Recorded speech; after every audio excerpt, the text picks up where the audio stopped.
Football is America, America. football is America. If you don't like it, you can kiss your candy ass for the moment in time. I don't give a damn. Oh my God. No. You loved it. 30-27. Chiefs win.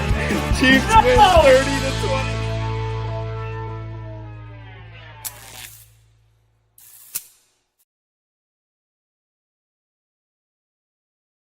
Ladies and gentlemen, 3rd and 6. Looking, throwing, caught. T. Higgins on Riley Moss.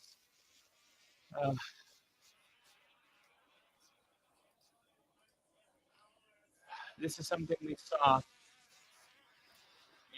last December. That's exactly what they're bringing up right now. Come on.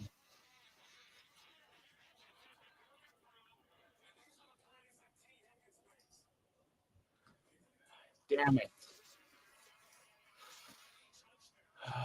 My goodness.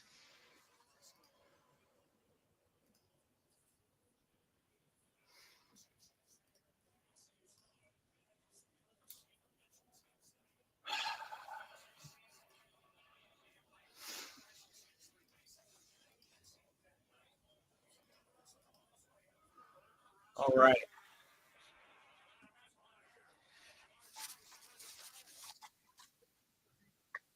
Wow. They had Jamar Chase deep. Damn. Could have been a lot worse for us. All right. Let's go. 2nd and 1. Oh my God. They're just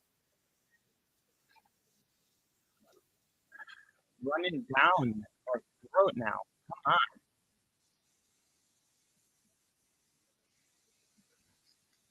Come on.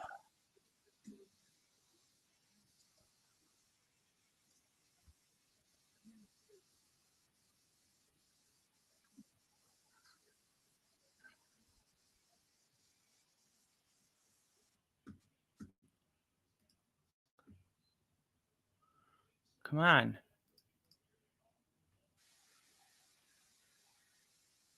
All right. 1st and 10.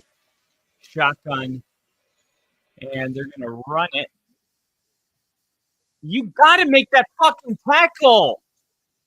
Alex Singleton, you bum. How does that happen? Was that Malcolm Roach? Did a great job forcing him to have to stop, and that's when your linebacker comes up and makes a tackle. Alex Singleton, what a bum. We got Daniel Berry in the chat. What's up, Daniel? 2nd and 8, and caught, completed on Riley Moss. He's already got 2 catches on Riley Moss.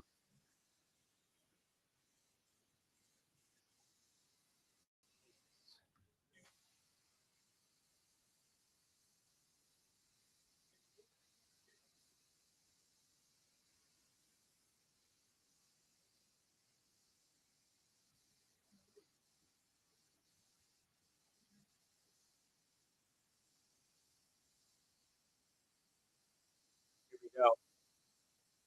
Set 3rd and 2. Denver's red zone defense has been a bright spot. Here's T. Higgins lined up at the bottom of the screen. They're going to pick on him. They're going to go his way right now.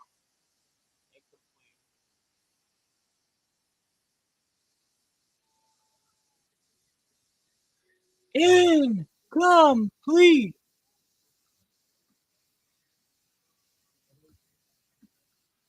Jeez.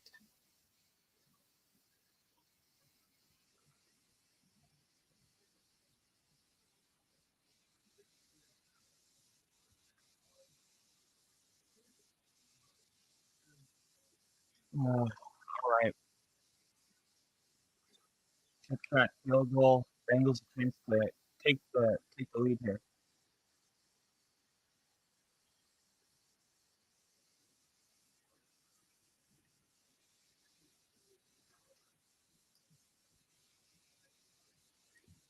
All right.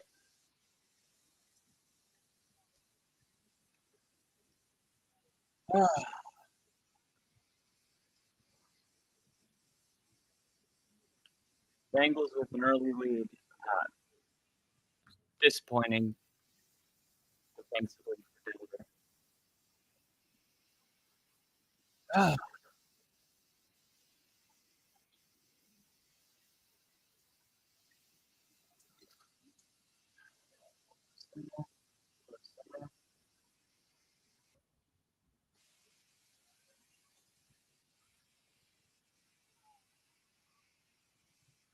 All right. Woo. Plenty of time. No reason to worry. No reason to worry. I mean, yeah, there's reason to worry. Depending on how the offense looks when the offense comes back out here. And that's kind of something I wanted to talk to you guys about. I want to get settled into the game a little bit, but um, let me just say this: the Broncos are doing a really good job in the second and third quarter, but the reason they're 1-2 is because of their first quarter offense. And their fourth quarter offense can actually go ahead and just be combined in it because the Broncos. Actually, I forgot my book downstairs where I took all my notes. But they are throwing they're 30th in pass attempts and they're 30th in rushing attempts. So they're not passing it or rushing because it's like, why aren't they running the football?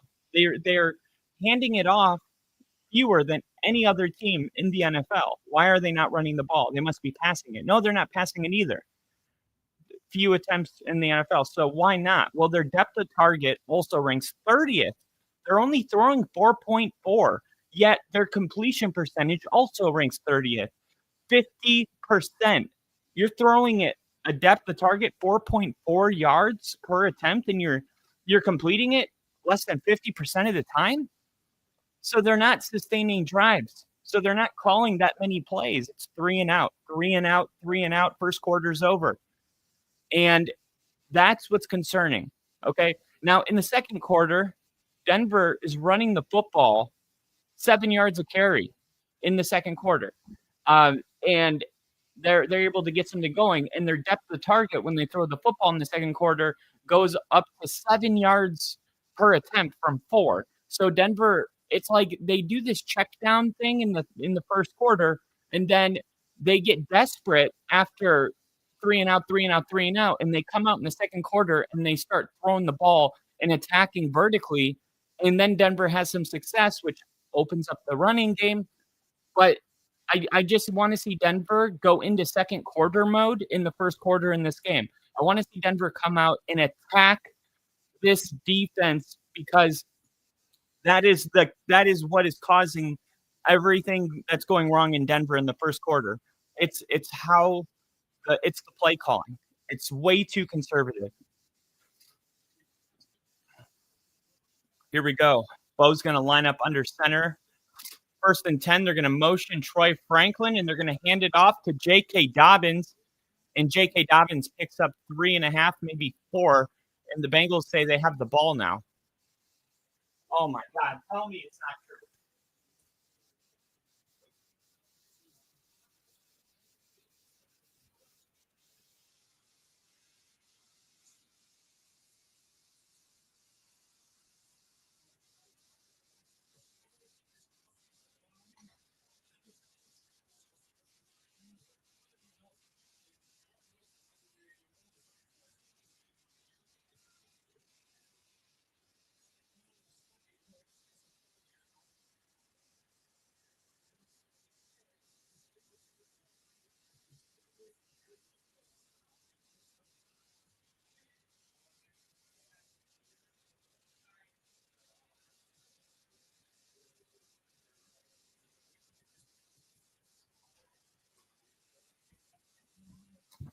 All right, got my book. 3rd and 2. What a relief to be in a 3rd and manageable. That's part of the reason Denver hasn't been able to get any drives going. Average 3rd down was 3rd and 12 last week against the Chargers.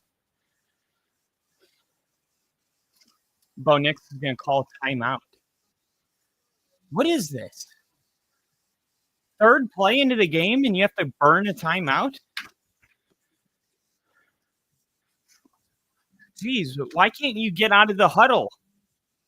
Sean, shorten the fucking terminology a little bit.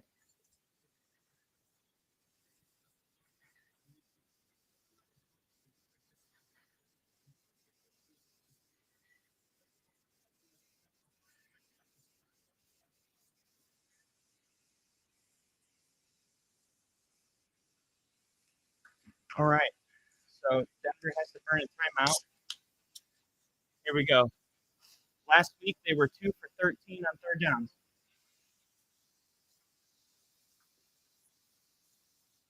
Bo under center. He's going to flip it to RJ Harvey. RJ Harvey gets blown up in the backfield. He just tried to make the most of it. It's fourth down.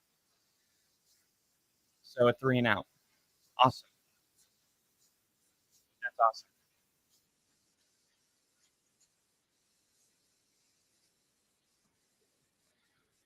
Yeah, let's bring Pat Bryan in to block the edge. Just the rookie. What happened there? Who is that? McGlinchey? McGlinchey, he's looking for somebody while his guy that he's supposed to be blocking is blowing up.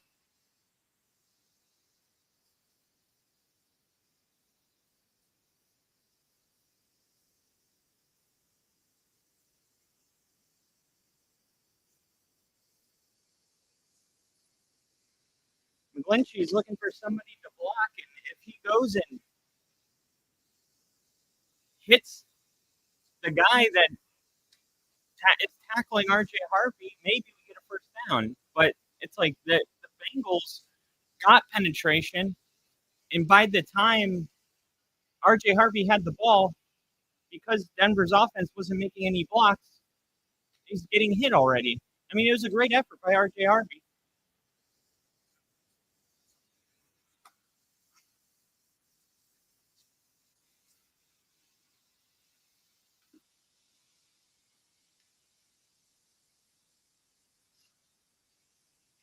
Holding on the receiving team. 10 yards from the touchback spot. Was it a touchback? Let me see that kick again. I got to look at this play again. All right. Who is this? All right. I'm looking at the play again. Pitches it. Yeah. McGlinchey. All right. This is nice that I'm able to back, rewind, and watch this in slow motion here. Okay. Yeah. 98. Just pushed over. Is that 60?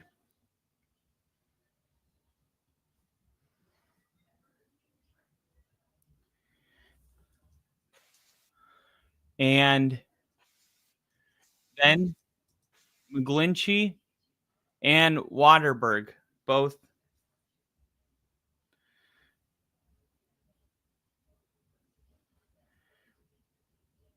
Yeah. They were both manhandled. Quinn Martinez was the only one that was actually getting pushed down the field.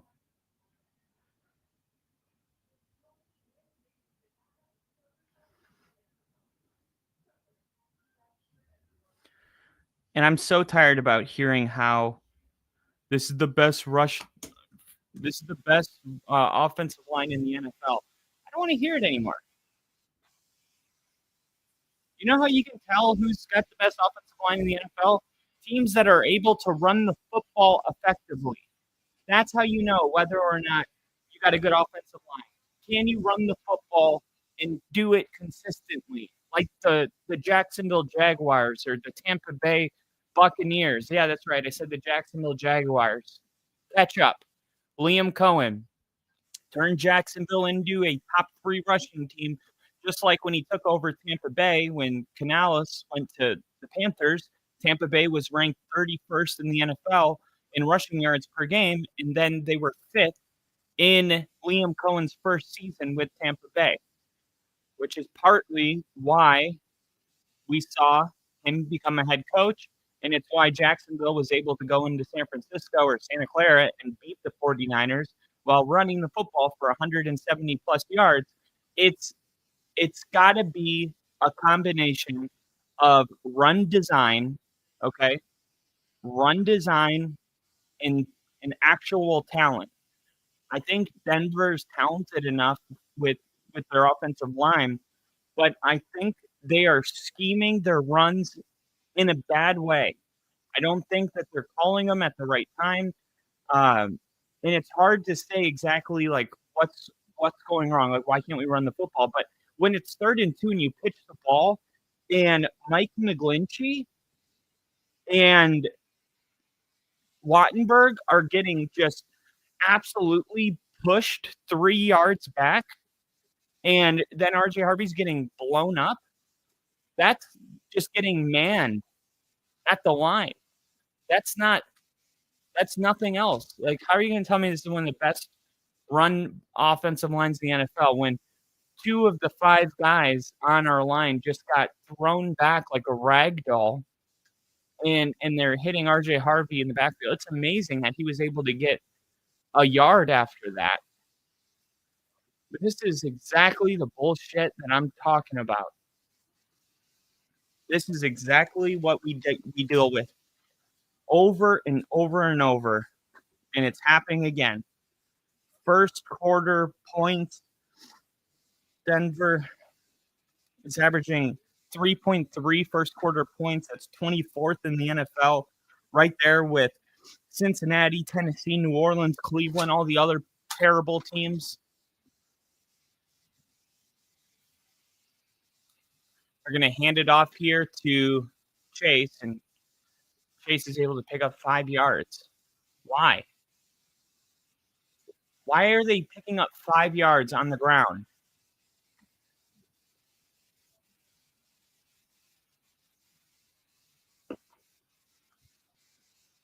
This is unacceptable.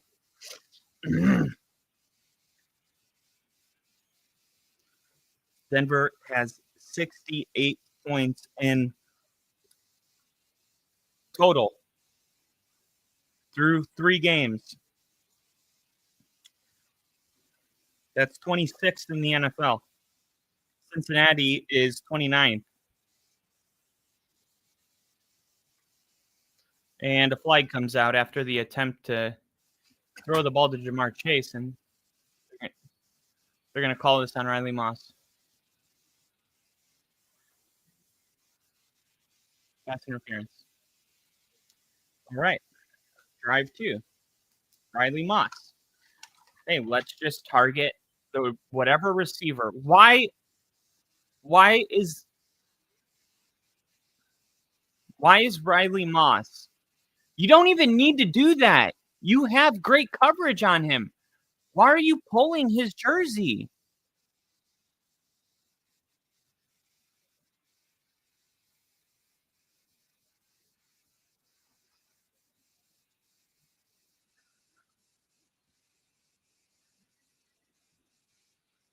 And they're going to run it again here. This time they're going to pick up 2. So the Bengals have thrown the ball 3 times.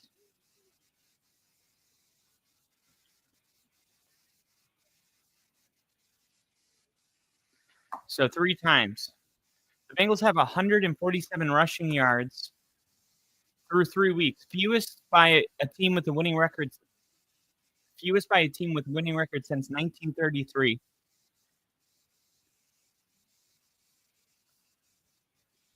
Wow. Here's a throw, and Alex Singleton tackles Jamar Chase. Fewest rushing yards. And look at this. The first quarter, there's 5 minutes left. We've ran 3 plays.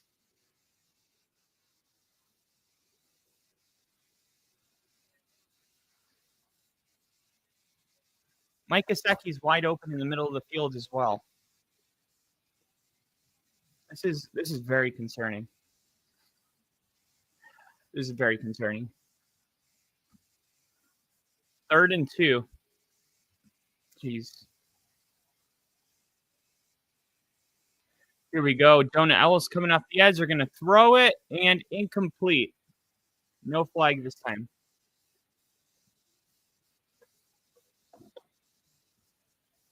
So let me see. How many? I need to see the box score. I need to see the box score. They're going for it on their own 45. Analytics say to go for it. And look at that. Sean Payton, same spot of the field. Maybe not in the same spot, but very close to it. And now they got a fuck. Jonah Ellis. How is that happening at home?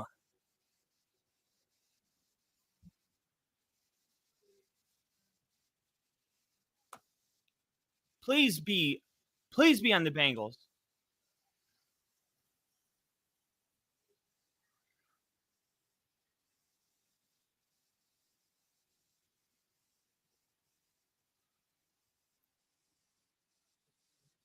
How?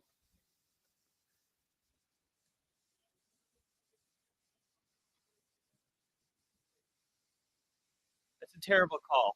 Jonah Ellis jumped off sides.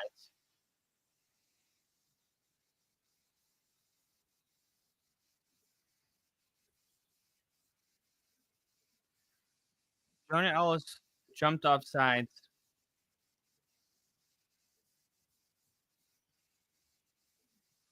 So there we go. We got more penalties. Here's a really ugly punt. Goes out of bounds.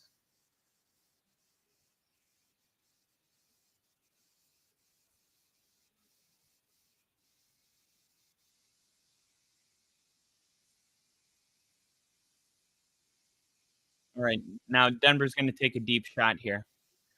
And this is what is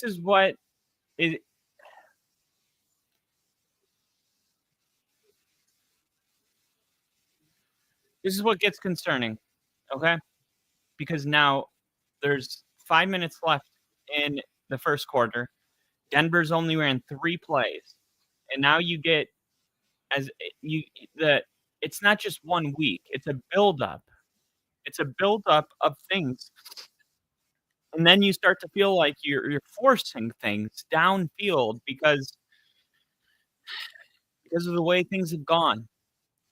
Right?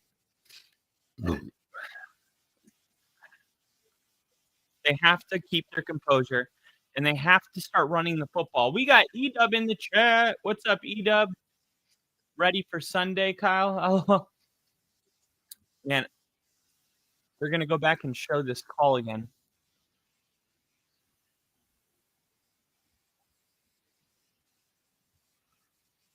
What did he do?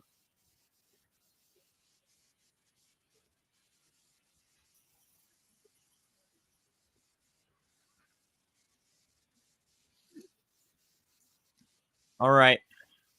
Now Bo's going to take a shot. Here we go. Bo.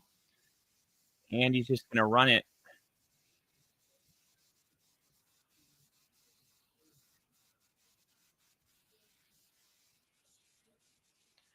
Second and 7. Bo next, gain of 3.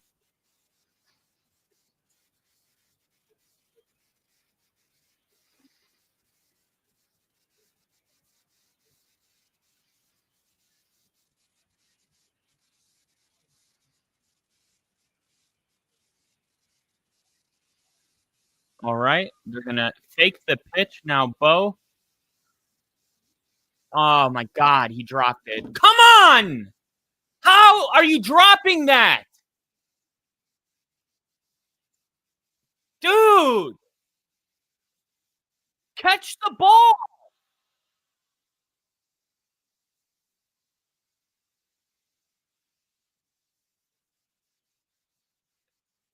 This is the kind of crap that they say too. Bo Nix just isn't having a good year. That's a 25-yard gain.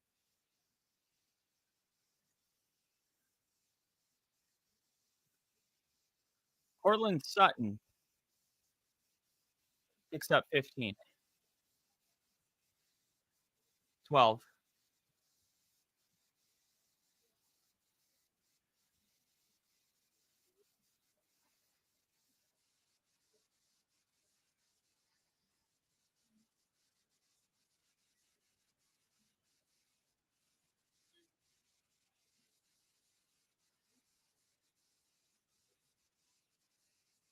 Here we go. First down. They're going to fake the handoff, Bo, and they're going to try that same throw. This time it's Adam Trotman, and Adam Trotman is going to pick up 30. 26.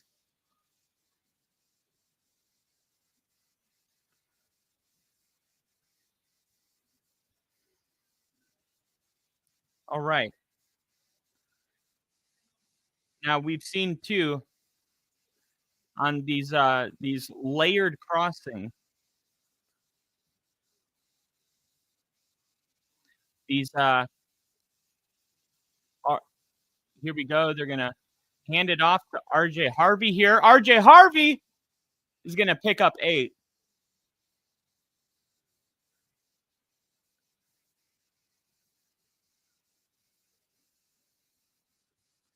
RJ Harvey, the rookie running back who just hasn't gotten a lot of opportunities lately. And man, Denver decided to draft Jahade Barron while Omarion Hampton was on the board. And you see Omarion Hampton the last couple of weeks. And it's like, okay, if you felt that good about RJ Harvey, let's see him. Adam Prentice takes it to the 10-yard line. First down.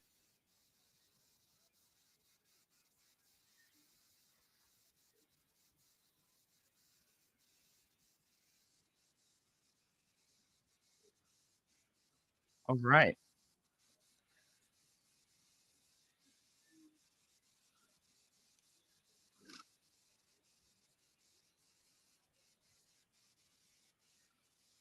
Here we go. First down. J.K. Dobbins is back in the ball game. You're going to motion the running back. Let's run it right up the middle. There we go. That's what I want to see. Look at that. 4-yard gain. I'm done with the pitches. We're not pulling very well. McGlinchey keeps getting beat on the pulls. Let's go right up the right up where the guards are, and let's let Quinn Marinez do the rest. 37 straight games without a 100-yard rusher. Longest active streak.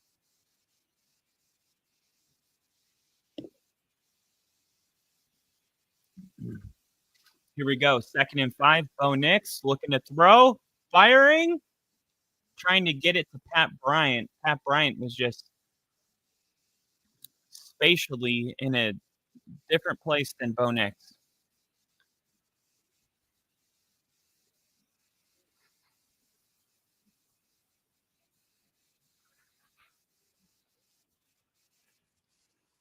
Pat Bryant, 6'2", 204 pounds.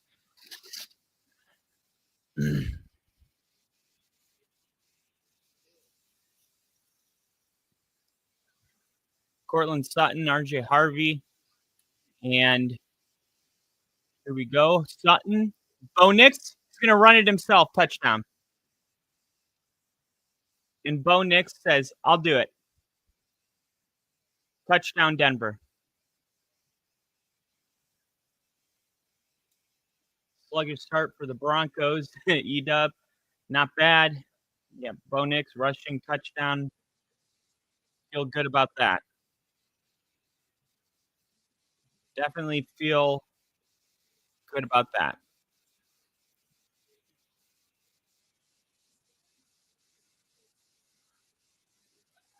I think this might be. We did it! Will Lutz knocks the extra point through. And Broncos on top, 7-3.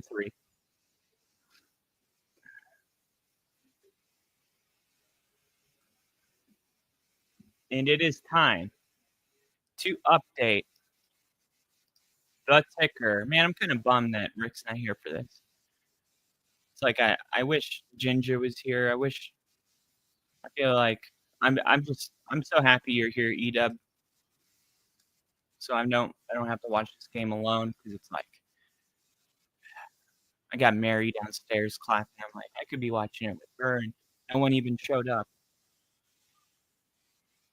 But that's the thing. If I only went live when people showed up, I wouldn't have any subscribers because the only reason I got any is because I went live when no one was there, and then people gradually came in. So you can't go off of whether people are there or not. You just have to go no matter what. But this is definitely one of those games I wish we had some people.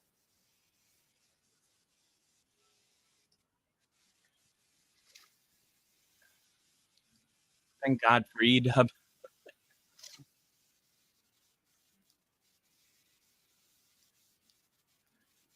We got ourselves a ticker.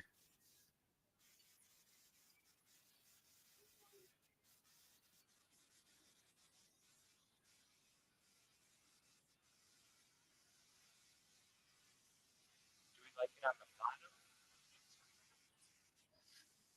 Yeah.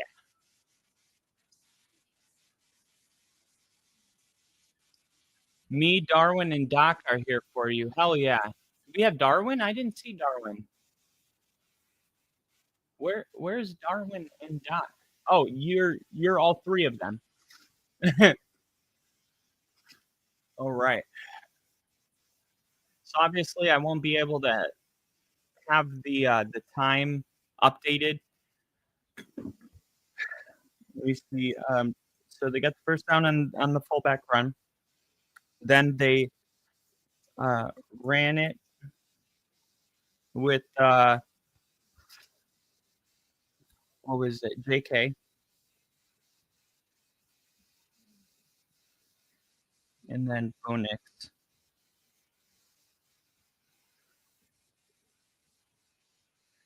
After Pat Bryant target on fade route.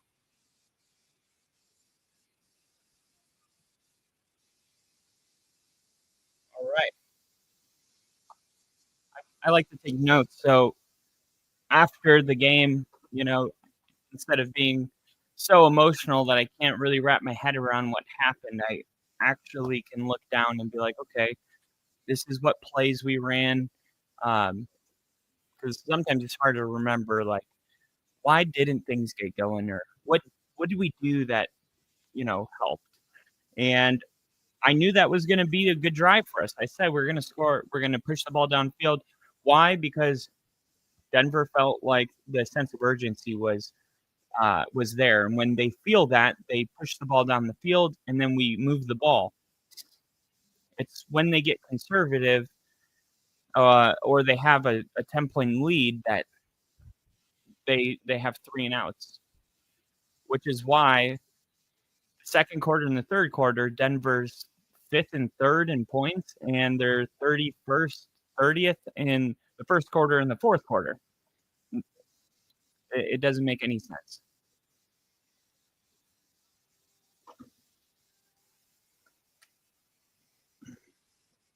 Hey, Woody. And I have Woody here. I got Woody for the game. Go Broncos. Go Broncos. Go Broncos, right, Woody? Good boy. Mm-hmm.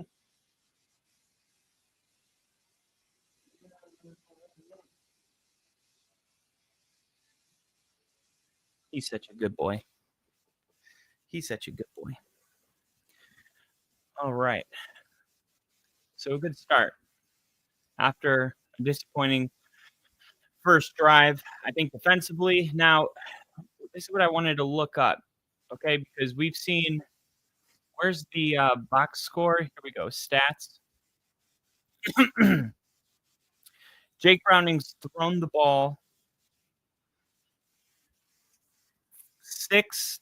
He's got 9 attempts already. I don't remember 9 throws.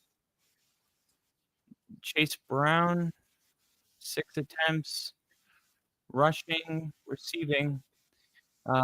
Okay, Chase Brown, he's thrown. Okay, so he's thrown it twice to T. Higgins and twice to Jamar Chase. All 4 times, Riley Moss has been on the cover. Okay, so where are we at right now in this game? Is the first quarter is over. Okay, so I'm gonna make a note. End of first. Jake Browning, 2 pass attempts to T. Higgins, Jamar Chase. All, all 4 times. Tyreek Hill. Tyreek Hill has an air cast and he's carted off the field. Damn.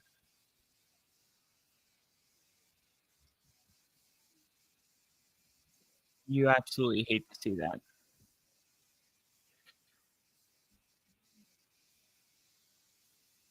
Here's Gesicki or Gesicki.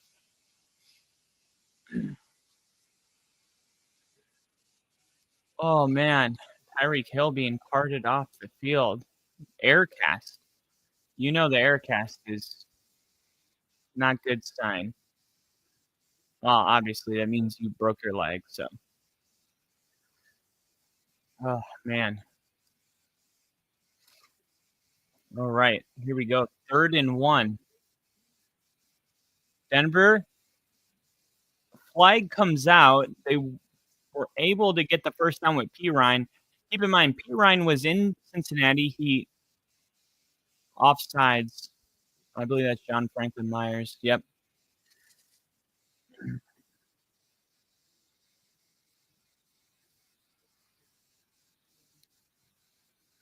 So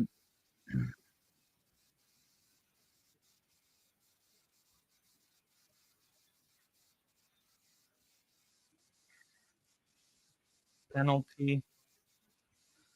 John Franklin Myers. All right. 1st and 10, almost at midfield. Jake Browning taking a shot deep. T. Higgins caught. Why is Riley Moss saying incomplete? Oh my gosh. This is bad news. Offsides, it saved us twice. Once would have been a first down on 4th down. The second time, what was that going to be?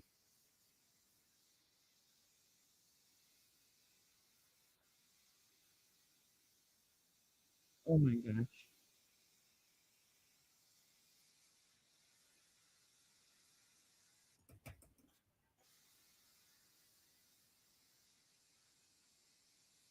"37-yard completion."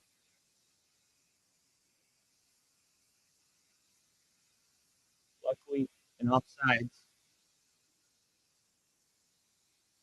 Another offsides.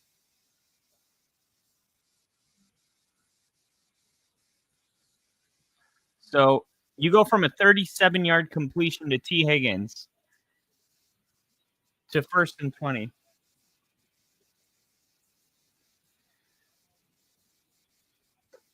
Here we go. They were at midfield. Now they're on the 39, and they're going to run it on a draw. And, man, Alex Singleton just plays very slow.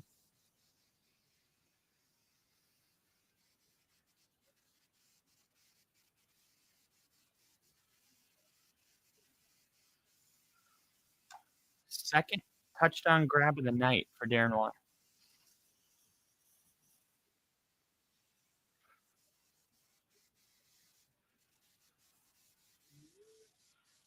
Oh, no. 96. Owazu Urike. Somebody Denver brought in for the running game. He's running off the field. You don't have to go to a commercial.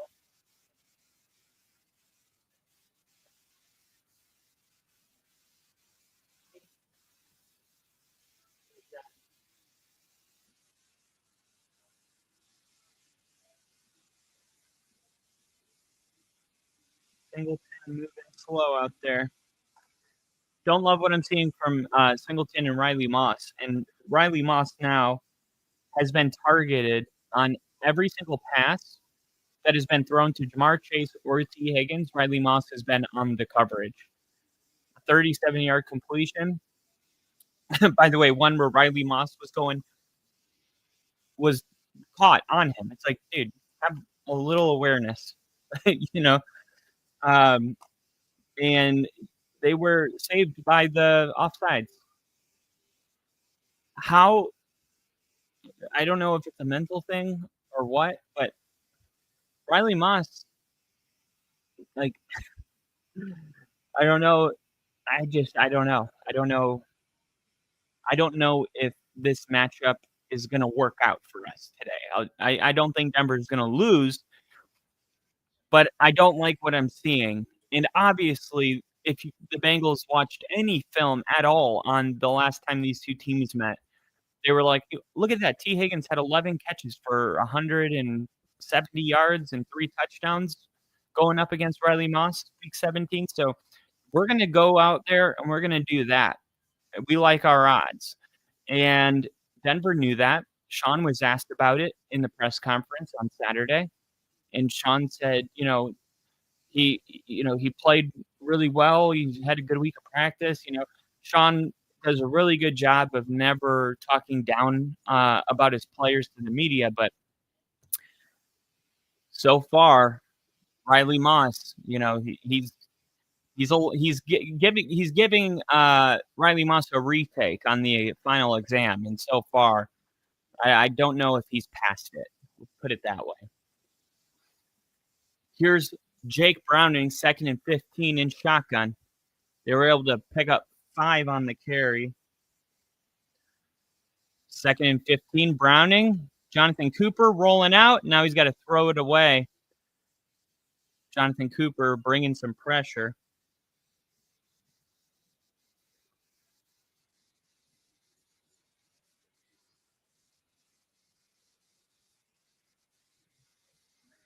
Love to see the pressure.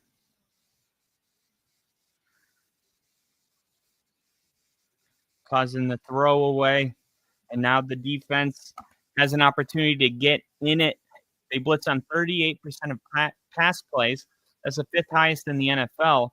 And that's what happens when you have Patrick Surtain and also pass rushers like Nick Bonito and Jonathan Cooper and Zach Allen, because you trust that those elite cornerbacks aren't going to be in man coverage for that long. They're going to be there in about 4 seconds. And that allows Denver to use the extra guys to bring extra pressure and overload and overwhelm offensive lines. But it's like the secondary allows the pass rushers to do it. It feeds into itself.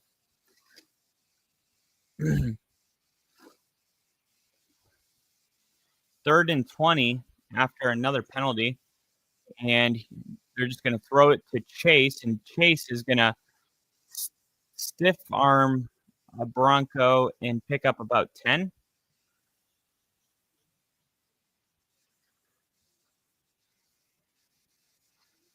Third.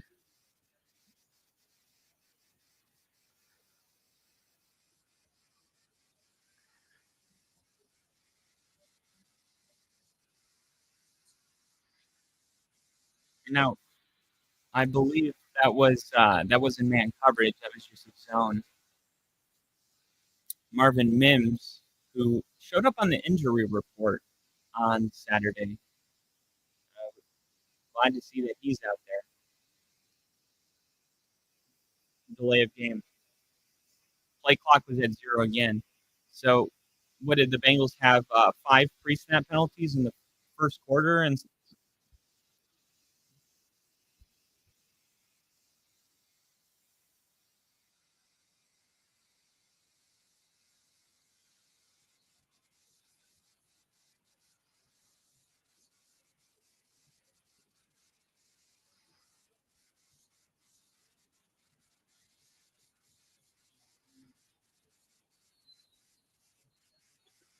man, Zach, what is it? Zach Allen? That sounds right. He's gonna get fired. No, not Zach Allen. Zach Taylor.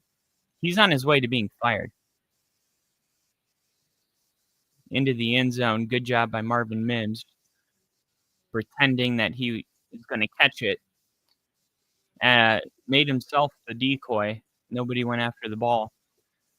Jamar Chase, 7-3 is still your score. Denver with their third opportunity now to go out there and do something. They had, I mean, what a different. They've had the ball twice, and man, the results have been the polar opposite. A long, sustainable, good drive where they're attacking the defense, the different layers of the defense on the play action, Bo Nix rolling out. Unfortunately, one of those was a bad drop by Troy Franklin.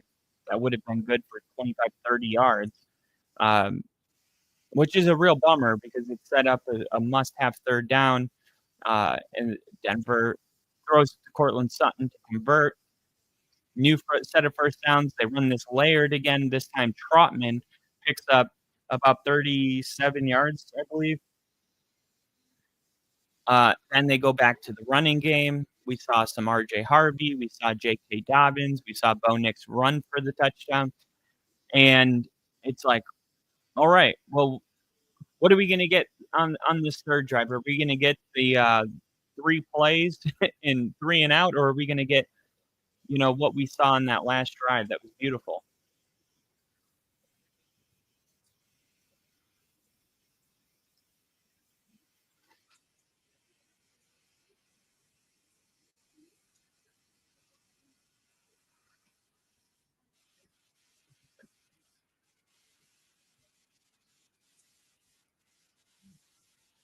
Do you guys like the ticker on top?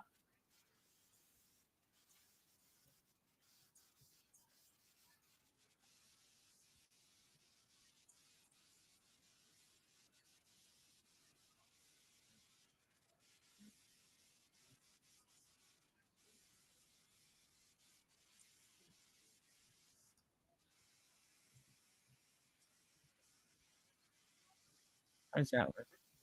That looks pretty good. I thought it would be too small, but I think it's pretty easy to read. All right, here we go.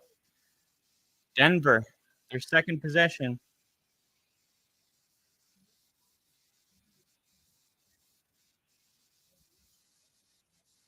Here we go. Quick throw to Marvin Mims. Marvin Mims picks up 12 yards.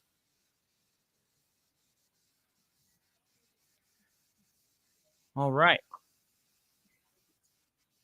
The Jets, 4th and 1. Justin Fields. Wow, Justin Fields reverses field, runs it all the way to the end zone. Holy crap. What a play. Here we go. 1st and 10. Bo Nix. And it's going to be incomplete. He's wide open. These are the kind of balls where Bo Nix just needs to set his feet. Bo Nix, I don't know, the way the crowd's reacting, maybe he did get his foot in. Let's see, 1, 2. I mean, if his toe was down before his heel, then that's 2 feet. This might be expedited. Is this an expedited review? Why isn't Sean interested in this? Whatever. 2nd and 10, quick throw. They're going to go back to Trotman, and Trotman's going to pick up 5, 6.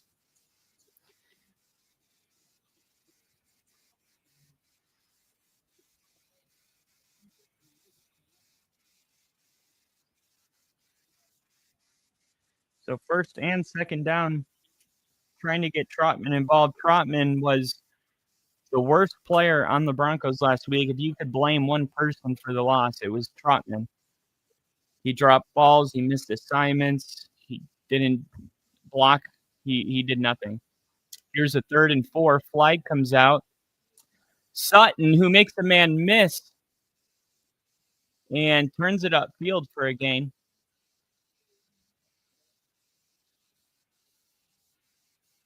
Cincinnati, offsides, 1st down. So Sutton picks up the 1st down, gain of, look like 15 maybe.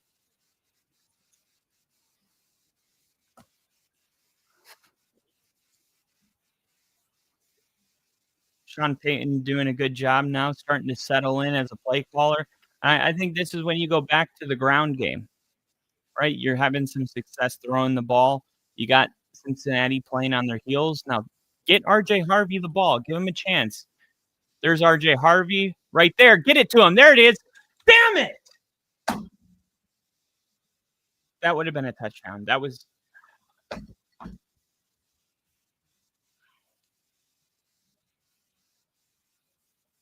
this is so frustrating.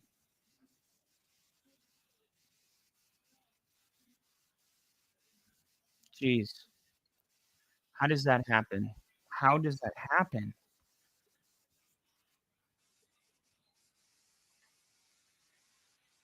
We got Liam in the chat. What's up, Liam?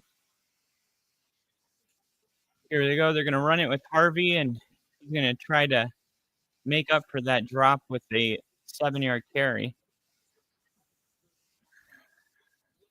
It was a perfect call. It was the right move. It's deflating. Denver had 3 plays last week against the Chargers that were touchdowns that were an inch outside the reach, twice to Mims, once to Cortland Sutton. And then we saw just in this game a 30-yard drop by Pat Bryant, not Pat Bryant, Troy Franklin, and now this one. Here's Bo, and he's going to make a completion. Cortland Sutton. Cortland inside the 20. Denver in the red zone. Denver's starting to move the football here, and I like the tempo they're playing with. We got an injured Bengal now.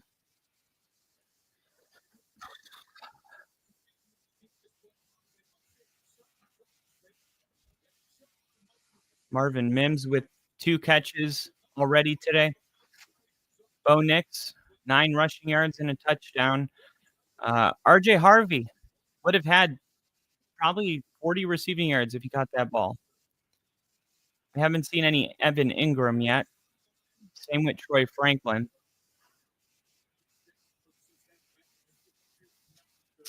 We just saw Cortland Sutton complete a 20-yard reception. That was a 22-yard reception, to be exact.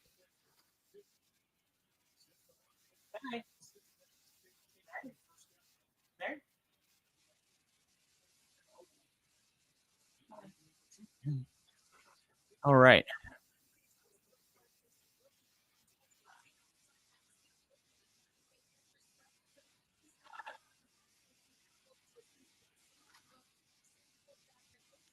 All right. Offense is looking good. Is Tyreek Hill okay? I heard about the injury. He is not okay. No, he's probably done for the year. Broken leg. And usually when it's Aircast, usually tib. Pretty serious. Here's Marvin Mims on the corner. Touchdown. Marvin Mims. Now, is that a rush or is that technically a rushing touchdown? Or is that a passing touchdown?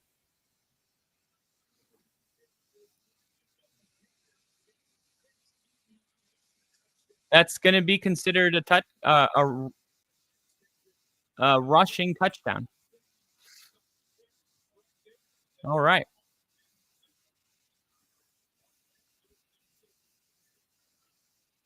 So now, Bo Nix, back-to-back touchdowns, both of them on the ground. One with Marvin Mims, and then the other one, Bo Nix.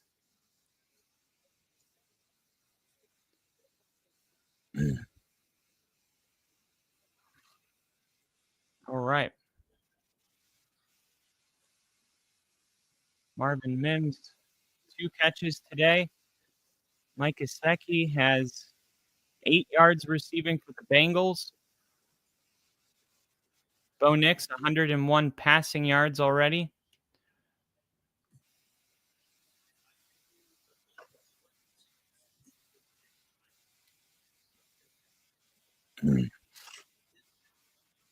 We'll see if we get Troy Franklin more involved here.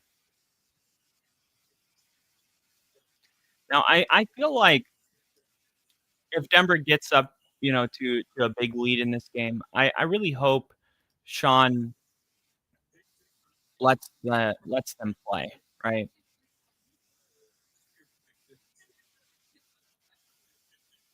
I think Denver needs a they need a morale win today. Uh, I don't I don't want them to just win this game, by a little. I want to see them really pile it on. Like if it's not 50, if there's not 50 points on the board, I don't want to see a backup in.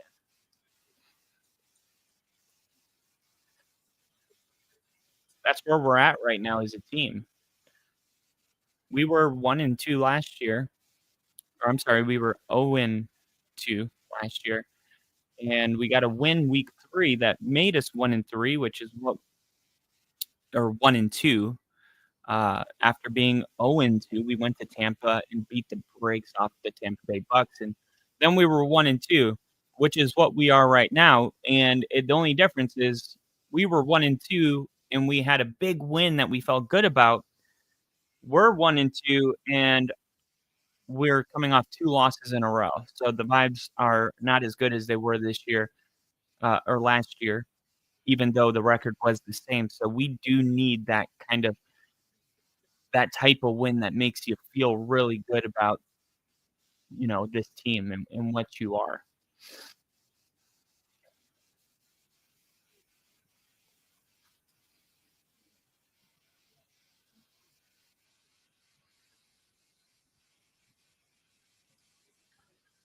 Pat Bryant played a big role in that touchdown. Here's a kickoff, and it's going to go to the 27. Another flag comes out.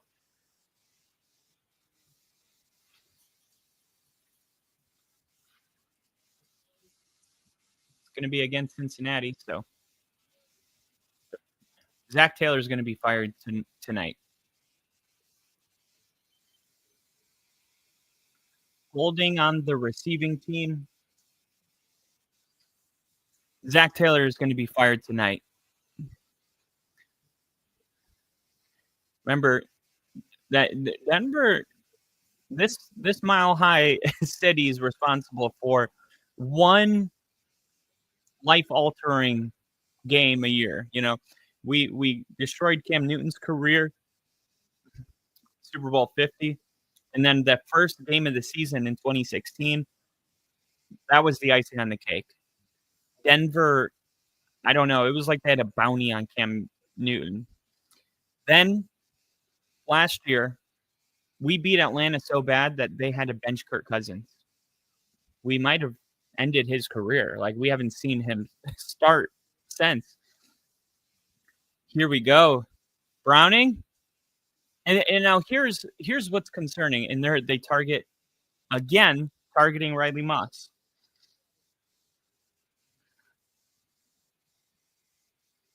So this is the Bengals. What is this? The Bengals. First possession, second possession.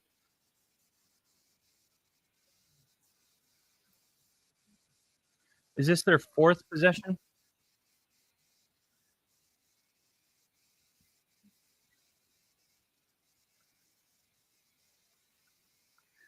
Here we go. Going. Look, it's just Riley Moss being targeted every play.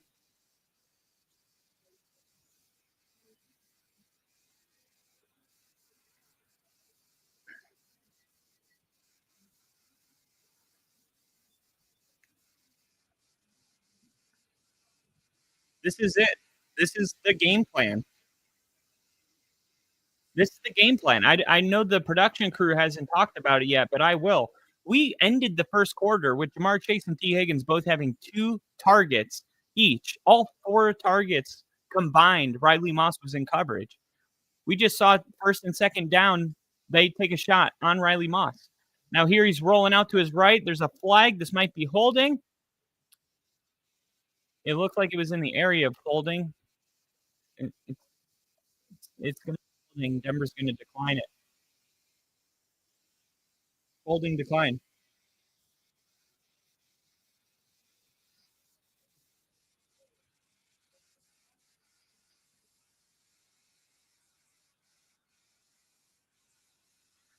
Let's see.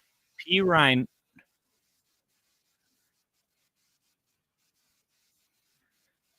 Man.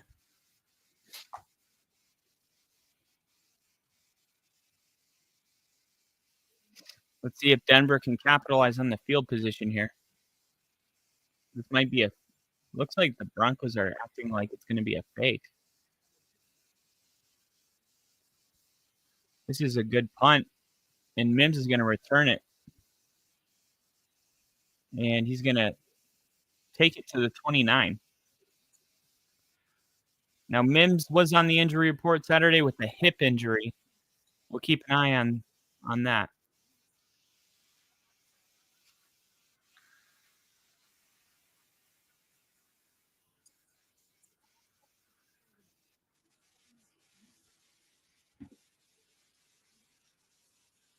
All right.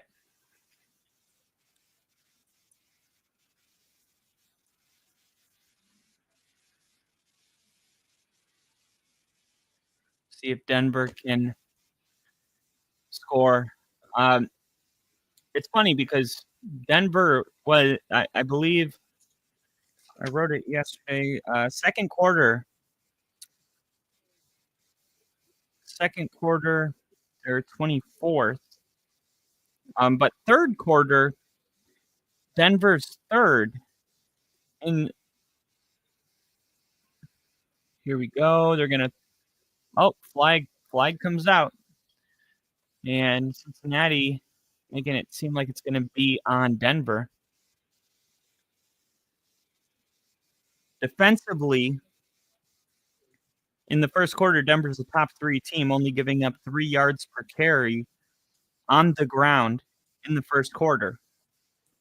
Opponent's completion percentage, Denver's 4th in the NFL, only allowing 51.7% of passes to be completed in the first quarter. So defensively, man, Denver is really doing a great job. And that's why the points in the offense, all the offenses that are with Denver, Miami, Tennessee, Cleveland, Houston, New Orleans, these are all teams that don't have any wins. Denver's had a chance to win every game because of their defense. And if their offense can start clicking, another flag comes out here. Now, if their offense can start clicking, the expectations about what the Broncos could be are going to go back to where they were.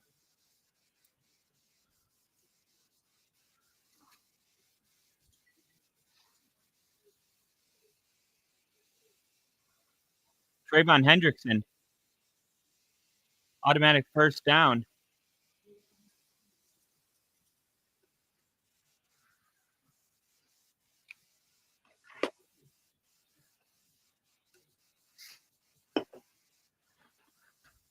Hands to the face. That was Cortland Sutton's face.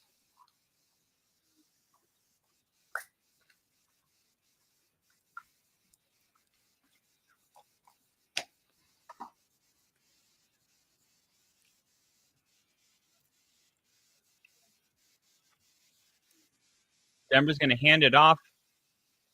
Dobbins, wow. Dobbins, what a run. Amazing amount of patience on that. Wow.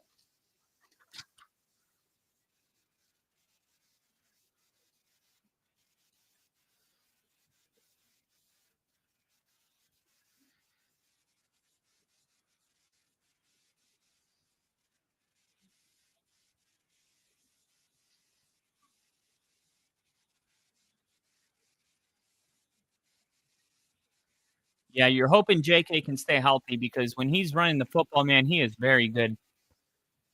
There's JK Dobbins staying on his feet. And that's a 15-yard gain on the ground.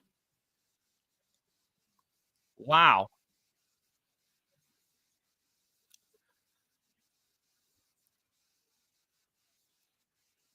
Troy Aikman makes a really good point right now. There's a fine line between patience and not getting there fast enough. And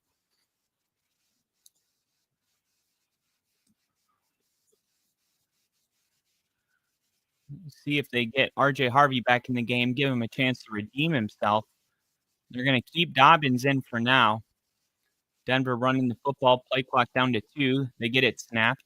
Here's J.K. Dobbins. He's going. Oh, thought he was going to take it to the house. There's a flag back at the 44. It's coming back. It's going to be holding.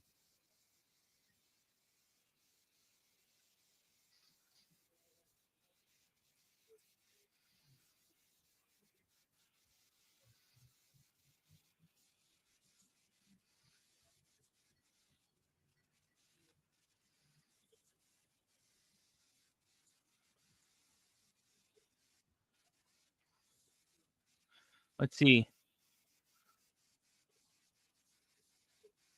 Where? That? Okay.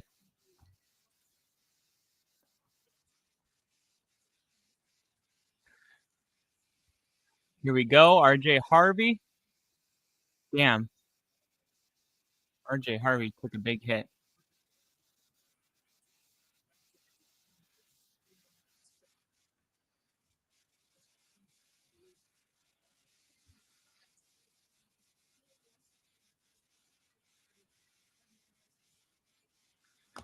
J.K. Dobbins really wants to be the first 100-yard rusher.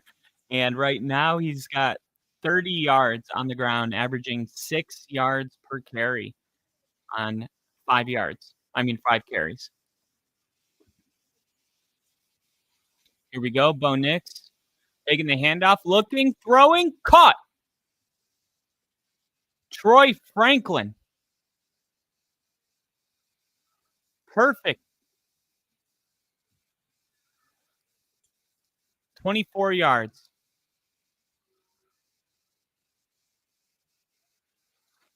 Finally seeing Troy Franklin make his first catch in this game. And now they're going to run it with RJ Harvey. And RJ Harvey.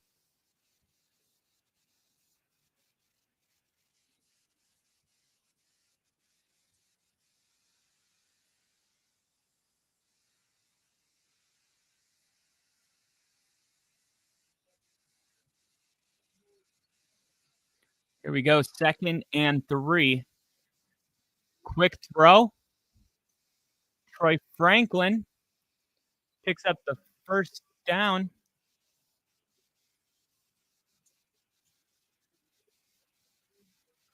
Love seeing Troy Franklin getting these targets after the drop in the first quarter.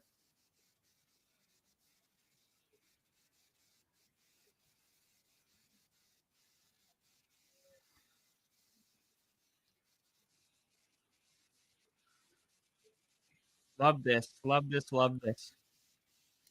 Here we go. 1st and 10. Fakes the handoff. Nick's gonna throw it. There's Evan Ingram. Ingram's first catch today. Oh, they're gonna say he was out of bounds?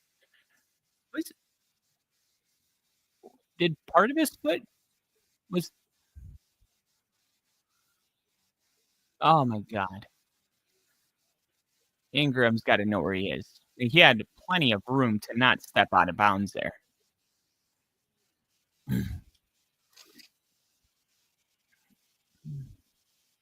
Man, Troy Aikman loves shitting on Bo Nix. We got Crafty in the chat. Nick's keeping it. There's Ingram. Ooh! Throwing his body on the line. That was a bad spot. That was a bad spot. He's a yard short. They marked him 3 yards short.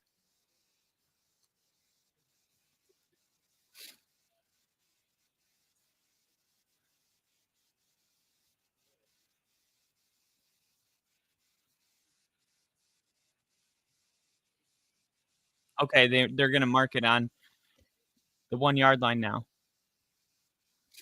Here's a big down. 3rd and 1. Nick's lined up as a receiver. RJ Harvey, Wildcat. Trying to get the corner. Fuck! A yard short.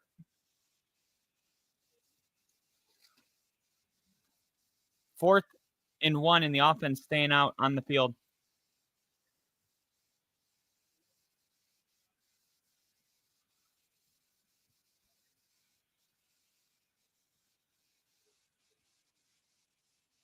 Let's see if they get it snapped before the 2-minute warning.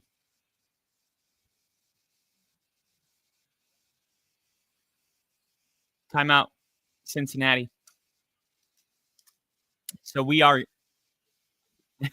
now we're definitely getting a play before the 2-minute warning.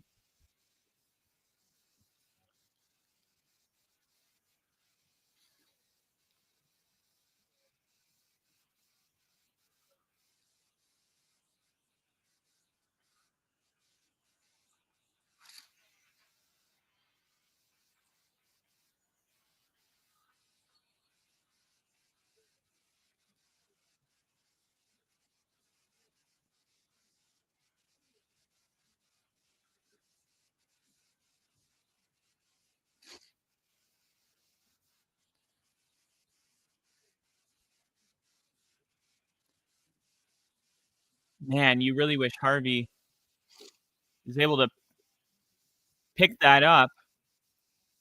Denver gets the ball to start the second half. They have Sherfield in the game. They're going to fake the handoff and roll. It's intercepted. Intercepted.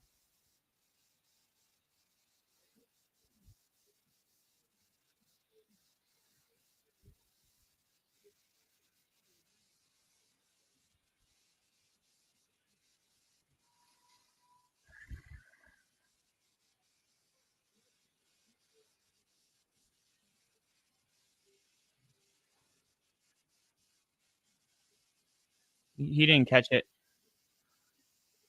It looked like he did. That's not a catch. What do you mean it looked like he did?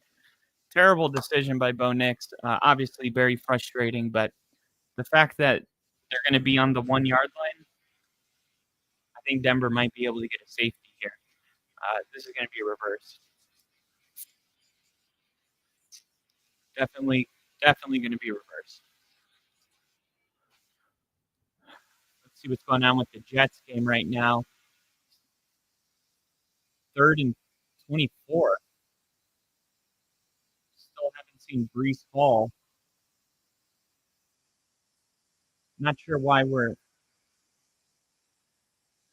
Breece Hall's on the sideline here. I'm going to use the bathroom really quick.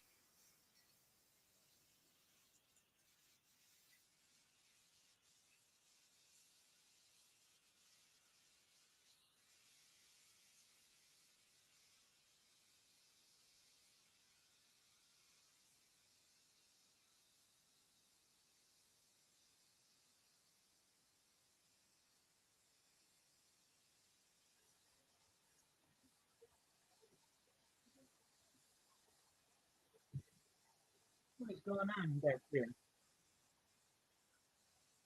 Justin Fields, 3rd and 24, might be intercepted.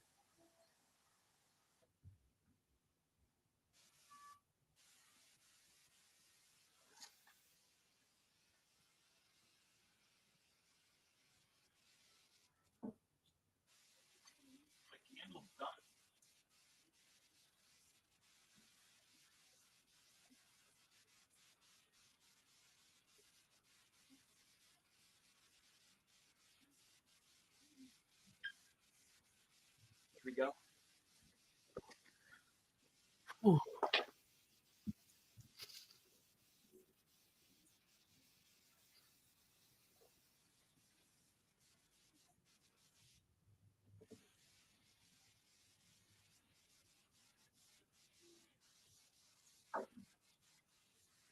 How is the interception going to stand? That was how did that stand?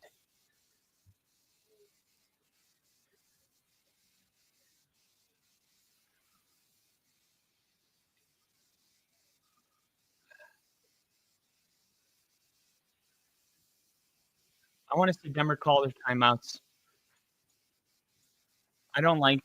I want to see Denver be more aggressive. This is exactly when things stop going our way. We take our foot off the gas.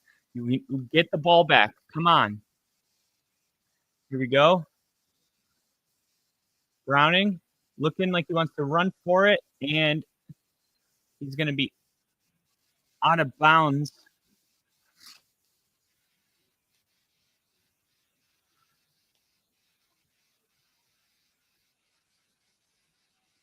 Wow, the Bengals had 12 men on the field.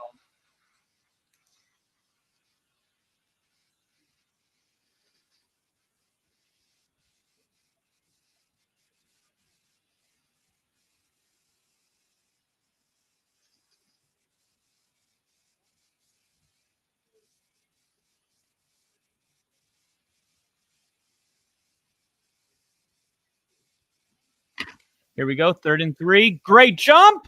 Sack lunch. Timeout. Clock stopped. I'm assuming that's because Denver.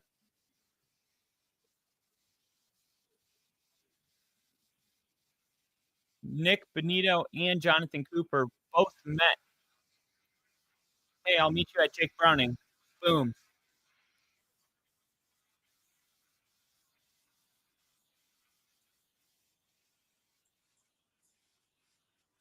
That's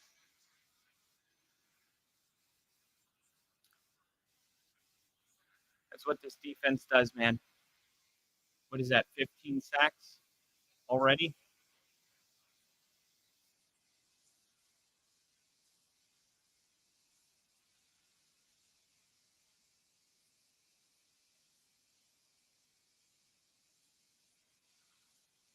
Mims is going to have a chance to return this one.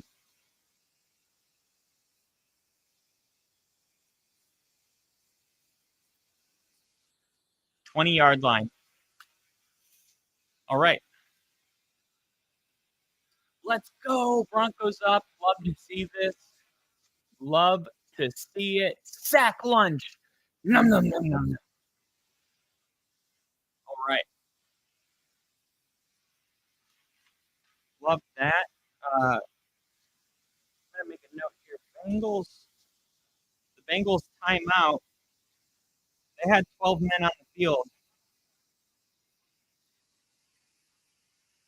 Would have been first down Denver on 1-yard line.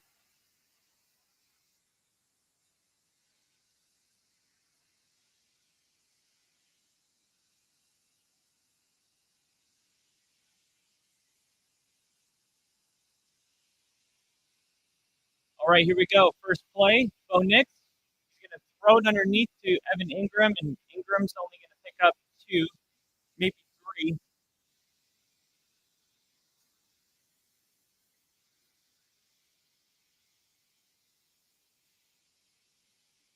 Here we go.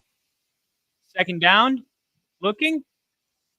two flags down, and it's caught to Troy Franklin. The flags stop the clock.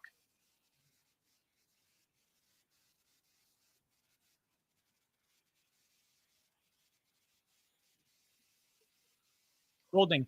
Defense. Okay. So Denver declines it. Troy Franklin credited with the catch. So you had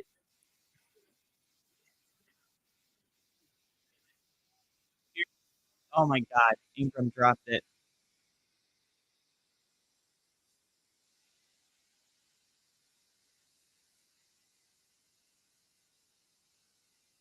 Gosh.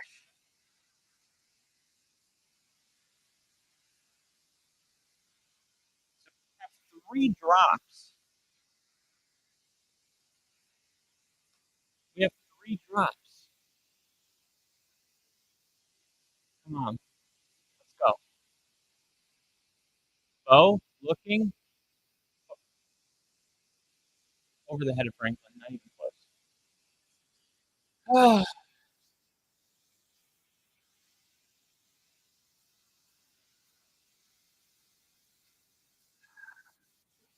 Jeez.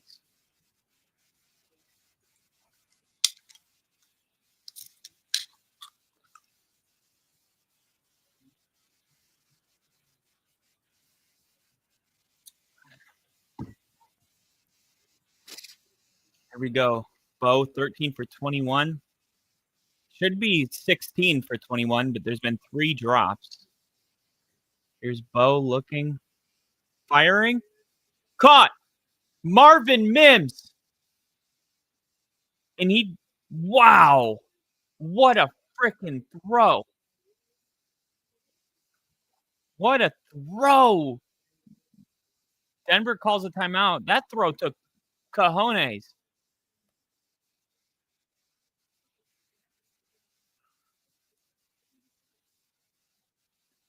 Little chip from Ingram.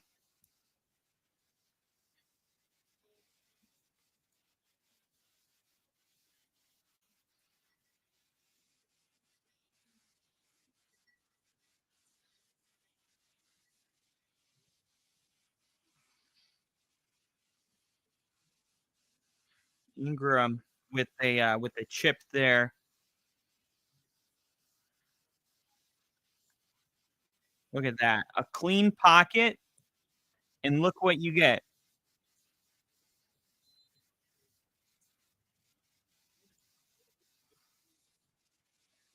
Now 26 seconds left, and maybe Denver wants to see if they can take a shot here. They're going to throw it underneath.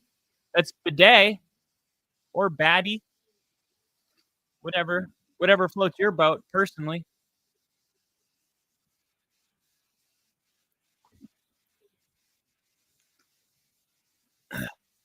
21 seconds, plenty of time.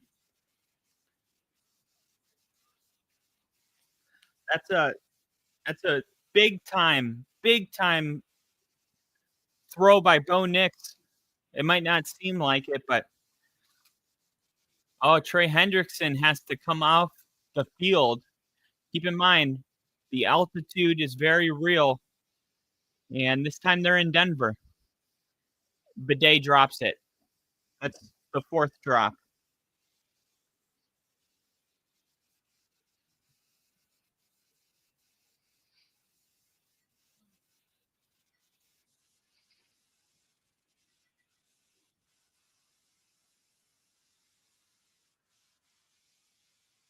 No, Hendrickson's hurt.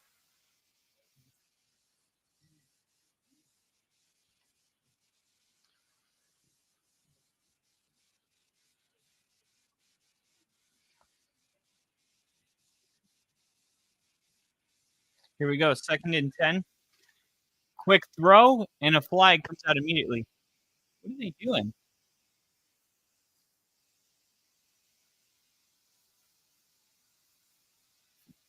Another flag on Cincinnati.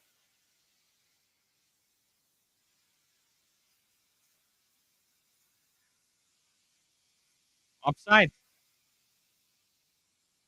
Wow.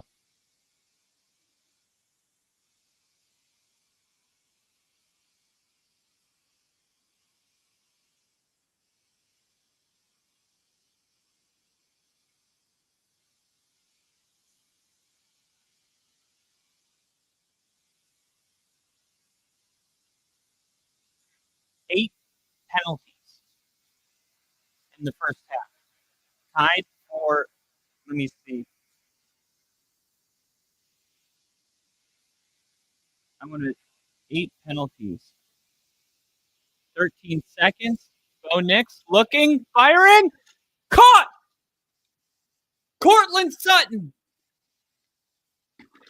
Let's go. Woo!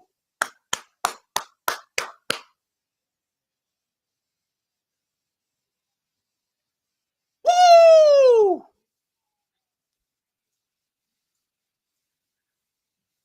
That's what I'm talking about. The release by Sutton.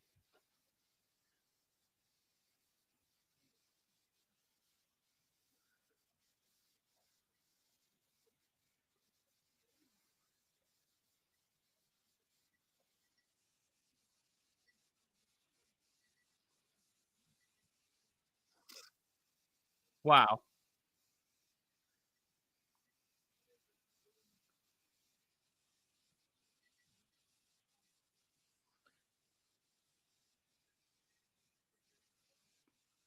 Wow.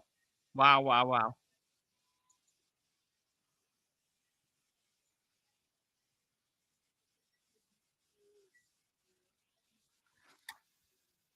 We got Hat on Fire in the chat.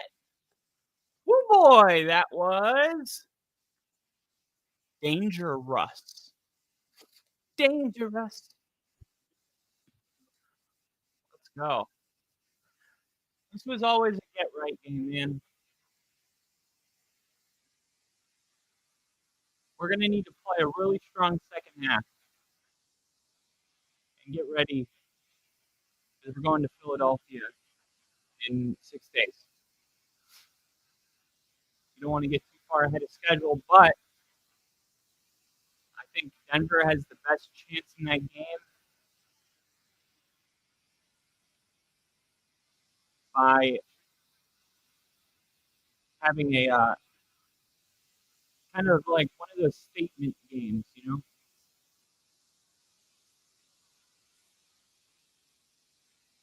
All right.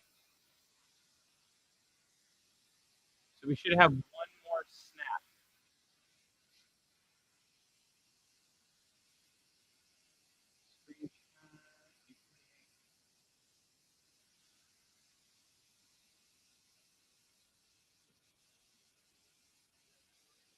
All right.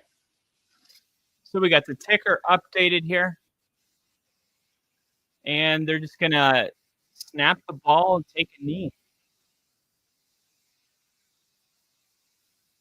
Cortland Sutton has 80 yards receiving now in the first half.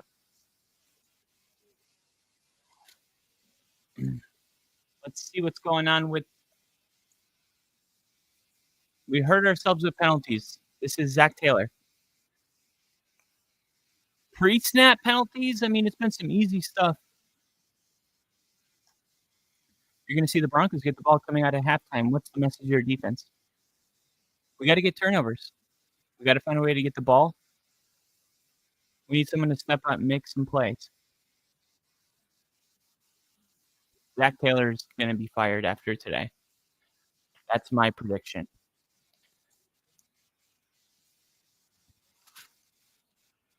This is the last time. The send button got ahead of me there. I was like, that was? Boy, the anticipation.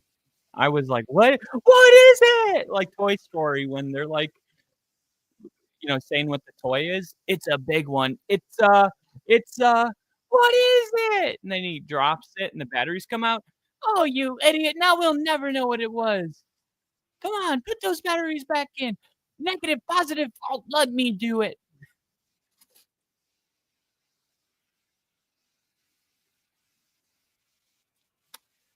Marvin Mims, Cortland Sutton, both with a 20-plus yard reception, a 22-yarder for Sutton, a 28-yarder for Mims.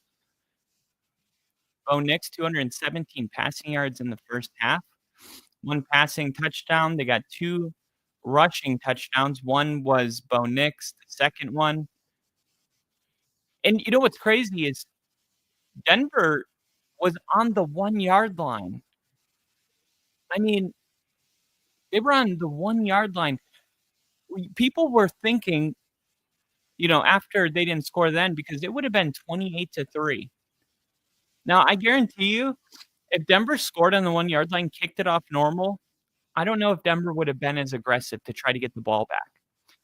And that's kind of like my message to the Broncos is like, look how good you guys can play when you keep that sense of urgency.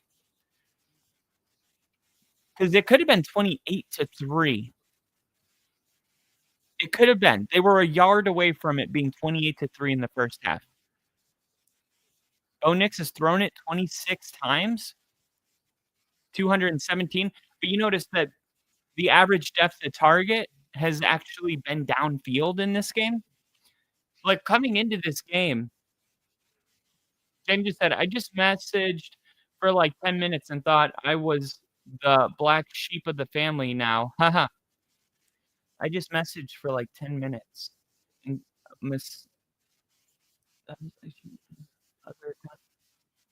you still can't communicate on your other account? What's up, KC? I didn't know you snuck in here.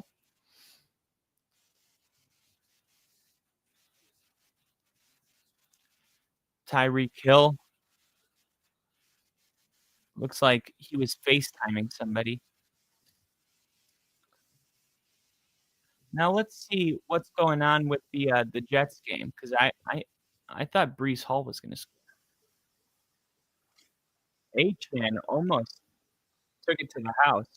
13-24. The Jets looking for their first win still.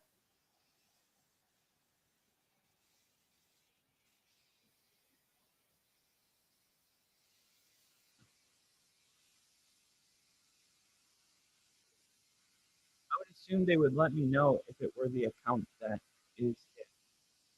Yeah, and let me show you what it says on my end. Because I don't know like what else to do. But let me go to my YouTube. Let me go to my YouTube channel and see if there's a chance taking the Dolphins into Jets territory, trying to get the final nail in the coffin, if you will. I was gonna say kill shot, and I'm like, I don't want to say that. And then final nail in the coffin. It's like, how is that any better? You know what? Let's just not be sensitive. Let's just do that. It was like, I think I don't remember. I think it was like last year when I was like talking about somebody being a locker room cancer, and I was like, somebody was saying that, it was offensive or something, and I was like, my mom, had cancer. I've had family members with cancer. Like, cancer is just, something that grows that isn't supposed to be there, something that you don't want to be there, right? So it can be used as a metaphor because cancer it's more than a disease. It's a definition. You know what I mean? It's not like how you would say Lou Gehrig's disease, right? Like, oh, he's a Lou Gehrig's disease in the locker room. Like, you wouldn't say that, you know. But cancer is a noun. It's not just a disease, right? Gambling is a cancer sweeping across the nation. This is, from the Oxford language, one of the definitions of cancer. So I think sometimes words, you try to use the right ones all the time, but I think sometimes you just got to be like, I know this guy. Is he a good person? Yeah. You know, give people the benefit of the doubt. It's hard, you know, trying to say the right thing at all the time. And ultimately, if you're not trying to say something mean or destructive in the first place or insensitive, then, why make a big deal about it at all? I feel like we are trying to be so careful because we know there's people out there just waiting for the opportunity to be like, they said this, shut them down, cancel whatever. And, you know, I, it, I feel like just because those people exist, I shouldn't let them affect the way that I communicate, right? I should be conscious of it and aware of it and also empathetic and, sympathetic to the words that you do use and how they make other people feel, but also not, only being empathetic, but also being rational at the same time. I think there needs to be a balance between it. I don't know how we got on this subject. I'm sorry. I am ADD, and if you guys didn't know that, I'm sure you caught it at a couple points here and there because I do just go on these side road tangents, and I'm like, what are we doing on this road? I don't even know how we got here. This is a big 2nd and 10 for the Jets because if the Dolphins kick a field goal, it's a 2-score game. The Jets still have 2 timeouts and the 2-minute warning. There's still 3 minutes, 49 seconds left. But if they score a touchdown, the game's over. Period. Game's over. Devon Achane through week 3, 30 rushing attempts. Tonight, 17. Rushing yards per game, 49. Tonight, 96. Receiving yards per game, 47. Tonight, 2. Total touchdowns, only 2 through 3 weeks. Tonight, 1. I think somebody asked me in the fantasy football episode that I did on Saturday night, what should I do with Achane? What do you think of Achane? And I'm like, he's amazing. Keep him. He's the best thing that the Dolphins have. And I didn't realize people were having doubts in the first place. To me, like, the way I look at Devon Achane is very, very high up. I consider him like one of the best players. So flag came out and they pick it up and say there is no foul on the play. So that's good news for the Jets, I guess, even though the head coach doesn't like it. That's, of course, the defensive coordinator for the Lions last year who made his way over to being the head coach. I'm blanking on his name right now. Ben Johnson, and what's the other coordinator's name? They're just going to run it with Achane. I'm surprised on 3rd and 10. It's not 3rd and 20. You get a first down there, and the game's the game's over. You get a first down because that leads to a touchdown and or more time, and you run the football. I find that interesting. Why not try to pick up a first down there, knowing it could turn your chances of winning the game from 85, 90% to 99.999. I guess that's interesting with analytics, right? Because if you went off only analytics, right, it's 13-24 with 3:36 left in the game, and the Dolphins are in the red zone. Wouldn't analytics tell you that the Dolphins have a 98% chance of winning if you're up 24-13 with 3:30 left in that game? Now, stick with me on this because I really want to hear your guys' opinion.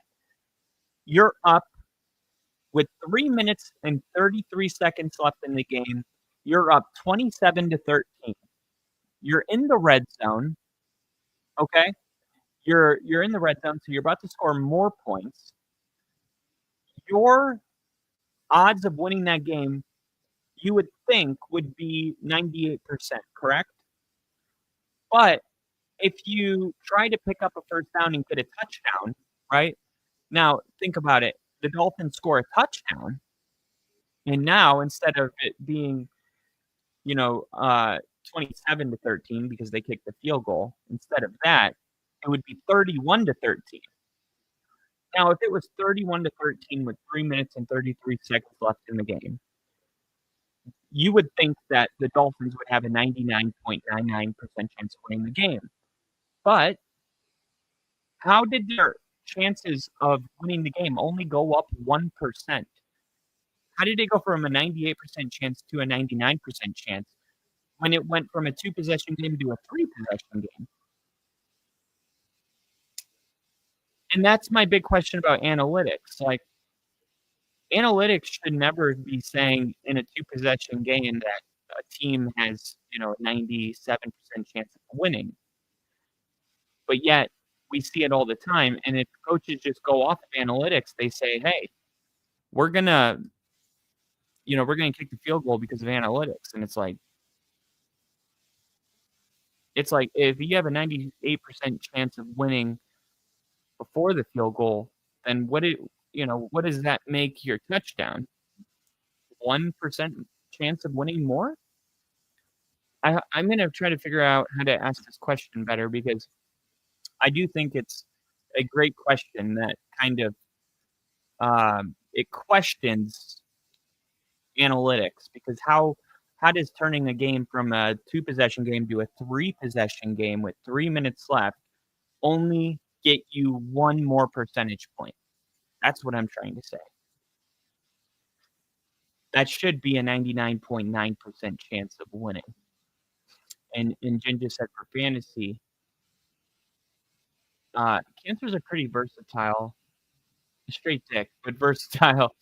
They suck for everyone. I don't know how they don't realize that. Sensitive is what my balls get when I shave them. Ours, tough, and for fantasy, best player on a bad team can be really effective. He's tough. That should be 99.99999%. Up by 2 scores in the red zone with 3 minutes left should be 99.9. I know exactly what you're saying, and I'm trying to think of a way to phrase it better too. I guess that's what I'm saying, yeah. Up 2 scores in the red zone with 3 minutes left. If that's 99.9, then what does being up 3 scores in the red zone with 3 minutes left make you, right? Because obviously that makes it even more unlikely. So 2 scores, it shouldn't be 98, right? Because if the odds can't increase, then they're too high. They're starting too high then. Marvin Mims on first down, they're going to pick up 8 yards. It should go from like 82% chance of victory to 99. That's how I look at it. But if you just blindly go off analytics, these are the type of this is the question that I think kind of lifts the veil on everything that's wrong with analytics that we haven't fully been able to put into words yet, but we can feel it in our bones, and we feel it if you've been watching the game your whole life. There's multiple times where analytics, you're like, I don't feel that, I mean, the Jaguars had a 13% chance of victory. Okay. What is that even based off of? They pounded the ball down their throat. They ran it for 170 yards. Like, that's yeah, how is that? It wasn't like a fluke win. They just dominated them. So what are your analytics really based off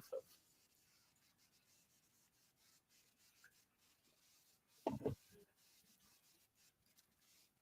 And then Casey said, I wonder if Sean Payton didn't look at the analytics to try to go for the touchdown. I'll get to this comment in a second. Oh, tipped ball on first down. So Sean's actually talked about how he uses analytics. Now, he likes to use analytics more in the player drafting personnel. Like, that whole story came out about how he selected Knicks. It was based on how many negative plays that he took, relative to all the other players, Drake May, Caleb Williams, Penix, McCarthy. And he likes to use it in the player, and I'm the same way. Like, that's when I like analytics. how accurate. They said he was, and here's a 2nd and 10, and Bo Nix is going to fake the handoff and keep it, pick up 2 yards.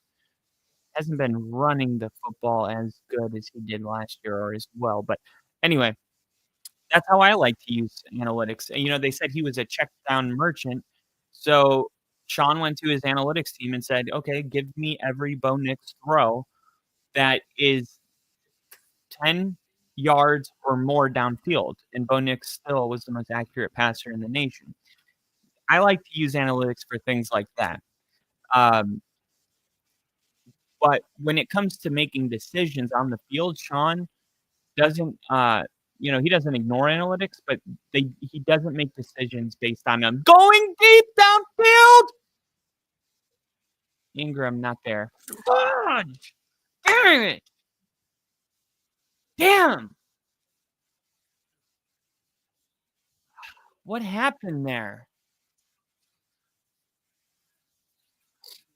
So the common theme continues. First drive of the first half, first drive of the second half. 5 and out, 3 and out. Oh, chance to pin him deep here. Damn it. Line drive punt. This is going to be returned now. Good return to the 30. Damn it, man. That was an opportunity to come out here. And what was that punt? Sorry, but you just beep, beep, beep, beep, beep. You just net punted 20 yards. Come on. I don't like that sequence of events because this is how we lost the Chargers game. We were up big, and then it was one thing, and then it was another thing, and it was another thing, and it's like, God, just be good at something, right? If you're not going to be good at offense, be good at punting. Like, don't be bad at everything at the same time. It's like at least they're doing it as a team. No, all right. If one part of the Broncos stops playing well, I need the rest of the team to keep their SHIT together because that's really what's been killing us. The team collectively has been falling apart. It hasn't been one phase or one player or one play. It's been all of it. Yesterday I stayed up till 3 in the morning looking at the Denver Broncos offense, and I wanted to understand what's wrong with us. And what I found was alarming, concerning. And if I was a reporter, I would have a lot of questions for Sean Payton that they're not asking him. And this is why I want to get my press pass. I already filed for it. I'm going to, I have plans to move to Colorado, and in the future, I will ask Sean Payton these questions. But for instance, why aren't we completing the checkdowns? Bo Nix is averaging 4.4 yards per attempt, but they are only completing 51.7% of their completions. That's 30th in the NFL. And the target, the depth of target with 4.4 yards is also 30th in the NFL. So usually, if you're throwing it with the average depth of target being very low, your completion percentage is very high. That's why they criticized his completion percentage at Oregon, was because he wasn't throwing the ball down the field. But we're not completing 4-yard passes, right? What is going on? Why are the checkdowns incomplete? That's concerning, okay?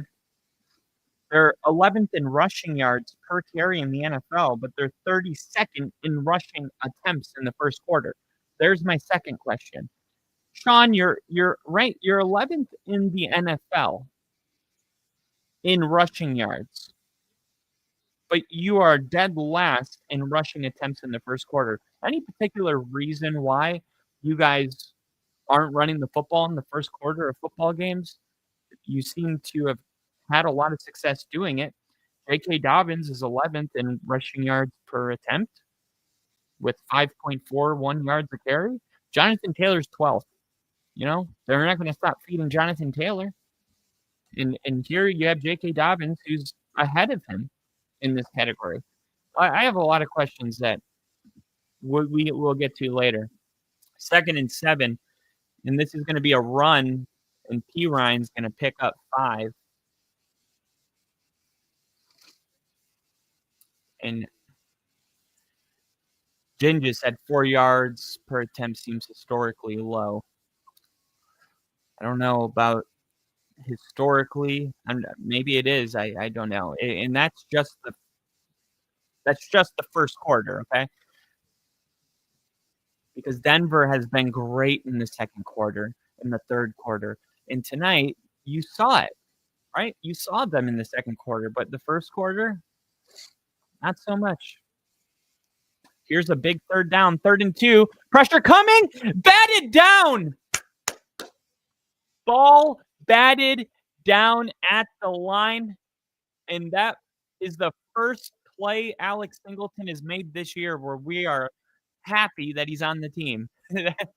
That is like, wow, thank you. No, that wasn't even Alex Singleton. That was Jonathan Cooper. There's a pick. They try to get a rub route. Look at Surtain. He moves his body he's so fluid. Even on a pick play, he didn't even look at him and he just felt him. Body awareness, the way he moves on the football field is just, oh my God. What is that? What is that? Mims just caught the ball on a fair catch and he was bobbling the ball. He bobbled the ball and they took the ball out of his hands. Did he have control of the football?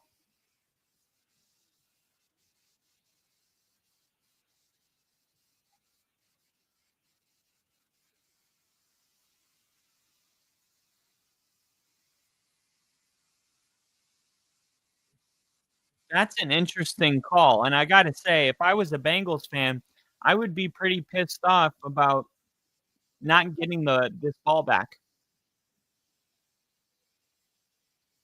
Because honestly, the way I look at it, just as a football player, that looked like a football play. Right? He stopped. Marvin Mims tried to catch it, couldn't catch it, and he's like, "Okay, I gave you a chance. I'm taking the ball." They deemed that play that he wasn't given a fair chance to catch the ball. I disagree with it, and I understand that I'm benefiting from this, but just talking about the play separated from being a fan right now. I don't like that. I think if the player on the fair catch doesn't just catch the ball, okay? If he tries to catch it, doesn't quite catch it, starts fumbling it, like at what point is it a live ball? Like, oh, he caught it, but then it started slipping. He was about to fumble it, but don't touch it because you got to give him a chance. I think it's just one of those things where it should be secured immediately or it's a live ball. If you bobble a fair catch, you're fair game. Well, that's apparently not the case. I've never seen a play like that in my life, what I just saw. I've never seen it before. But Marvin did bobble the fair catch, but on the bobble, the Bengals ripped it just straight out of his hands. They called fair catch interference.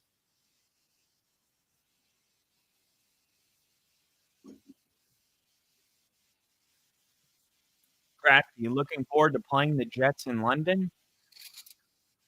I might be one of the few people that don't really care for the international games. I don't like the Broncos playing at 9:30 in the morning or 8:30 in the morning.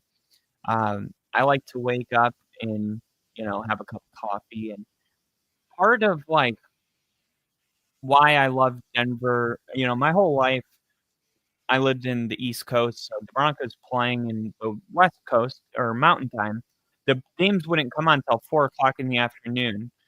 I enjoy from the moment I wake up to 4:00 in the afternoon. I'm in a great mood, right? The game hasn't started yet, but it's game day, baby. Everything is through that mindset. You wanna go grab a smoothie? It's game day. You wanna go throw the football outside? It's game day.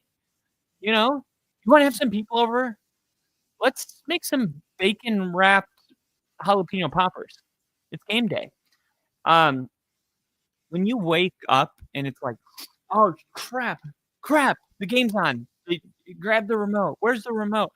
It's like all of the anticipation is out the window, right? This is why lingerie is so popular, right? There's something to be said for the anticipation, right? That's why you go to a fancy restaurant, you get an appetizer. You don't just go right, you don't sit down and before you even have a drink of water, you start digging into your steak. Like, I feel that way about London games, and you know what? I still would prefer to keep them. If it were up to me, I would still keep them because the international audience deserves it. And they might say, "Oh, yeah, that's how you feel? Imagine us. We have to stay up till 3 in the morning to watch the NFL football games." The guy I interviewed, from New Zealand doesn't get the games until Monday. He's at work, you know? So, I think it's a fair sacrifice, but no, I don't get pumped up for international games, personally. Denver back on the field, 2nd and 1. They're gonna hand it off here to J.K. Dobbins, and Dobbins picks up 4, maybe 5. So here we go, 2nd possession, and hope I hope Denver can kinda get back into a good tempo. I like how they were getting in and out of the huddle. I like the way they were running the football, throwing the ball, attacking the different layers of the secondary. Troy Franklin, Mims, just really good balanced attack. Let's see. 1st and 10. Bo looking, firing, incomplete. There's a flag. Let's see what the flag is.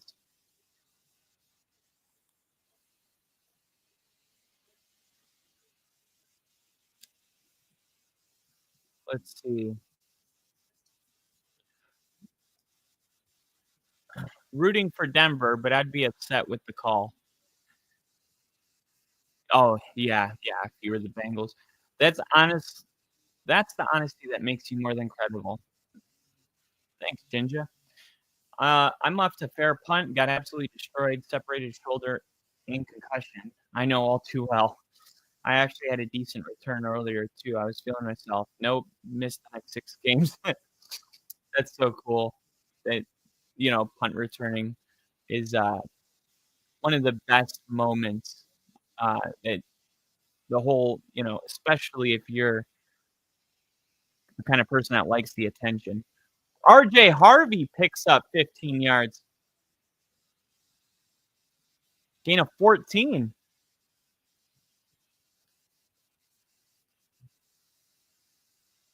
Muff the punt. And if anyone has a solution for the best keyboard for a guy, please. This phone is so bad. I mean, if you had a keyboard, though, you wouldn't be able to plug it into your phone. Or maybe you would? I don't know about that. Is that what you mean, or are you talking about a computer keyboard? Here we go. Handoff, J.K. Dobbins. And that's what I'm talking about. If you guys are watching the game, look at the patience that J.K. Dobbins runs with. There's, I would say, a fourth of a second where if he continues to be patient, the play blows up in his face. Illegal blindside block number 63.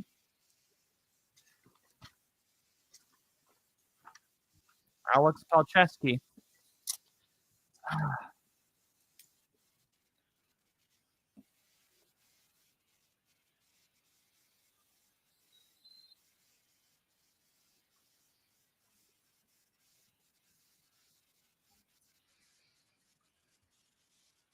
All right.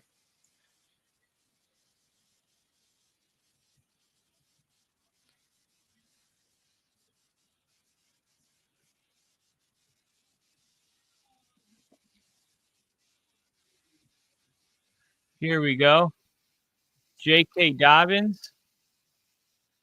And J.K. Dobbins is going to pick up 3.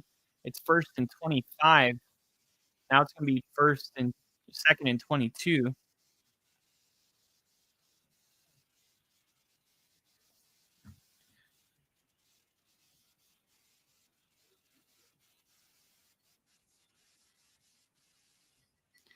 Now, who was on the catch? They had R.J. Harvey.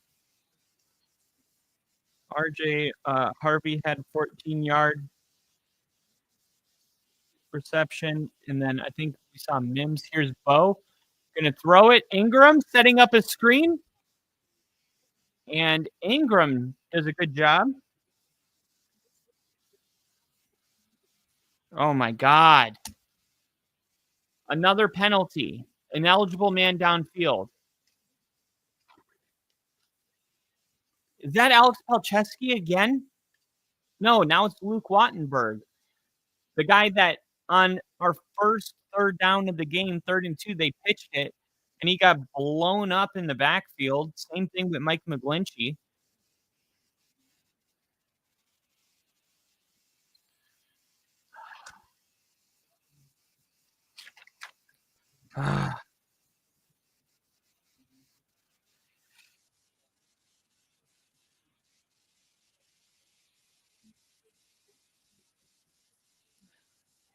Who was that again?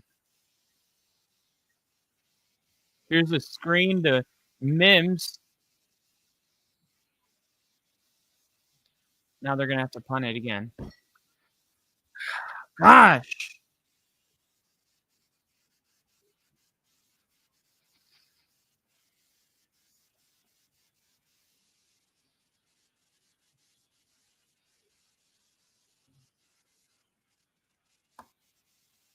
Jeez. Come on. This is where we're going to go the whole 3rd quarter and not score. This is what we do.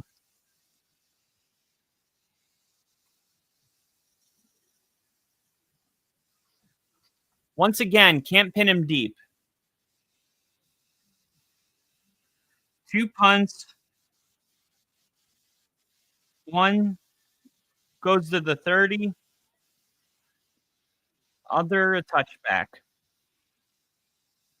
That's 2 opportunities where Denver should absolutely have them pinned inside the 10. Worst case scenario, inside the 10. Maybe inside the 5. Give your defense no, it's such a waste because this defense has like 16 sacks on the season. If you can get, an offense backed up inside of the 5-yard line, like there's a real opportunity for a safety, which gives your offense the ball back, which gets things. It's like, man, because when you get the ball at the 20 and you're able to, let's say you're not able to get any points, you have to punt the ball, but you were still able to pick up 3 first downs and move the football. So it's not for nothing. Unless you kick a touchback. When you punt the football and it turns into a touchback, it's like, so all of that was for nothing. We've not advanced in any way, not in the points. It's frustrating because 3rd quarter we go back to 4.4 yards per attempt. Okay, I told you about how Bo Nix, throws the ball only 4.4 yards per attempt in the 1st quarter. 4.4 yards is absolutely embarrassing. Bo Nix is 26th in the NFL, 5.6 yards per attempt. Completion percentage, 64.2, which is between Geno, for comparison, and Brock Purdy. Now, keep in mind, Brock Purdy and Geno Smith have the same completion percentage as Bo Nix, but Brock Purdy's averaging 8 yards per attempt. Geno 7.5. Bo Nix is 5.6. That's all quarters combined.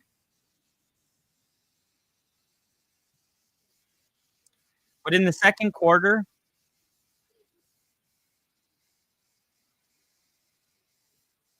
top time of possession share. And now they got a wide open Yosibach. What was that, a 25, 30-yard game? Now we have a ball game again. So if you look at time of possession, in the first quarter, Denver has a 39% time of possession. 39% of the time. That's 28th in the NFL. Okay? 28th in the NFL. That's because they're not running the football. Here we go. Browning, quick throw. Jamar Chase. And that's his first catch on Patrick Surtain.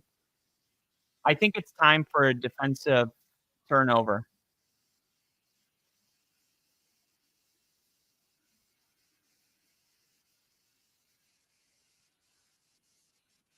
Here's a run with Chase Brown, and he picks up a first down. I don't like the way the defense is just giving up these easy, quick 2-yard gain, no problem. They should have to work a lot harder for a first down on 2nd and 2.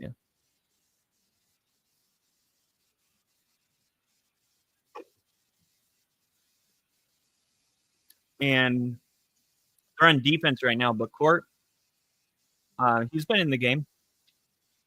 He's not hurt. Here's a throw, and there's going to be holding.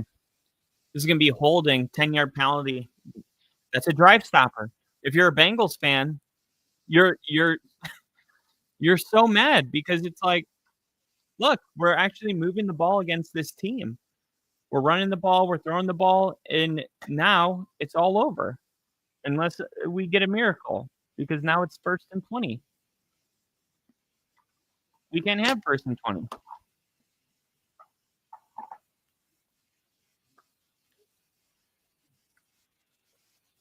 Ten penalties? 60 yards? Jeez. 1st and 20 now. Denver, spin move, sack, lunch, num. Nick Bonito. And Nick freaking Bonito says, I got you. I got you. Nick Bonito's 4th sack of the season. That's 1 per game. A good spin move on Amarius Mims. And he's really had 3 opportunities. Now it's 2nd and 27. And he's a back-to-back sack guy. That's just what he does. He gets 2 in a row. Now they're going to throw the ball quick here, I bet. Yep, quick throw, Chase Brown. And Brown able to pick up 8-9 yards.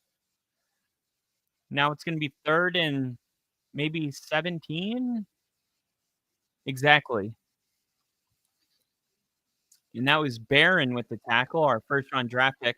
I feel like for a morale boost, we need to see Jahad Barron make a big play because Amari and Hampton was on the board when we drafted Barron.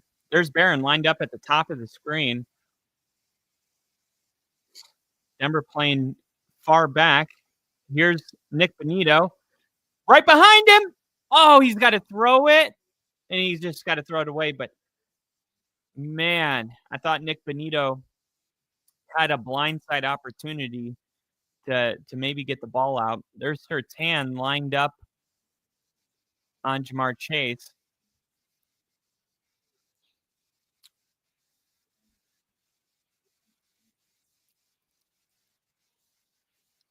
T. Higgins fell. And, yeah, that was just great defense. And now they're going to punt it. And Mims, got to say, these fair catches have been looking a little less, how do I say this? Natural. A little less natural. Marvin Mims, you can make a case he's the best in the league. He's the first player ever to make the Pro Bowl as a punt returner his first 2 years in the NFL. First team All-Pro. Not just a Pro Bowl, but first team All-Pro in his first 2 years in the NFL. And that was the reason we drafted him. You know, this was a player that Sean Payton drafted in his first offseason with the Broncos before we had ever even played a football game. We drafted Marvin Mims. And you try to remember this, right? Like, oh, Jahade Barron's not working out. Meanwhile, all these other guys are working out for their teams. Nick Benito, you know, didn't do anything his rookie year at all. Marvin Mims, never really saw him. You know, Troy Franklin last year, he was nowhere. He barely saw the field. This year, like, he's playing such a big role that we traded Devon Bailey because we flipped a 7th-round pick for a 3rd and a 6th. So we couldn't pass it up, but only because Troy Franklin had such a good camp were we able to do that. I think the expectations is you draft somebody and they're going to come be a star right away, but Denver has shown that it's just as important that you draft, you know, the right player, your I guess your talent acquisition team to make sure you're going after the right guys. What's just as important as that is your player development staff. And I never realized this, but there's a lot of players that get drafted to franchises that don't have a good player development team, and those guys don't pan out. And you look, you're like, how did 20 of their last 30 draft picks, you know, exit the NFL after 4 years, 5 years? How is that possible? So I think that's kind of what's good to keep that perspective and then learn about your team. Like, do we have a good player development staff? And one way to know that is, are you seeing your players that are drafted get better every single year? That's the ultimate marker where you can, you know, judge for yourself.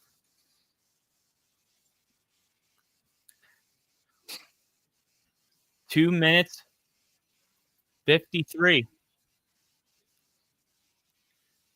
They're going to hand it off here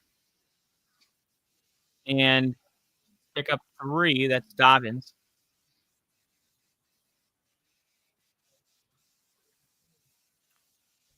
Look at Jamar Chase.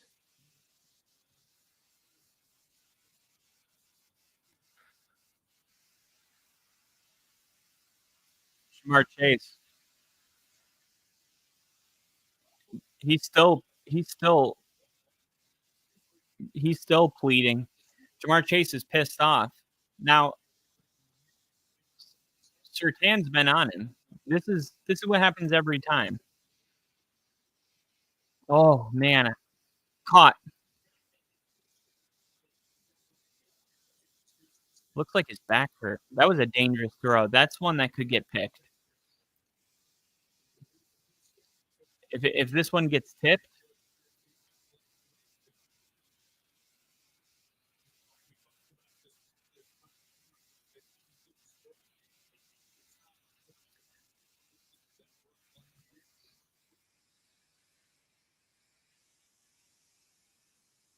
here we go. Denver finally starting to move the football here. Oh, quick throw. Troy Franklin, 14 yards. Here we go, baby. Here we go. Forgot to take notes here. 2 punts, 3. Okay. Then we got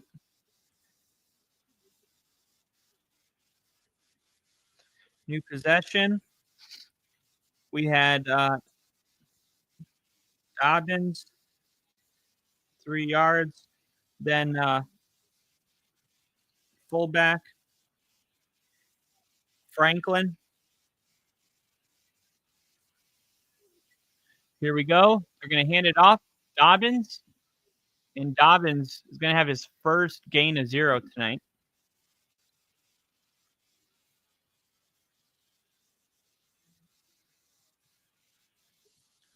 One more play in the third quarter, but no update in the score.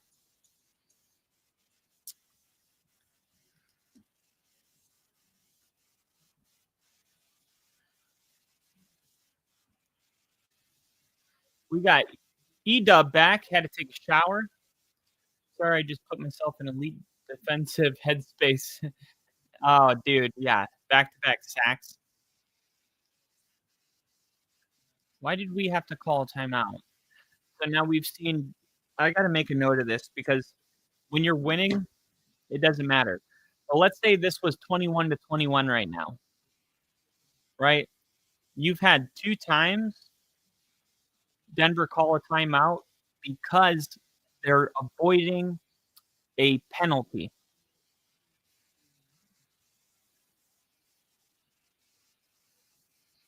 Like, they're coming off of a 0-yard gain with J.K. Dobbins. How can you not line up? And I could get it if it was a 30-yard gain and you had one receiver down the field 55 yards, or it was a completed 55-yard play, and you're trying to get lined up. It's a 0-yard gain. Everyone's right there. Fake handoff. Bo Nix is going to throw it. R.J. Harvey is going to pick up 10 yards, stay on his feet, go out of bounds. That's the end of the third quarter. All right. I love that. I'm going to use the bathroom really quick. Deep for the Pete.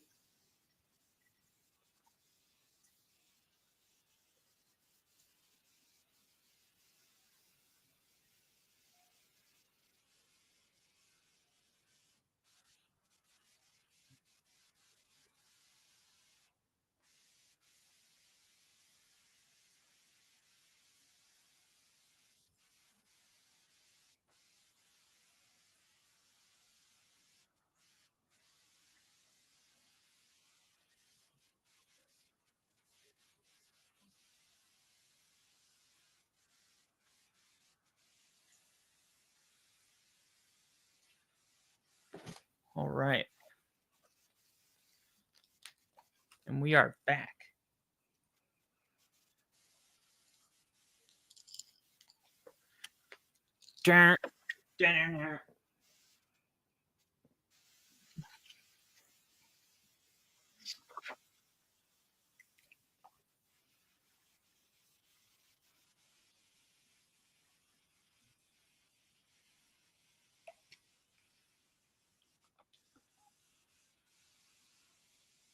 We got Nick in the chat. We are riding. Never again, Nick. We never ride again. Promise me.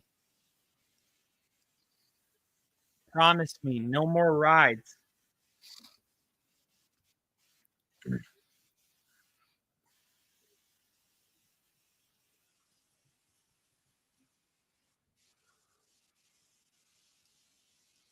Looks like the Dolphins were able to get a last-second touchdown.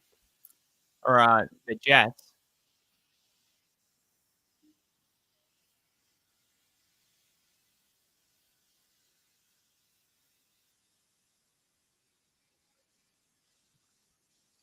Garrett Wilson got the touchdown.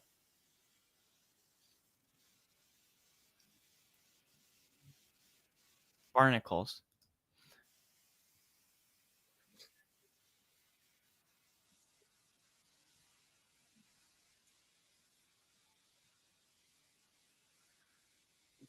Mm-hmm.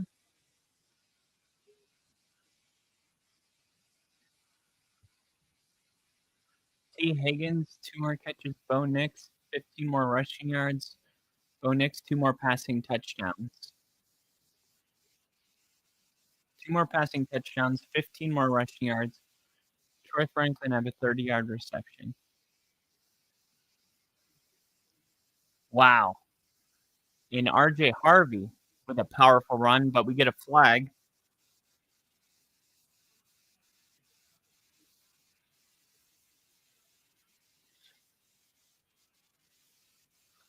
So Denver called a timeout. Bonik called a timeout, and then we went to the third quarter, or went to the fourth quarter, but I thought he called the timeout with 3 seconds left. What is that? Luke Wattenberg?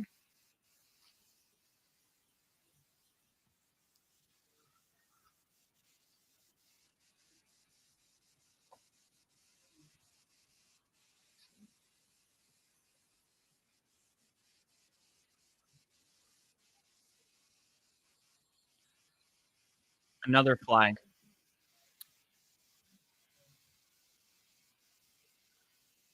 What is going on?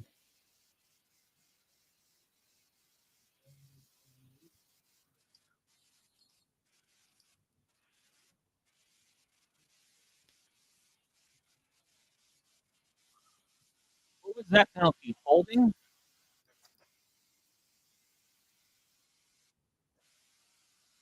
Luke Wattenberger. What the hell, dude?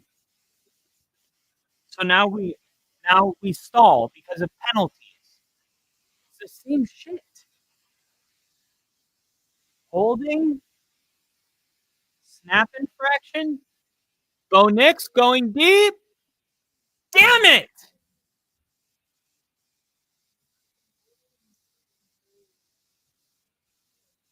Catch the damn ball!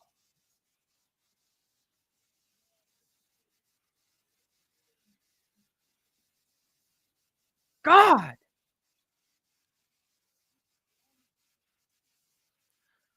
What are you talking about? He was about to get hit. If he spent one more extra second, 99 would have gotten a hand on the ball.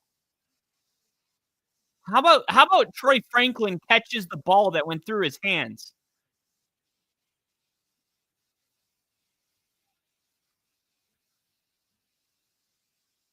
God!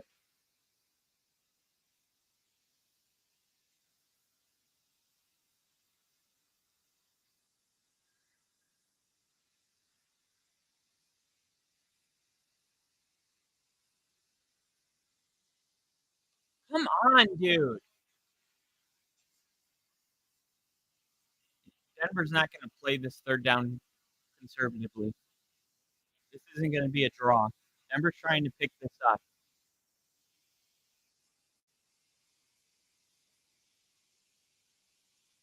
God. Or we're going to just throw it right.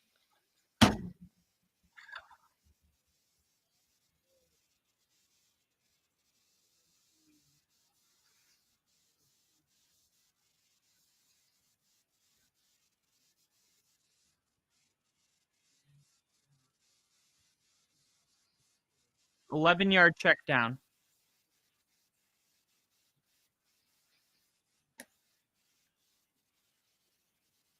God. Oh! Self-inflicted. This might not seem like a big deal to a lot of people because what was that punt?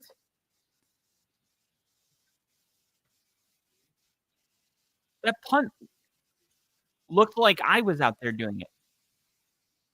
What was that? He releases it at the 30.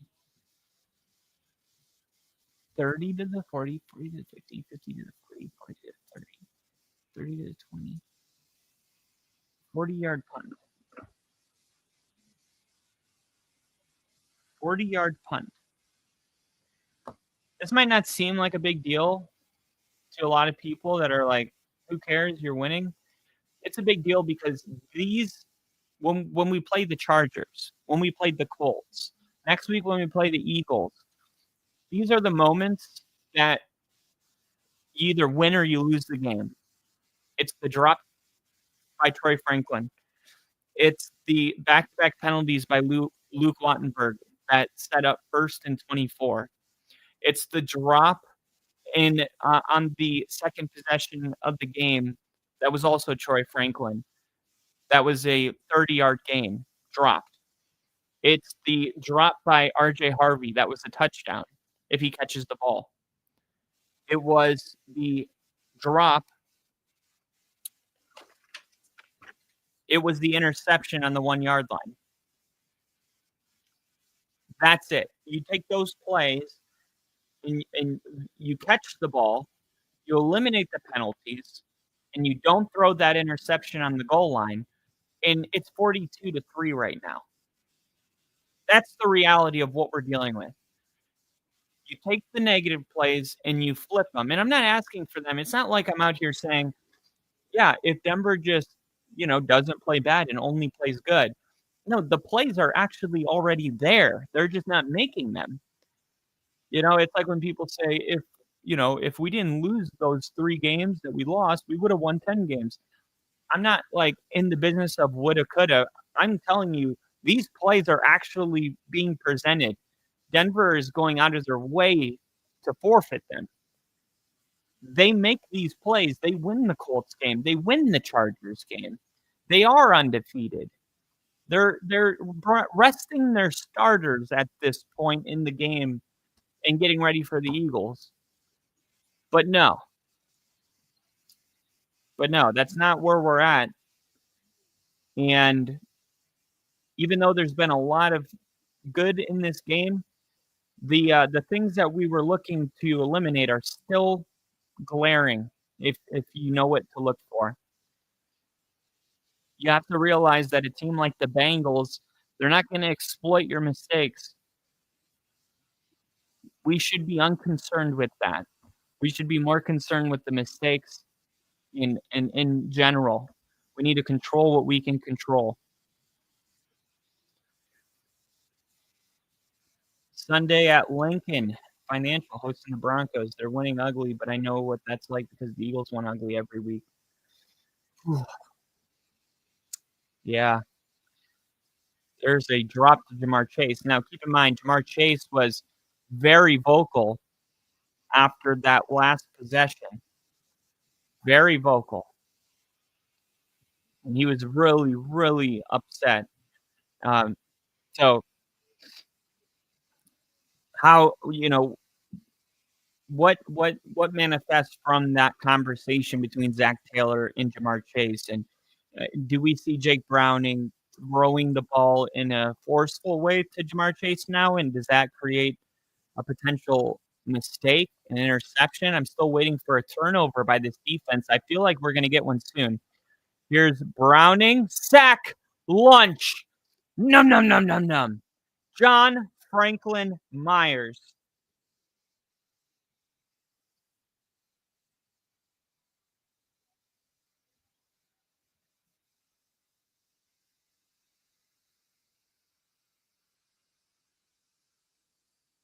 Let's go.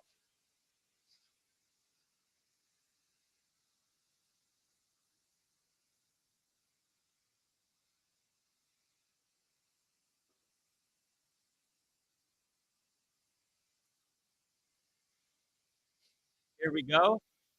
Rolling out and incomplete. Trying to throw it to Pirine. The pressure by Nick Benito and Jonathan Cooper there, and they're pumping up this crowd right now. And the Bengals on this opening drive had a penalty that gifted them a first down, and then they were able to go on a drive. Nearly blocked. Line drive punt. We're going to see Mims. 24, 23, 24-yard line. And now really, really want to see Denver do something here.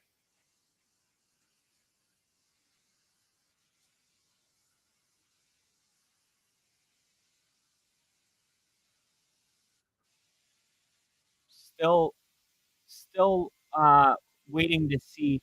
I want to see. I had a bet in that Troy Franklin would have one big time throw, 30-yard reception, because Denver, they want to do that once a game, right? Once a game, they want to drop back and chuck it to Troy Franklin. And it sucks because he had that and he dropped it. I mean, we already saw that play.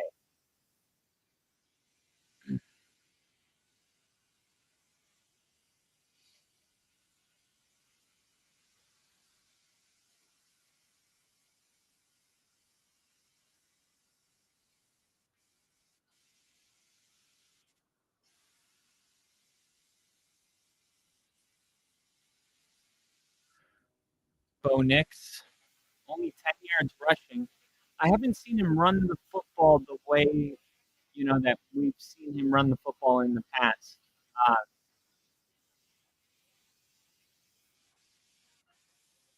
see,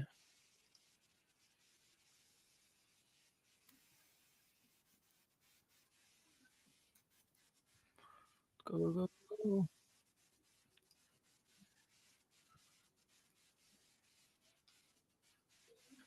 Tennessee.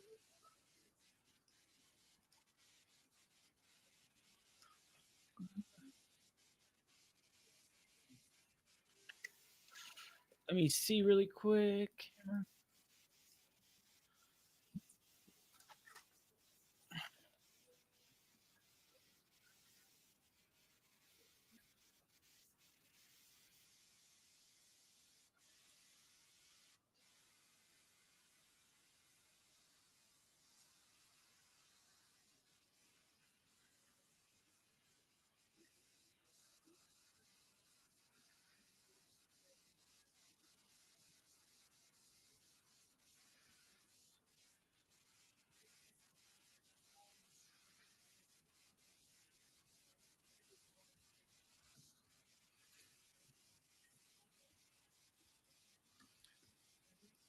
Here we go.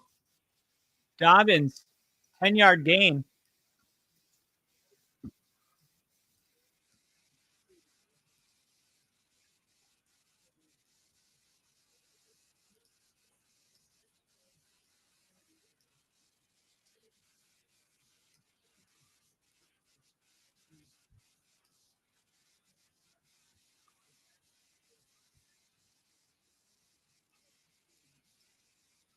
Where is it?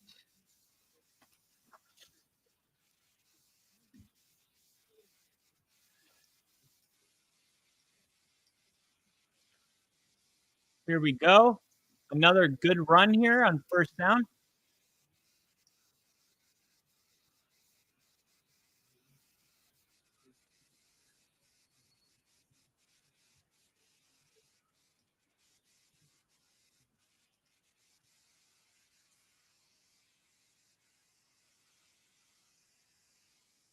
No.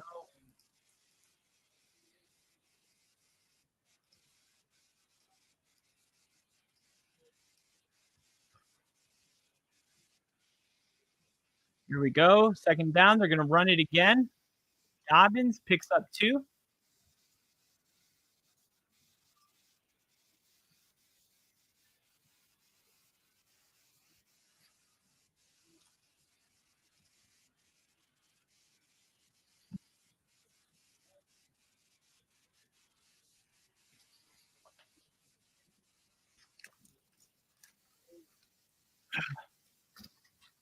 All right. Here we go. Had to fix my camera. 3rd and 1. Bo Nix rolling. Caught. Mims. There we go.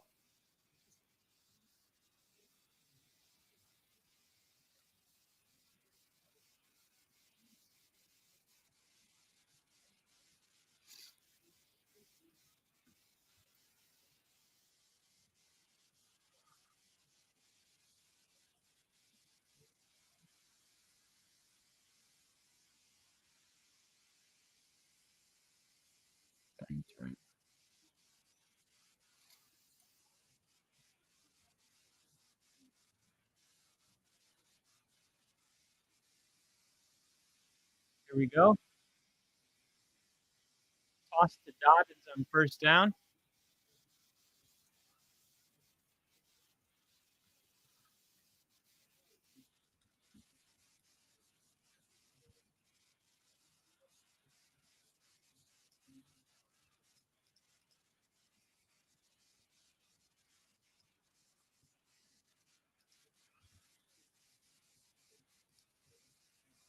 All right.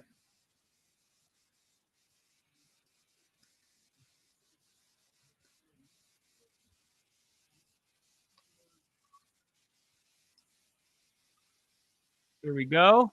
Dobbins still going. 11-yard gain. J.K. Dobbins.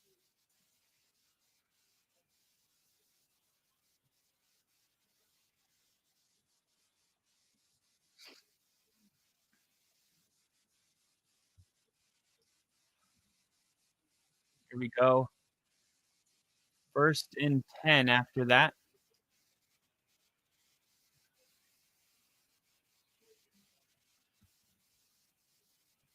Bo Nix under center. They're going to flip it. And Dobbins going. Woo! How many yards is that? 16. Denver, their first 100-yard rusher in their last 38 games. Wow.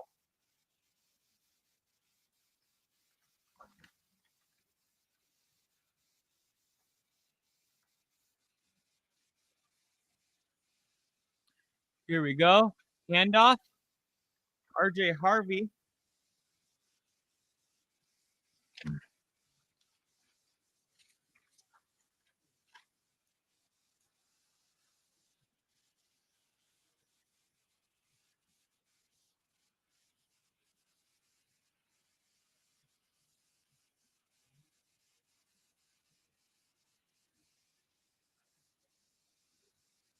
Broncos. Must have just pulled it up on the big screen because we're talking about it. 2nd down and 7.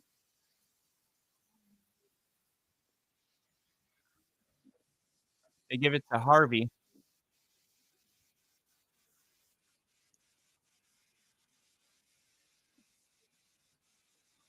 Third and 5. 3rd and 5 coming up. Ginger said, Eagles probably going to need to be on Epster. The last time the Eagles hosted Broncos was in 2017 when Wentz was playing awesome before he got hurt. You can have Chase. Wouldn't want him. We'll talk about that one in a second. 3rd and 5. Bo Nix throwing. RJ Harvey. Touchdown. Let's go. RJ Harvey. Touchdown.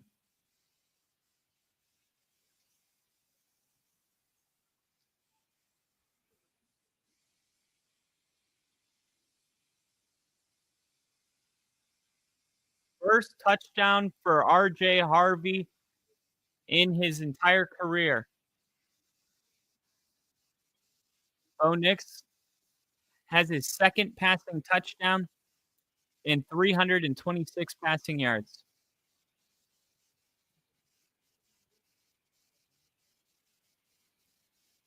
And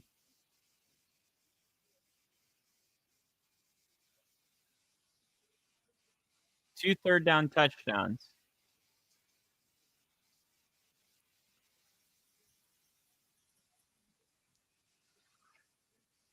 T. Higgins, only 2 catches today.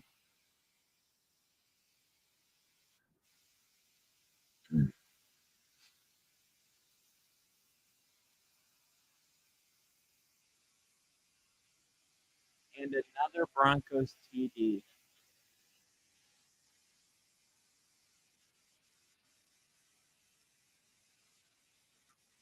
Nothing stops America, and nothing stops the Broncos.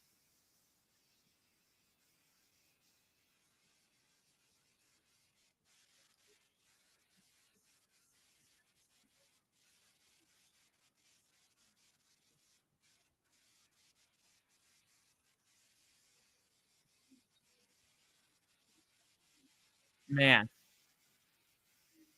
this is great. This is great. Still a lot of stuff we got to clean up. I try not to be a Debbie Downer, when I bring these things up, but sometimes you do have to talk about them. Otherwise, people get really confused when they show up again against teams like the Eagles. Next thing you know, you can't win a game like that because of the mistakes. And if you're not talking about this stuff, you get you feel like you're totally blindsided. Like, what happened? We were so good last week. So still a lot to clean up, and I'm sure Sean knows that.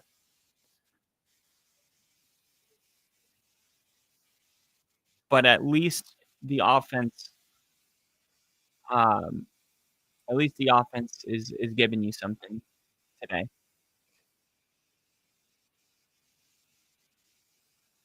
I'm looking at the stats right now for Bo Nix.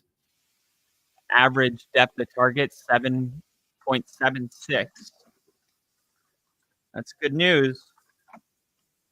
That's good news.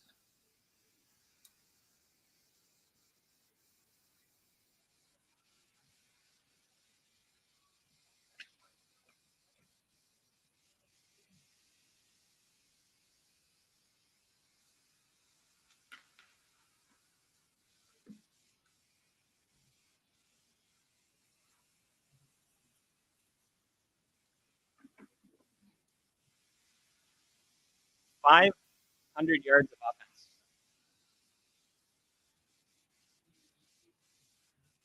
This is the most lopsided game in yardage in the NFL this year.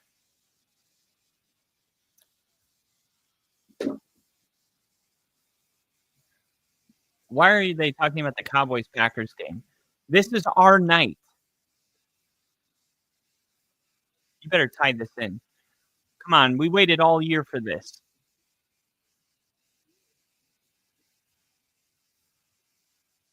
Why are we talking about the Packers? Okay, reminds you of the Bengals last year. False start.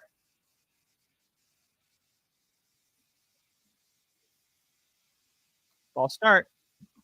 Penalties keep rolling.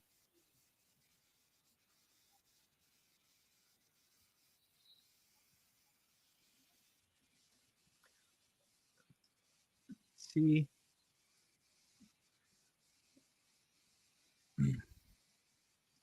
I think it's going to be a touchdown here. I mean,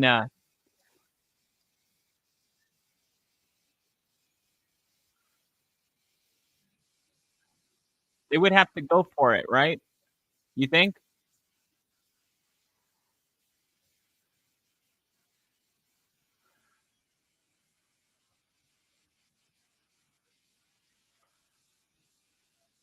I want to see touchdown scores. Broncos.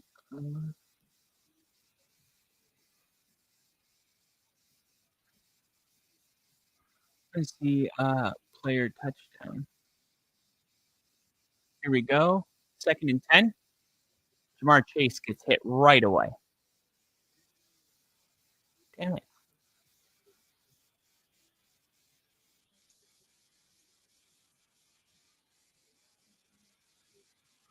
They haven't run a play in Broncos territory since their first possession.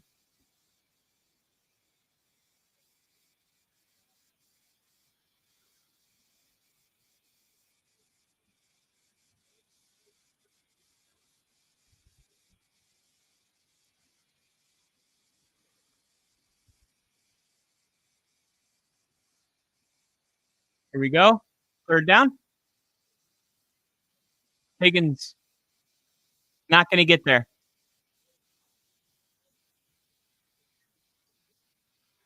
And it's 4th and 3. They're going to punt it?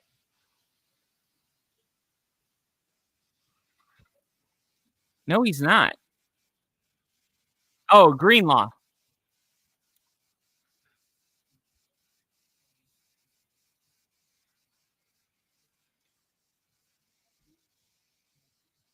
I'm surprised they're throwing the red flag. Is that good for the team? Is that good for the Bengals organization? You're at midfield. It's 4th and 3. You got 3 minutes left in the game. You get a touchdown. It's an 18-point game. You get 3 timeouts. So let's say you get the ball back, score a touchdown, and go for 2 and get it. It's a 10-point game. Then you get to the point where you need 1 onside kick. I get that. But let's say you get it and score. Now it's a 3-point game. Unlikely, yes. But what are you here to do if not win? I would never call a game that way. Now, if it was 42-3, sure, we'll punt it. But that's just not happening. Yo, we got Ginger gifting a membership. Let's go, baby. E-Dub, hoping it was good to you. I agree, Hats and KC.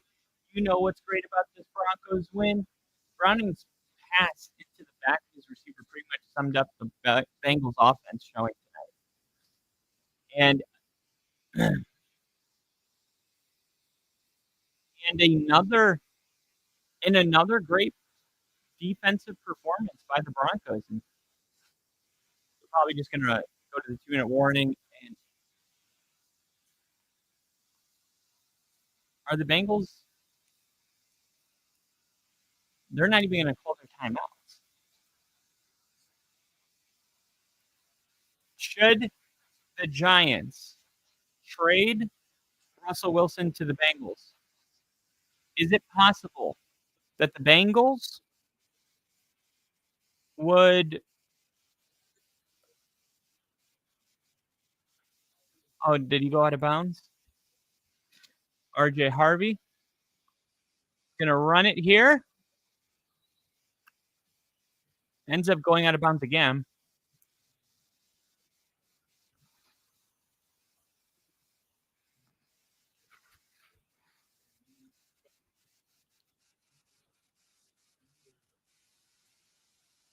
$55 rushing yards for RJ Harvey, 40 receiving yards, 95 total yards. Add a tug to go along with it.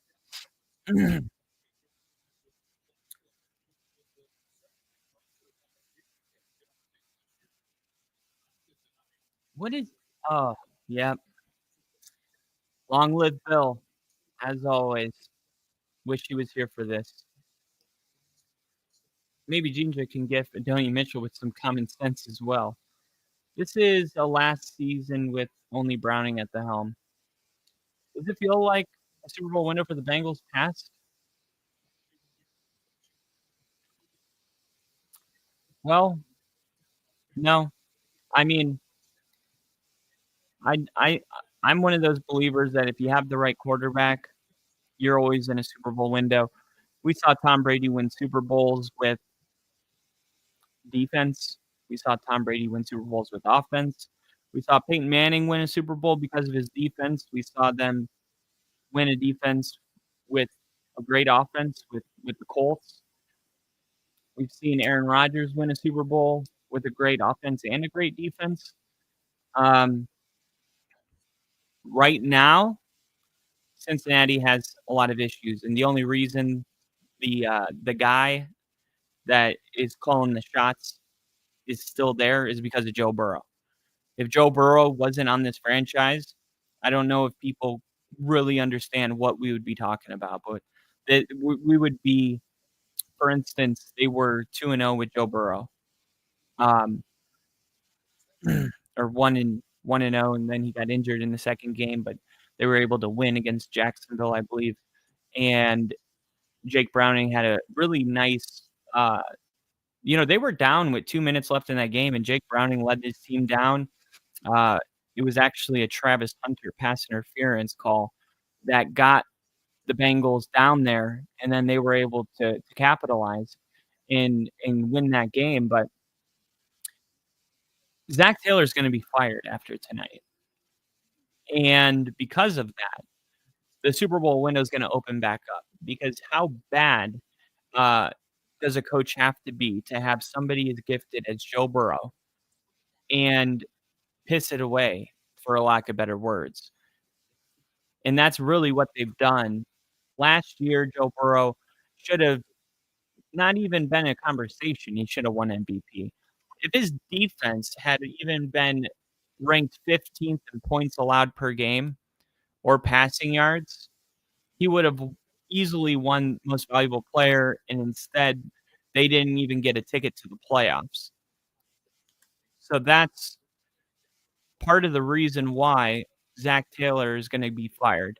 He continues to not make the most of being one of the 3 teams, one of the 4 teams in the NFL that has one of the best quarterbacks.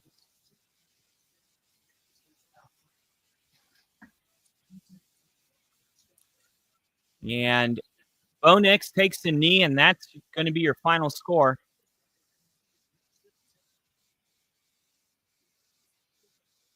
I think Zach Taylor is going to be done tonight. 11 penalties. They had more penalties than first downs, and I know exactly what this looks like. You had more penalties than you had first downs. Does that sound familiar to Broncos country? Because that was Nathaniel Hackett after the game against the Colts that went into overtime, and our fans got up and left. And for people that don't know, Bronco fans don't walk out of their seat until the game's over, win or lose, let alone going into overtime when suspense is at an all-time high. If there's any time, if we're playing Family Feud and it was like the time that you don't walk out of the stadium, the number one answer, overtime. Everyone wants to see what happens. So when you're putting a product out there that's so bad that fans are walking out of the stadium before overtime, they're basically saying, I don't care what happens in this game, because even if Denver wins, they don't deserve to win. No one deserves to win. This was embarrassing. I got to fight traffic. I got to get up early tomorrow. I spent hard. These tickets weren't cheap. I spent a lot of money, and this is BS. I'm going home. Maybe at least I can get ahead of the traffic. Unfortunately, 70,000 other fans were thinking the same thing. So what happened to that team? Well, they won 3 games, and on Christmas Day, they played the Rams. They lost. I think it was 52-7. And when we woke up in the morning, Nathaniel Hackett was fired in a not even one and done tenure with the Denver Broncos. That game where the fans walked out, there's a clip, a soundbite that I have in my hype video that I do every year with Sean Payton taking over as the head coach. And he goes, you had more penalties than you had yards? And actually, I'm going to show you guys that video right now. We're going to show you how far we've come. I think it's important to remember that when you have a game like today where I have plenty of things to, rip Denver about. It was not good enough. Simply not good enough. The only reason that they were able to win this game was because they played the Bengals. That's it. Remember last year we had 10 wins, but didn't have only one win against a playoff team? That means all 9 of our wins came against non-playoff teams. And as much as I hate that stat because I believe we are a good team, that was what people were saying about the Broncos, was that they were a team that was capable of beating up on bad teams. And that's what we saw today and what we saw last week against the Chargers, who have kind of made their case as a top 5 team. We're not good enough. And then the week before that against the Colts, who are also a top 5 team, we weren't good enough. It came down to a penalty at the very end. And then against the Chargers, we gave up 10 points in the final 3 minutes. And all of a sudden, we dropped 2 in a row. And the frustrating thing is that we are good enough. We are good enough to beat the Chargers and the Colts. And we beat ourselves in both of those games. And what they did today would have resulted in the same thing. If we were playing the Colts or the Eagles, it would have been a really good game, but we would have lost it because we had 4 drops, because we had 6 penalties. Luke Wattenberg had a terrible game. But like I said, I want to keep perspective here, and I want to show you this video, because this video is where we came from.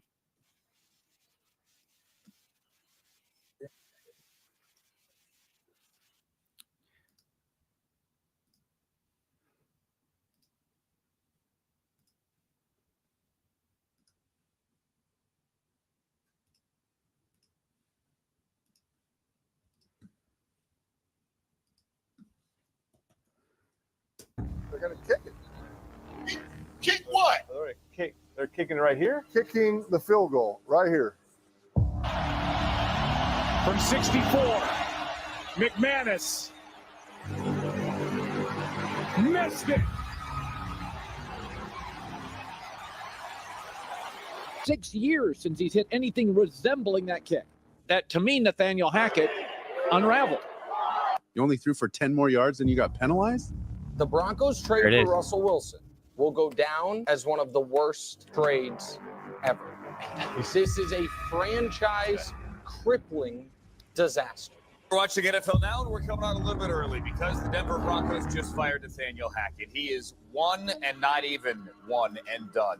You paid $200 million for the guy. My question is, who's going to want this job? Sean Payton is getting back in the NFL coaching game, teaming up with Russell Wilson. I'll go to Denver and pick up the pieces of what was clearly broken all over the floor. Well, in comes Sean Payton to the rescue, hopefully to the rescue. The most important thing is where we ended up. Where we ended up was with the perfect coach for the Denver Broncos. Don Michaelis, 9 News. There's a lot of discussion this year about Russell Wilson and his performance. It's smoldering. I can feel the heat. It's very clear why he did what he did, and that is to say, Russ, me and you against the world, baby. Certainly excitement. I'm looking forward to obviously the challenge. I absolutely love Sean Payton and the confrontation tool. He's in great shape. He's down like 15 pounds. The question I asked was, what are the Broncos going to do well offensively?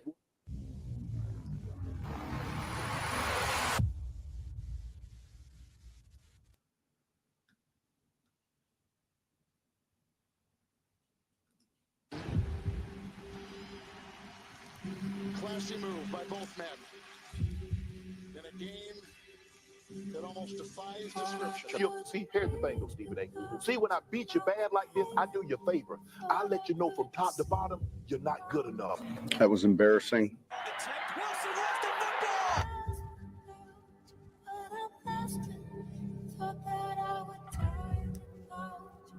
How does it end? Fair question. $85 million spread over 2 years in a historic move with the biggest dead cap hit to an NFL team in the history of the NFL. $85 million will not be available for the Denver Broncos because they have cut Russell Wilson. We went onto the field and about throw 16, I just said to George, this is the guy. With the 12th pick in the 2024 NFL Draft, the Denver Broncos select Bo Nix. Well, I think it's too high for Bo Nix. If we like one of these guys a lot, then I'm unconcerned where people think we should draft. Really. Get to a point, and I remember saying this in our ownership meeting, and I said, we can't be the only ones seeing this. I always thought Sean Payton was going to take him. All right, let's go. First off, the personalities are going to matter. Better arm than I think people think. Yeah. Are you ready to name him the starter? Yeah. And why haven't you? Listen, Why don't we just settle this right now? it's the first time for me. But I think it's like it's But a I bit think of your it's a bit question- of the jig is up though, coach. Like Yeah. it's like we know he's the guy. Why not hand him the keys like Chicago The did with band's still Caleb? playing. It's in the book. Sean can say what he wants. Bo Nix is the starter. I would expect to hear that here in the next day or two. Bo Nix, starting quarterback. Were you right? So I'm super excited and, ready to get back to work again. I think he's going to adapt to the NFL really fast. Hot take. Bo Nix is the best quarterback this year. He's looking for Drew Brees. Yes, sure. Or he was looking for Patrick Mahomes, but he blew that. Have you found your Patrick Mahomes? And see how carefully he's choosing his word. I was higher on him than most. This felt pretty obvious if you watch him play in his preseason games. Scrambling behind the line of scrimmage to find people to throw to. Only Caleb Williams is better than him in that department. You kind of feel the poise when he's playing. He looks the part. That's what we look for in rookie quarterbacks. You're out there on the field. Do you look the part? Every single year, there's a pop team. And I'm watching Bo Nix, and I've had a couple of texts with Sean Payton. I just think Denver's better. What are your impressions after you've seen Bo Nix play preseason football? I think it's been 2 pretty good weeks in a row, Bucci. I really think he's done a good job. PFF has their personnel near the bottom of the league, and I'm like, Bo Nix, I mean, it's 2 weeks in a row. It's incredible. Were you right? Yeah. Absolutely. You want to win a Super Bowl?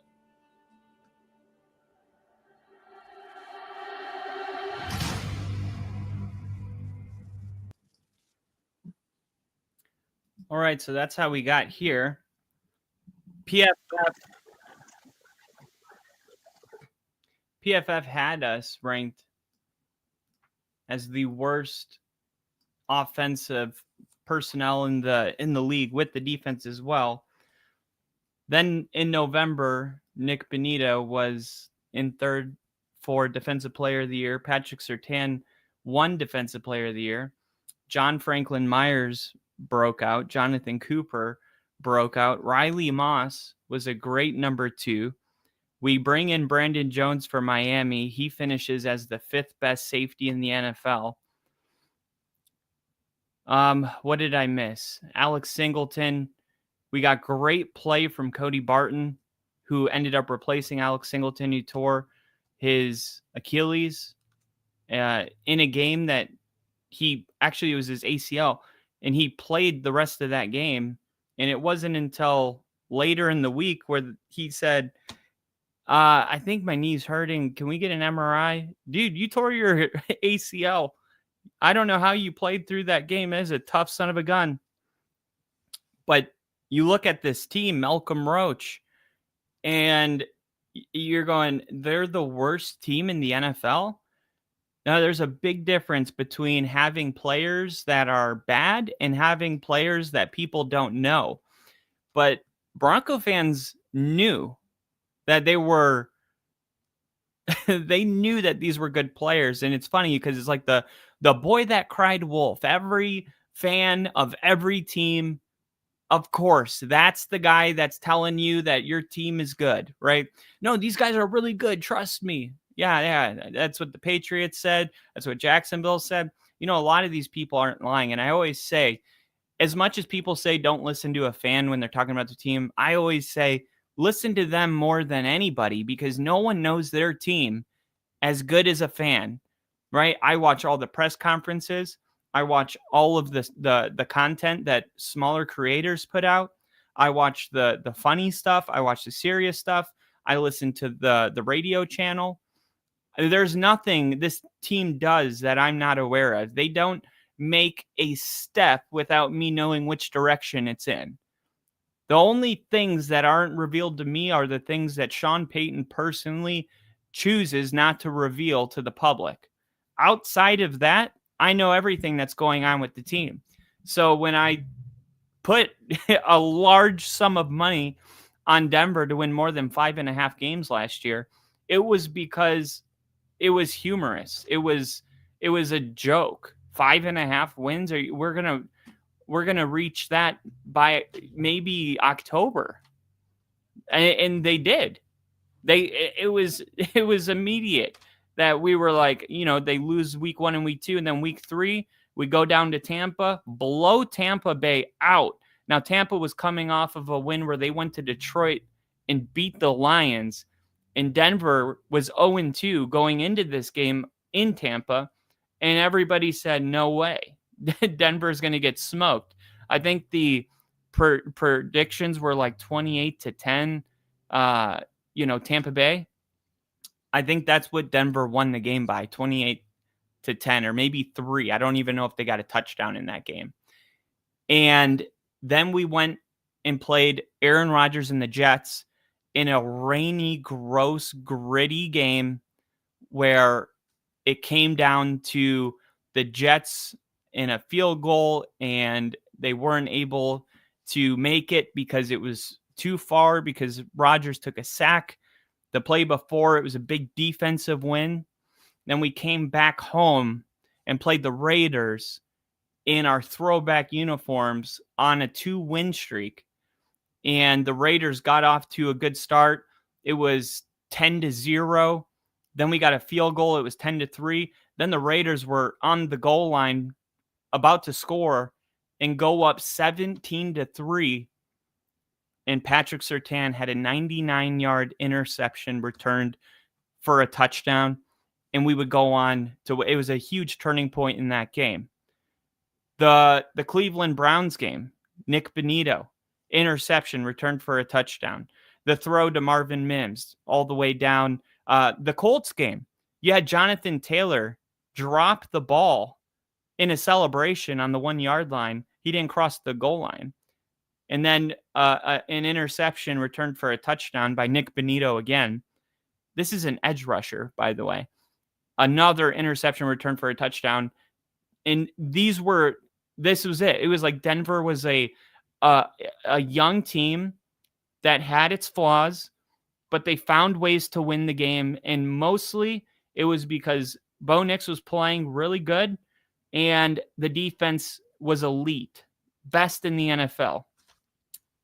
The only other team that you can even compare it to is Philly. And then we go into this offseason and we go to the playoffs, lose to the Bills, get embarrassed. And yeah, we lost. We played the Chiefs. We played the Chiefs very well. Denver should have beaten Kansas City in Arrowhead. For those that don't remember, Bo Nix had about 2 minutes and 40 seconds, I believe, 3 minutes. And the Chiefs had a 1-point lead on us. And if Denver could get a field goal, they would win the game. And the Chiefs knew that. And Bo Nix went out there, calm in Arrowhead, calm as a whistle, going out there, throwing the ball, making elite plays. You had a lot of those crossing layered routes, throwing it to Cortland Sutton, and he leads the team all the way down to the 30-yard line. And then we're just running the football, and there was nothing more the Chiefs could do. They were out of timeouts. They had to hope for a miracle, and they got it. They blocked the field goal. Kansas City went on to continue to be undefeated. And it was disappointing. It was heartbreaking because nobody was like, Bo Nix, let's talk about it. Now that field goal, a chip shot, goes in. The next day, it's like, oh my God, Bo Nix, first quarterback to go into Arrowhead and beat Mahomes this year. And it was the same thing against Indy. Like, they get the leverage penalty week 2. Indy gets a re-kick, and they make it. So then it's like the Bronco fans would have gone from, we just beat the Colts. Our offense looked good. We ran the ball well. The Colts were looking really good before we played them. And instead of, that, it's, oh my God, what a terrible loss. We have some serious issues. And then the week after that, we played the Chargers and lose again. And it's like, there are Bronco fans talking about, I can't even watch this team play. and I want to be like super clear about something. And I wrote this morning, and I would say this is for Bronco fans. This is for NFL fans in general, not even just Bronco fans. This is what I wrote this morning. Loyalty can't be compromised, and fandom can't be faked. Show me a Bronco fan who threatens to quit watching, and I will show you someone pretending to be devoted. That is the way fandom works. It doesn't matter how bad it is. You can't stop watching if you wanted to because you're too invested. All right. You're not there by choice. You were chosen by the gods of the team. Right.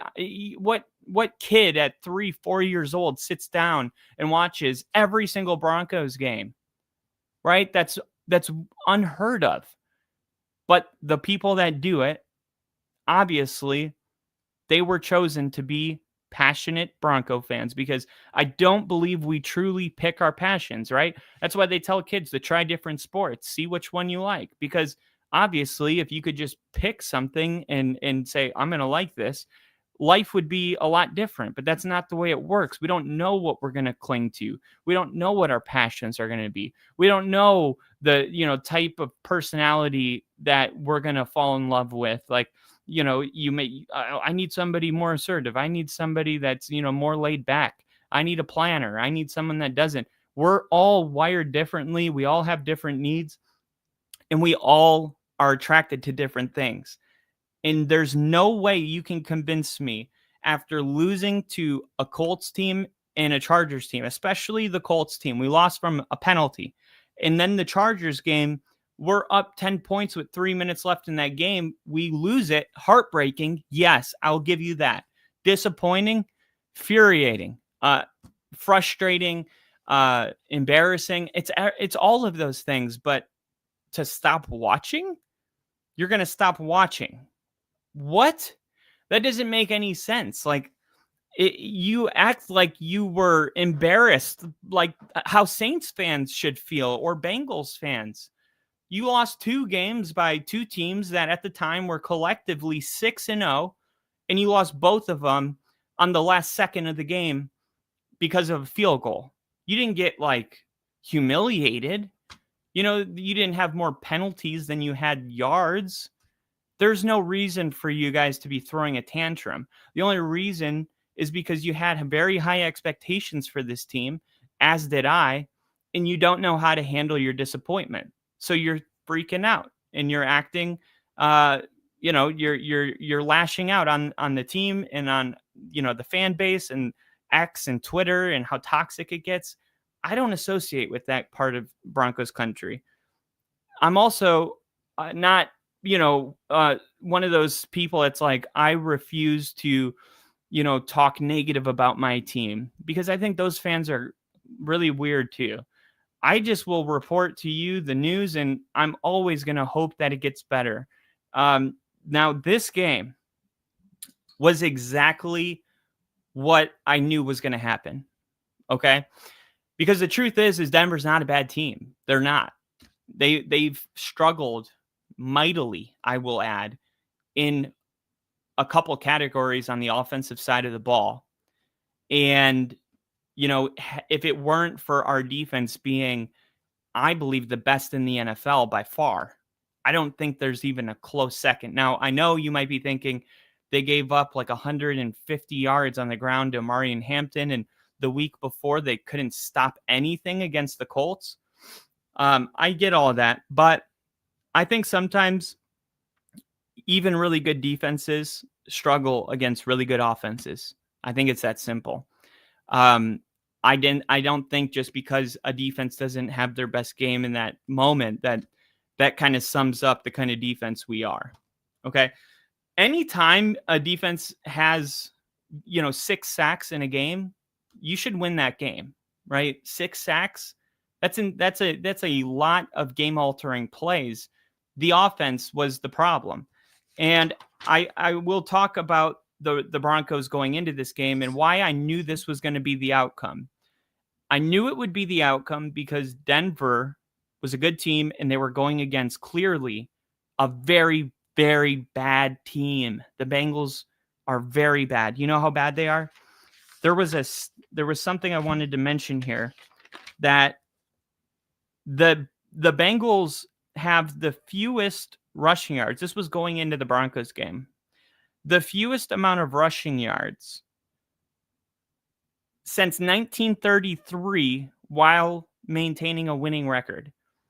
So no team maintaining a winning record has had fewer rushing yards than the Bengals.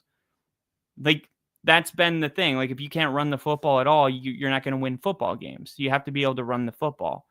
Like, that's step one, run the football, right? If you can't even do that right, you can't do anything right.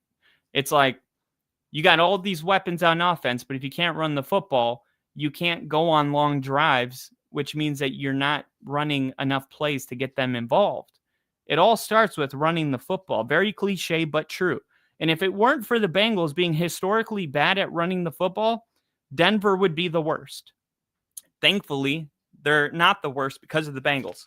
Now, last night, I was up until 3 a.m. looking at the Broncos, trying to figure something out, right? What's wrong with this team? Like, I know that they're struggling in the first quarter, but like, why are they getting off to such slow starts? And then why, when it's going, is it going so well? You know, it would be one thing if it was like when we had Russell Wilson and we would not score the entire game, and then we would be down like 3 possessions, and then in the final 7 minutes of the game, the Broncos would be able to drive down and score a touchdown. That's just the defense getting soft because, you know, they're trying not to give up a big play, and you're able to get some, you know, I guess, pride yards at the end of the game. But Denver is not that. You know, what we saw this year so far was that Denver in the second quarter was having a ton of success. In the third quarter, they were having success. The first quarter and the fourth quarter were, I don't even know. Like, it was embarrassing. Denver in the first quarter, they barely have the ball. You know, we were in this game and it was like, here we are, 3 minutes left in the first quarter. Denver, you know, is just now getting the ball back after going 3 and out to start the game. Like, here we go. This is how it happens, right? This is why we have a 39% time of possession in the first quarter. Okay. In the second quarter, it goes up to 46%. In the third quarter, it goes up to 55%, which is actually 6th in the NFL, which tells you in the third quarter, Denver's holding the ball. They're going on long drives, and that's third in the NFL. Okay, not 6th, third. So, or no, I said third quarter, not so. Yeah, 6th in the NFL, 55%. Okay, but then in the fourth quarter, their time of possession goes back down to a 45%, which is their second worst. Of course, the first quarter being their worst. So their worst quarters on offense were the first and the fourth quarter, which was kind of the common theme, right? They had 3 touchdown passes in the first half against the Colts, and then they scored 0 points in the fourth quarter. They scored in the opening drive of the second half, and then Denver didn't score another point the rest of the game. With, you know, 80% of the third quarter and all of the fourth quarter, they couldn't get a single point. So that's why, you know, that's what it took for us to lose. It took that. It took penalties.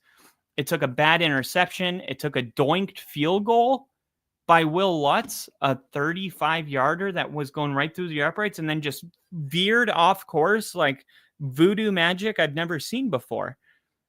And then the leverage penalty, that's what it took to lose to the Colts. Like, keep that perspective. It's everything, right? It's the truth.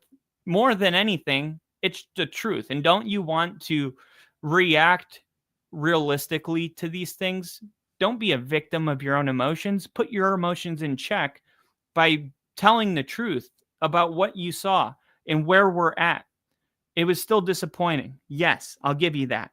But I'm looking at this last night going, what is it about our team that when it's clicking, they are so good? And then at other times you're like, do we need a new play caller? Like, is that it? Is it Sean's not good at calling plays? And I think it came down to a couple things: predictability and being too conservative. Sean was calling a lot of plays that are just very predictable. The quick screens to Marvin Mims, like nobody was falling for it. Last year it worked for us. But this year it was like people were saying, okay, we're going to take that away and we're going to make you beat us with Bo Nix pushing the ball down the field.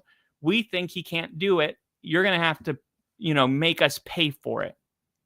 In last week, there were 3 times that Denver had a chance to make them pay for it. It was 3 touchdowns, and all of them were 1 or 2 yards outside of the reach.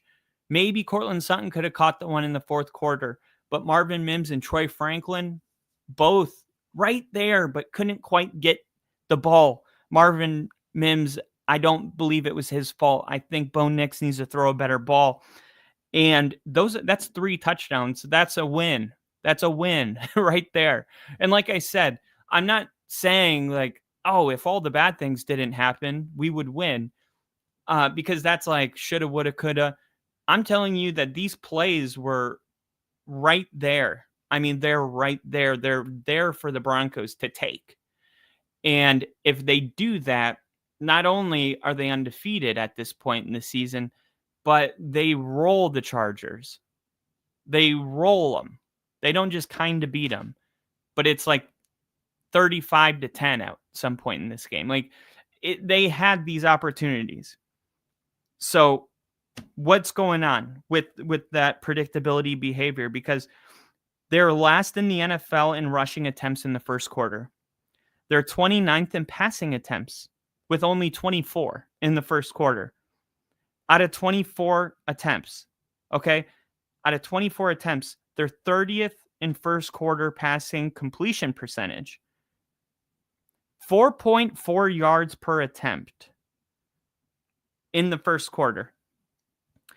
But how do you have a 54 completion percentage when you're 30th in the NFL in depth of target? You're only throwing it 4.4 yards, which is 30th in yards per attempt, yet your completion percentage still ranked 30th as well.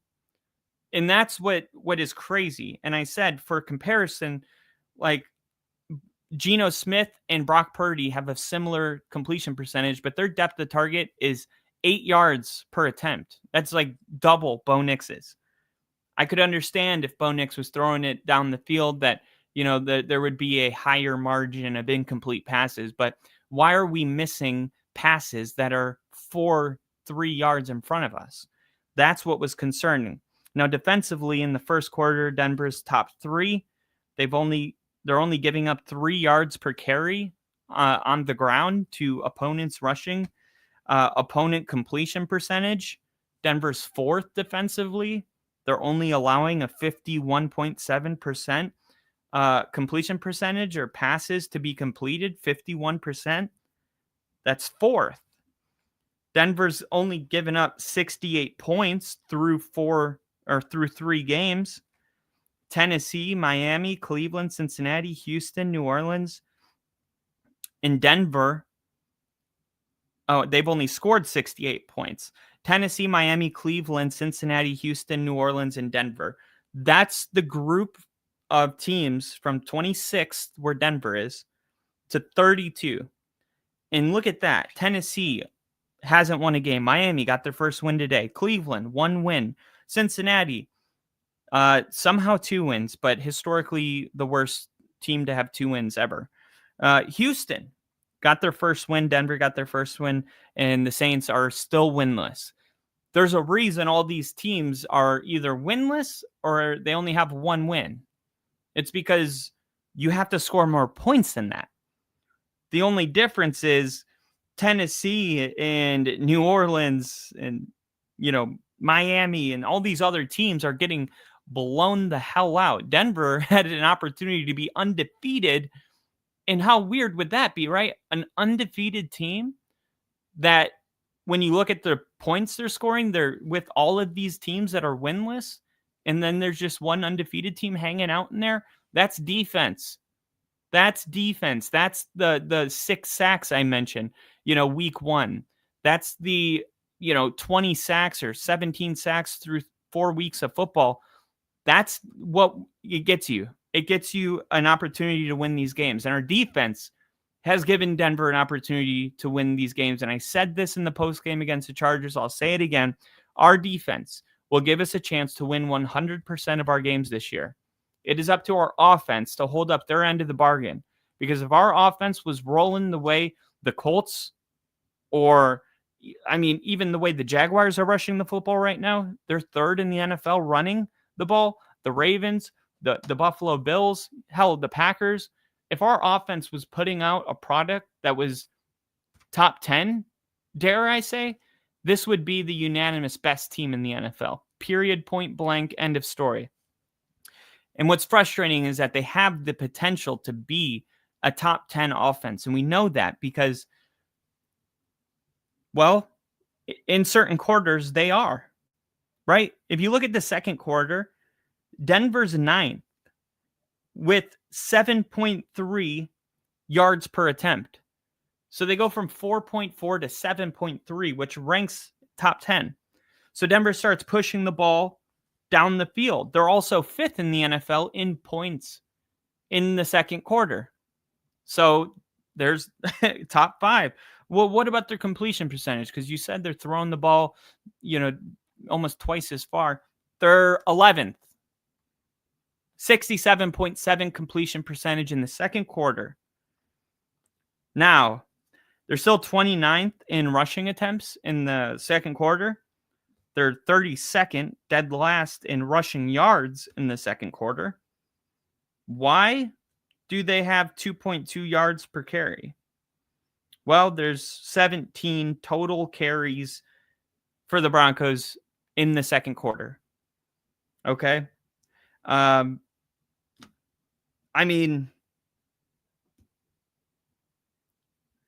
They have one carry in the second quarter all year that was more than 10 yards, right? A run play that's 10 yards or more, they have one. Okay. So first quarter yards per attempt leaders: Seattle, Buffalo, Indianapolis, Detroit, Green Bay, and Pittsburgh. Those are your leaders. Third quarter. Okay.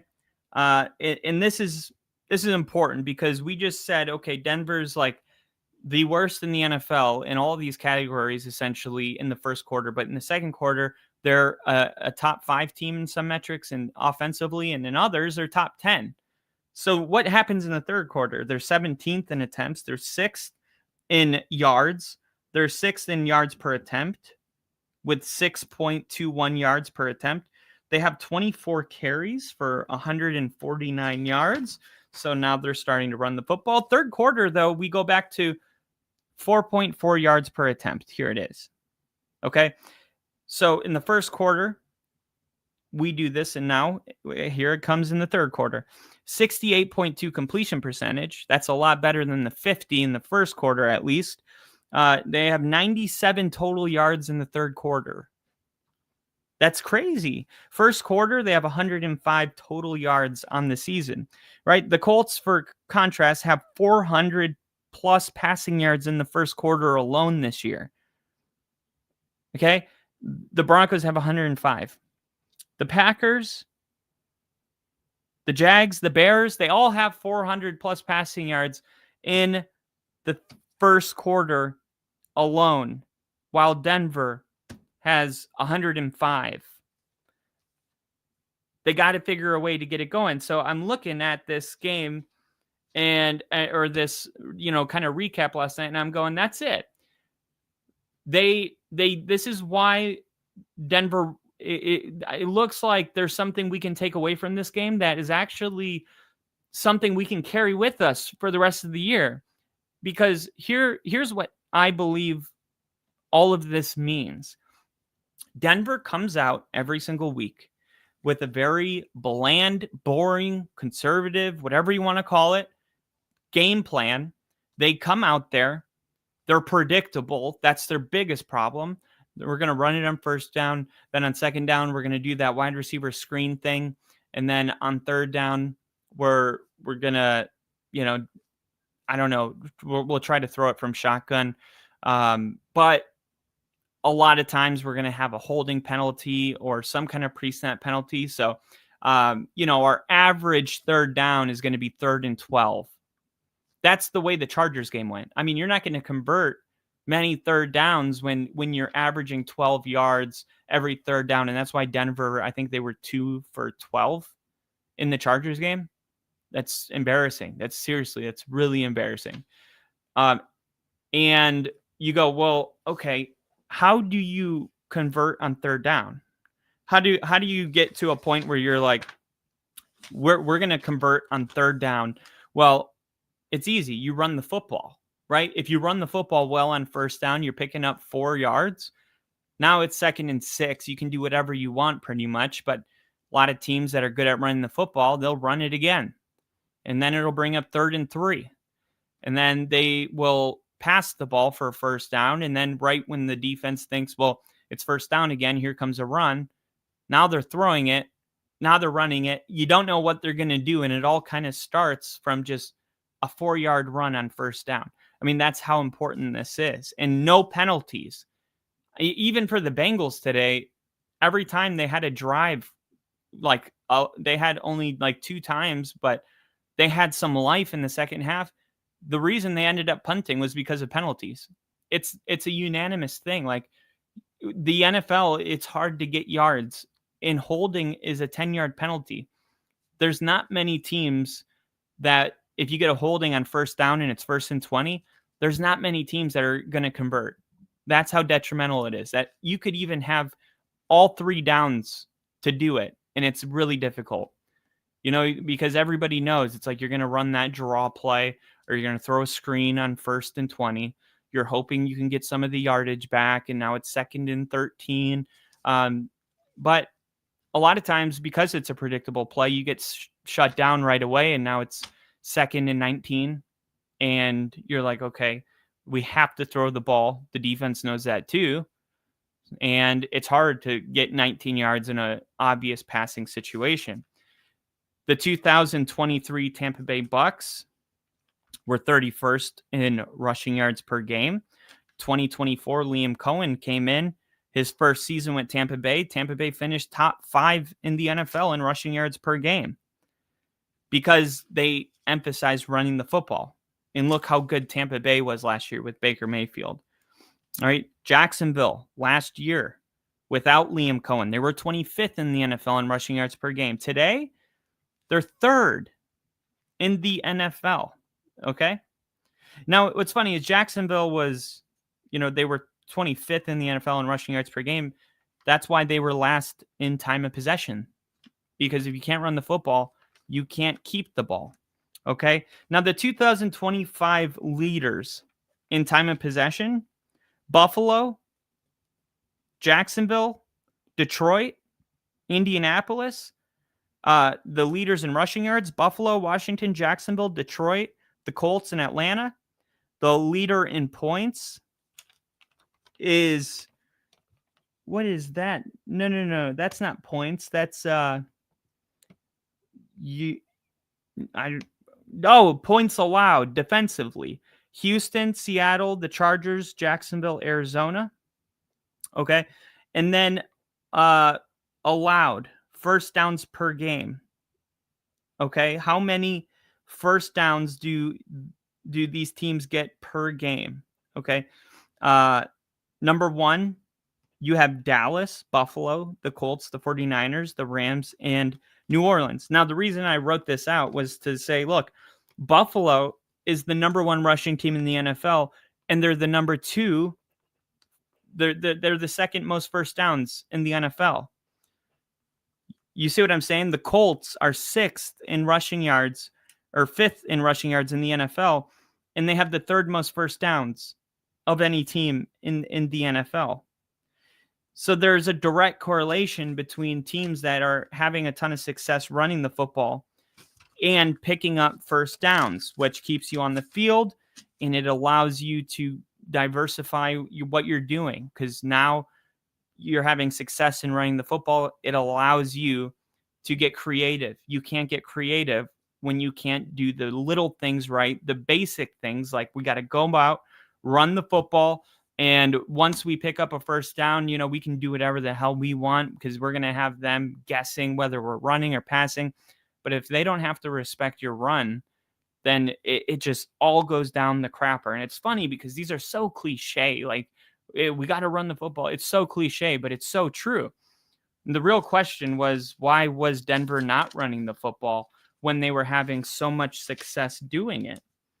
I mean, there was really no reason when you looked at, Denver and the way they ran the football. J.K. Dobbins, last week had 63 yards on the ground. R.J. Harvey had 70. J.K. Dobbins is 11th in rushing yards per attempt with 5.41. I mentioned this earlier. Jonathan Taylor's 12th in the NFL. They're 11th. The Broncos are 11th in rushing yards per carry.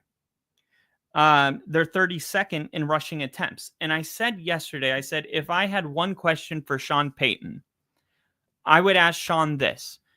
Sean, is there any reason you are 11th in rushing yards per carry, yet you are dead last in the NFL in rushing attempts in the first quarter? Please let me know. Why is it that a borderline top 10 team in yards per carry is running the football less than any team in the NFL? Would like to know that.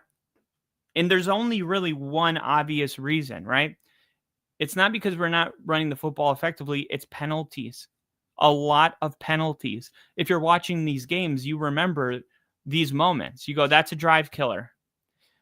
Not because we can't convert a first down when it's 1st and 15.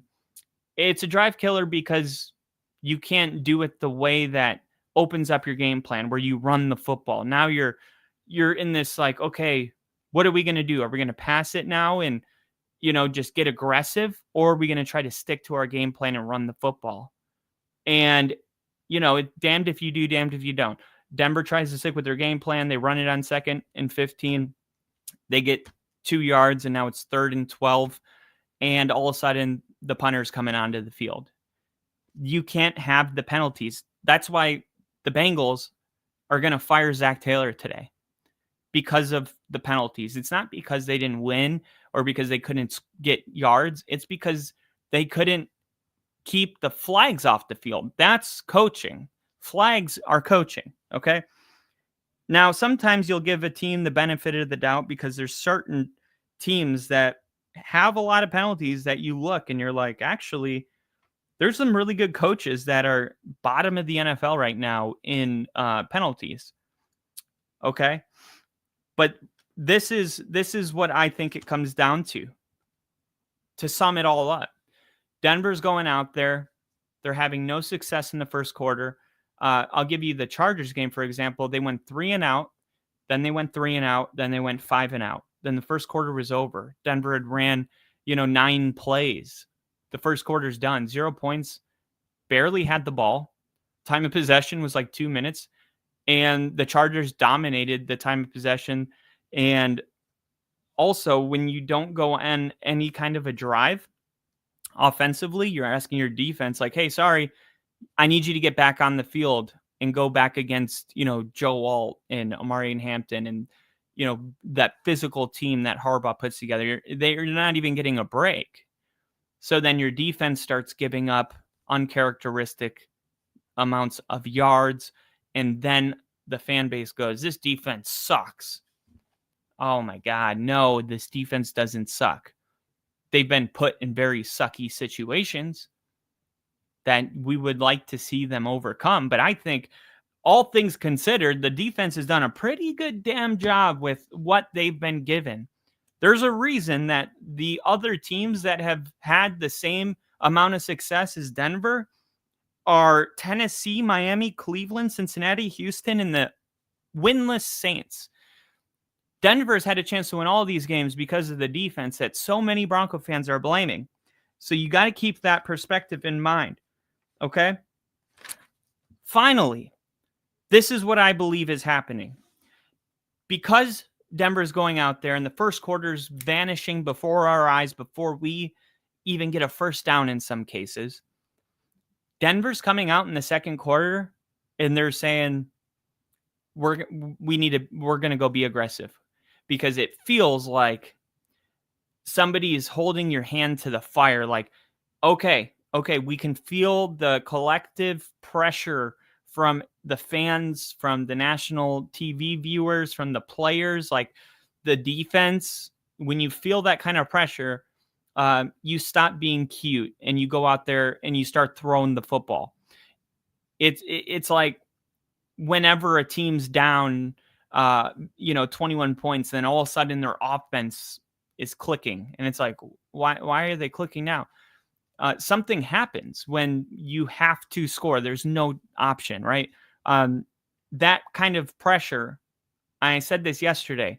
The best quarterbacks in NFL history, they could create that pressure in their first drive of the football game, right? Peyton Manning, they didn't, they didn't need to have, 4 3-and-outs in a row to be like, we have to get something going now. All right, I'm throwing it deep. Come here. All right, we're gonna attack. Okay, and start kind of calling plays out of desperation a little bit, and then get something going that way.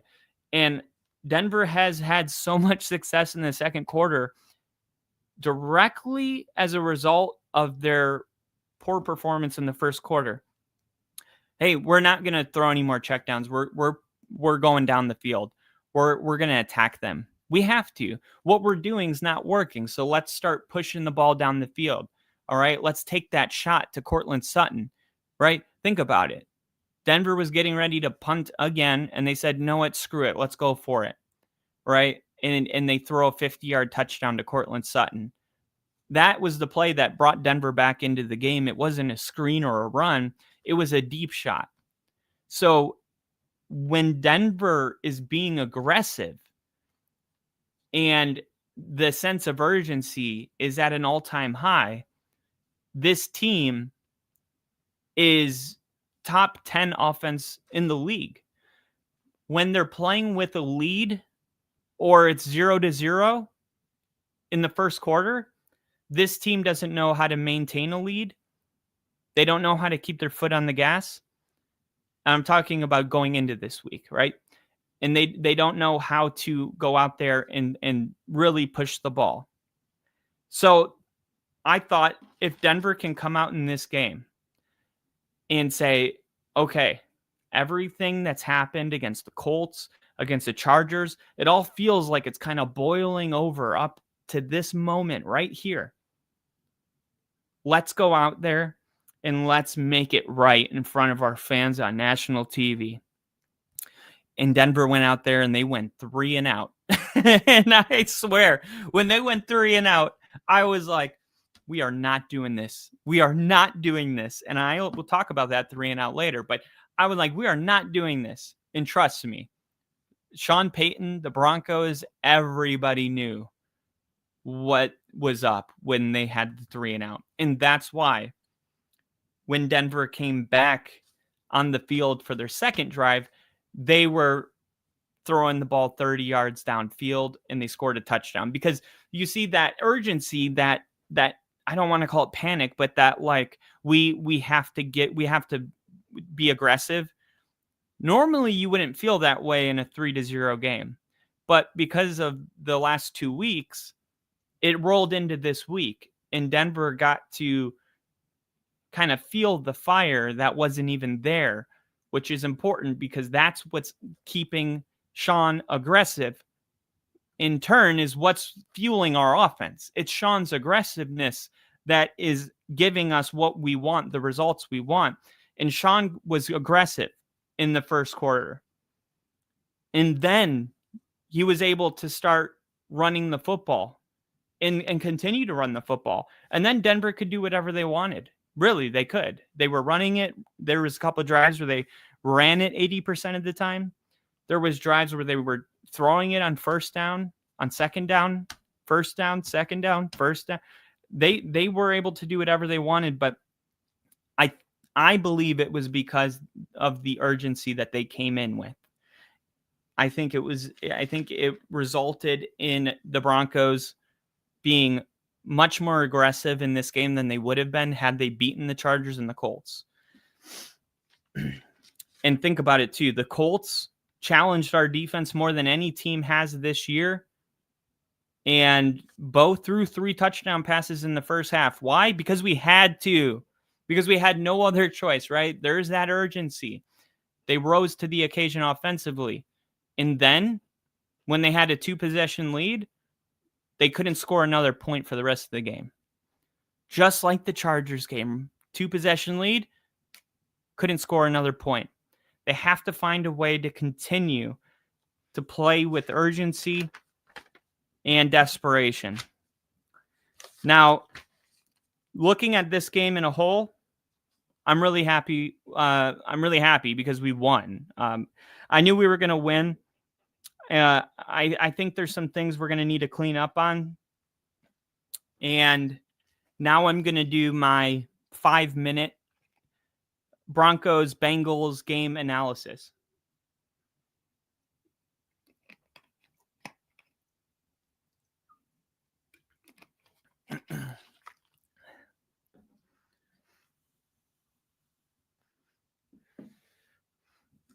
Okay.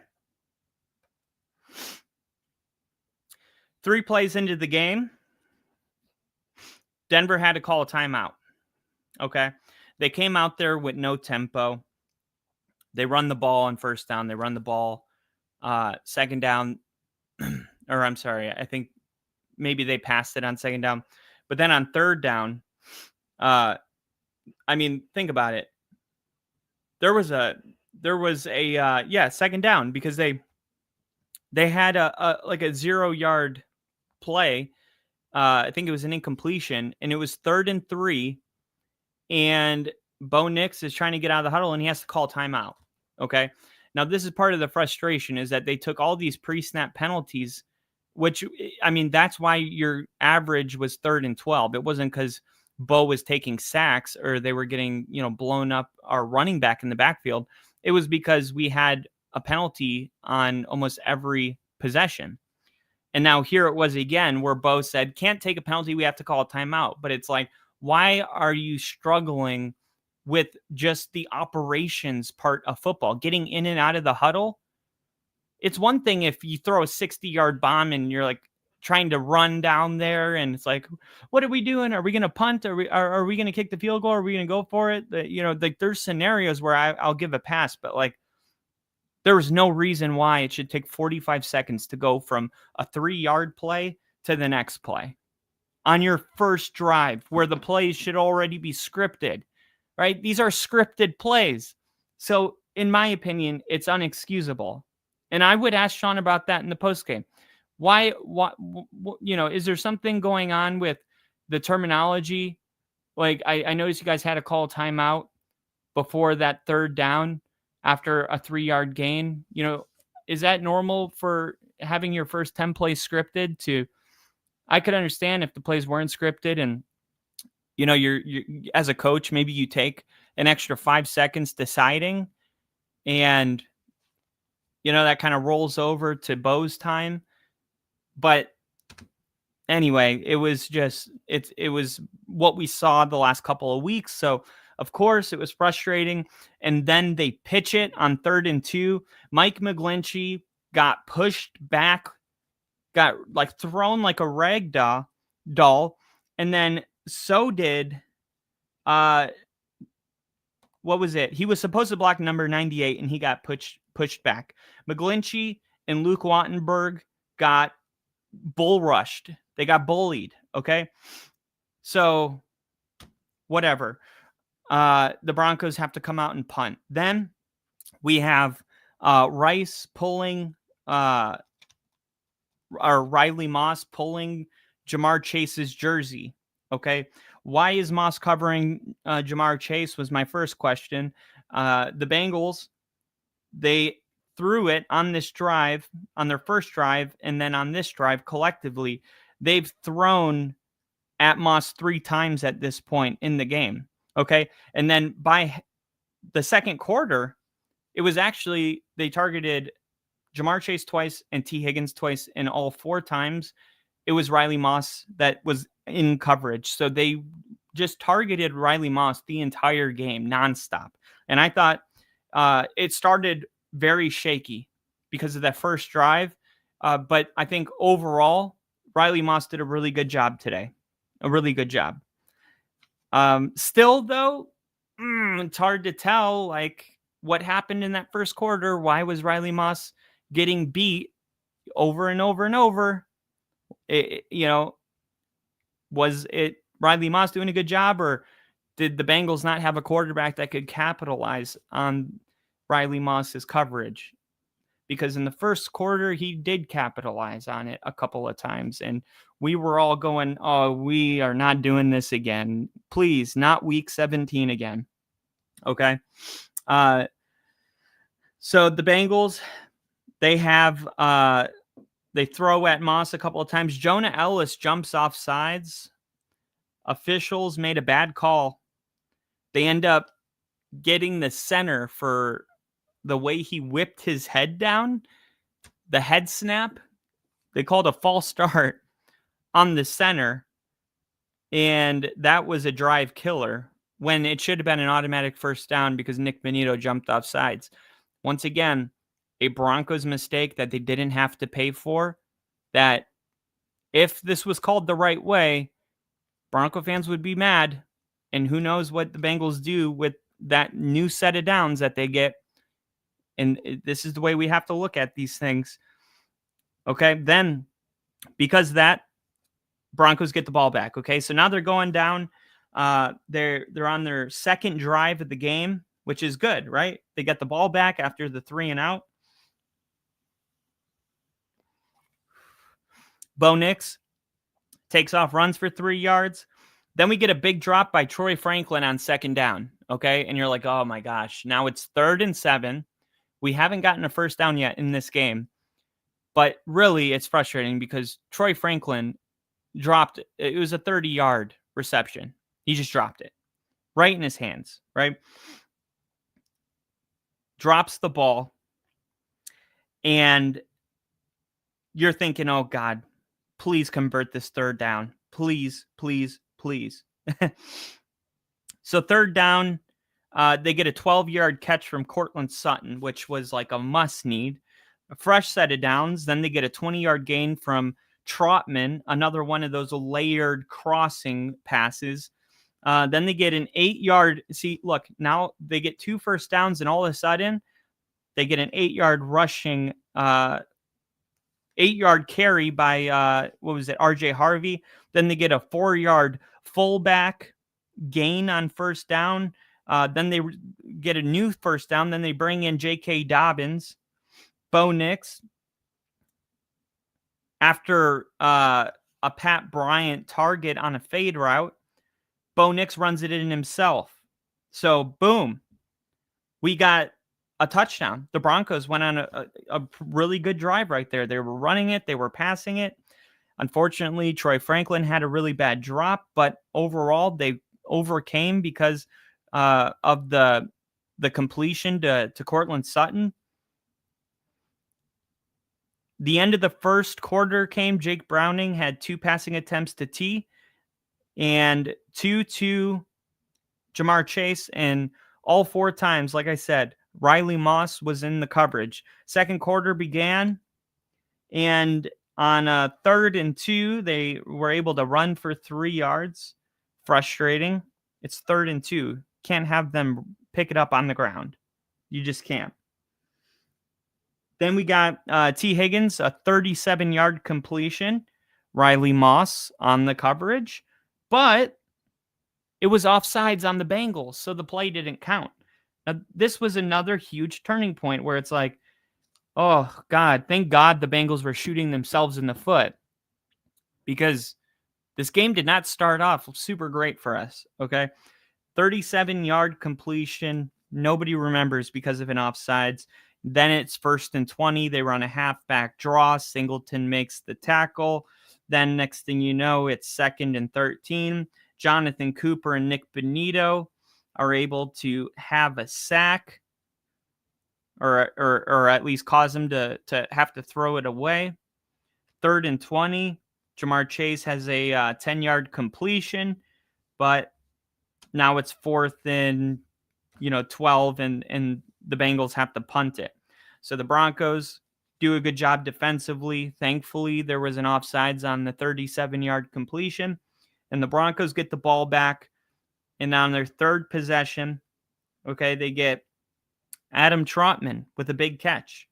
Okay, 2nd down, we get Cortland Sutton with a big catch, brings up another 1st down, and the Broncos end up scoring a touchdown. Then, actually, the Bengals on their 4th drive, their first target was against Riley Moss again. And their 2nd target, guess who? Riley Moss again, taking a deep shot for Jamar Chase. Then on 3rd down, they can't convert. Broncos come back on the field. 4th drive. There's a hands to the face penalty immediately. 1st down Broncos. JK, an amazing run where he showed tremendous patience. How many times tonight did you see J.K. Dobbins take the ball and have an amazing amount of patience without waiting too long? Which I said, there's like a half of a second where of a margin for error in the patience versus the waiting too long. He did a great job today. J.K., an amazing run. We saw J.K. Dobbins go on 4 straight runs. And this is what it allows you to do, right? Now that you're passing the ball and running the ball, now you can just go, let's run it 4 times in a row down their throat, okay? They actually had a 15-yard gain on the ground, but the Broncos had a holding penalty that brought it back. Guess who? Luke Wattenberg. Luke Wattenberg called for holding. Okay, RJ Harvey then has a completion for 3 yards. Then they have a 27-yard completion to Troy Franklin. Then RJ Harvey has a 7-yard run. They go back to Franklin. Evan Ingram has a great catch. Ball's on the 2-yard line. The Bengals end up calling a timeout because the Broncos are going for it on 4th and goal. The Bengals had 12 men on the field. If they snap that ball, it's an automatic 1st down for 12 men on the field, but the Bengals, they call a timeout, and that allows them to get 11 on the field, and then Bo throws an interception. And you're like, oh my God, come on. You felt like at this point in the game, it was 14-3, and you felt like you were going to pile it on, right? You felt like that was going to be 21-3, and then we're going to go to halftime, and then the Broncos are going to get the ball to start the second half and go 28-3. And instead, an interception. We can, under no circumstances, have an interception on the 1-yard line ever. Just the completions at this point in the game, the completions that were negated from penalties from the Bengals, the big chunk plays that were negated because it drops in penalties offensively for us, and the interceptions and the interception on the 1-yard line, we would be in a very close game with whatever team we were playing if they were respectable, like the Detroit Lions or the Eagles. So let's keep it all in perspective so far. So then the Bengals, they start on the 20-yard line because they said it was a catch. I don't think he caught it, by the way. I thought it was an incomplete pass. But they give him 1st down on the 20-yard line. And guess what? Denver's defense gets a 3-and-out. Benito and Jonathan Cooper both get a sack. They meet Jake Browning at the same time, collectively hit him. And the Broncos offense comes back out. Now they're on the 20-yard line. And you're wondering, I wonder how Denver's going to play this, because here they are on the 20-yard line. They have 2 timeouts because they had to call one in the very first drive. And I was hoping that Denver would be aggressive because, like I said, going into this game, it's the key to our success. And that's exactly what Denver did. They weren't even trying to get in field goal range, although it probably started innocent like that. they were able to get to a point where they said, screw it, let's go for it all. All right, so Denver comes out on the 20-yard line. Ingram, just a 2-yard catch. Then we get Troy Franklin with the catch that brings up a first down. Evan Ingram has a drop on second down. This would have been a first down. Just drops the ball. Then we take a deep shot on 3rd and 10 to Marvin Mims. And it was the best throw maybe of the day from Bo Nix. A beautiful throw. And what I loved about this throw was that Bo Nix had time. The blocking was great. I hear a lot about Bo Nix is the best pocket. They have the best pass protection in the NFL. Then you watch the game and it's like, it doesn't feel like it all the time. This play, it felt like Bo Nix had one of the best offensive lines in the league. He had his feet set. He wasn't jumpy. He wasn't throwing off platform. And he zipped it in there. A throw that had a margin of error that was maybe half a yard, and he got it. And Mims made a tremendous catch because he took a hit. And that was the turning point right there. I mean, it's 3rd and 10, and the Broncos aggressively, not just play call, but Bo Nix. That's an aggressive throw. And it pays off. And I wanted to make a note that Evan Ingram, he chipped Trey Hendrickson. So in order for Bo to get this throw off, none of this happens without the chip that Evan Ingram was able to get. Okay. So it's the little things that make the big difference. A chip by Evan Ingram results in them not punting. And we know what happens on this drive, right? They get the clean pocket, complete it. Then they get a 12-yard gain to Tyler Batty or Bidet. Then he has a drop on second down. The drops were killing us, and they continued to happen. 17 seconds left in the game when that drop happened. And then you get Sutton on a quick slant. Now it's 3rd and 2. Okay. There's 8 seconds. And then you go, hey, let's take a shot to the end zone. Cortland Sutton touchdown. A great release, a very strong catch. And what we found to close out the first half here was that Cortland Sutton was the clutchest player for the Broncos. Period. 4 of 5 of his catches were on 3rd down. In his last one being with basically no time left in the first half. Those plays where you were like, things are going to get really, really negative if they don't convert here. Sutton was the guy that Bo Nix went to every single time, and Sutton caught, 80% of them in the first half. Then the second half, Broncos start off with a 5 and out. Unfortunate. The Bengals 3 and out. Then the Broncos get the ball back. Alex Palczewski gets called for a blindside block. Next thing you know, it's 1st and 25. Broncos are moving the ball. RJ Harvey has a 14-yard reception. Then Evan Ingram called back. A big play to Evan Ingram. Why is it called back? Luke Wattenberg, a legal man downfield.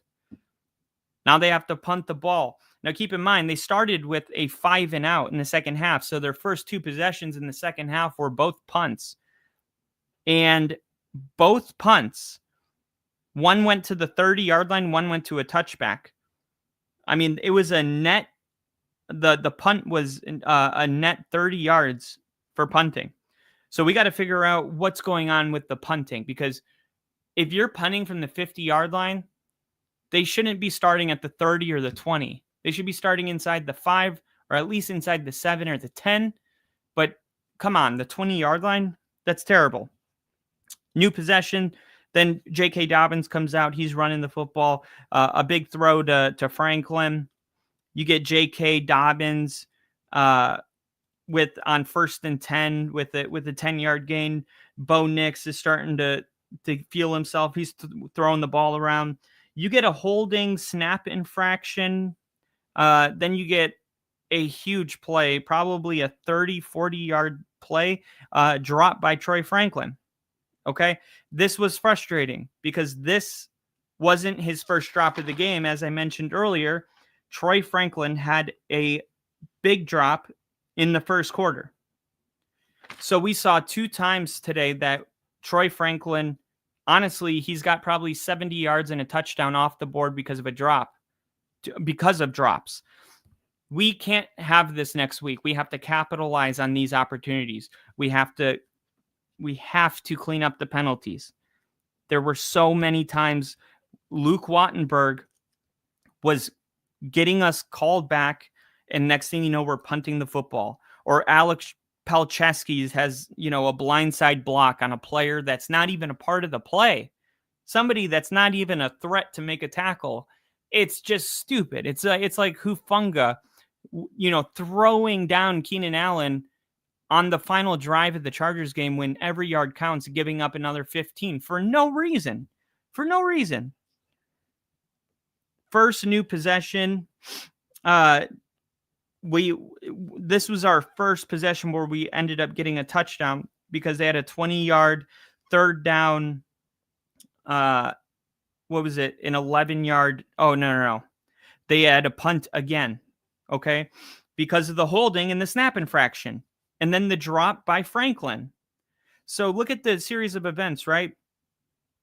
I mean, Denver punts it their first 3 drives in the second half. And the drive killer was the penalties. Snap infraction, holding, and a 30-yard drop. And boom, they punt it. And it was, again, a 40-yard punt. John Franklin Myers comes out there, gets a sack. And the defense, they don't give up. I don't even think another first down. I stopped taking notes because it was the Broncos ended up getting a touchdown, a long drive with a heavy dose of J.K. Dobbins that was sealed by a touchdown from R.J. Harvey. And this game was put away. Okay.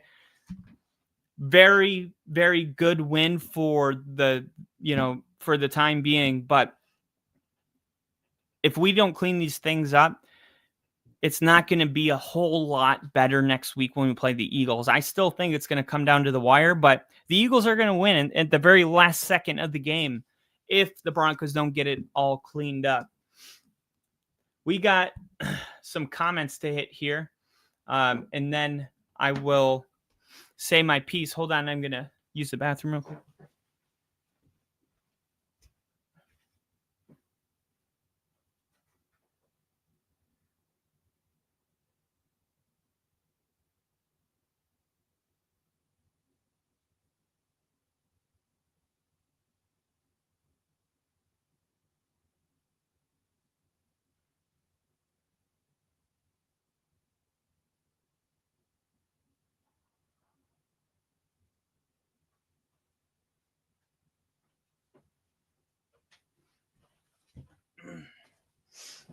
All right. Ginger said, sounds like your partner had 2 horrendously awful kicks. Oh, your punter. My partner. I'm like, what? My partner? Oh, man, oh, man.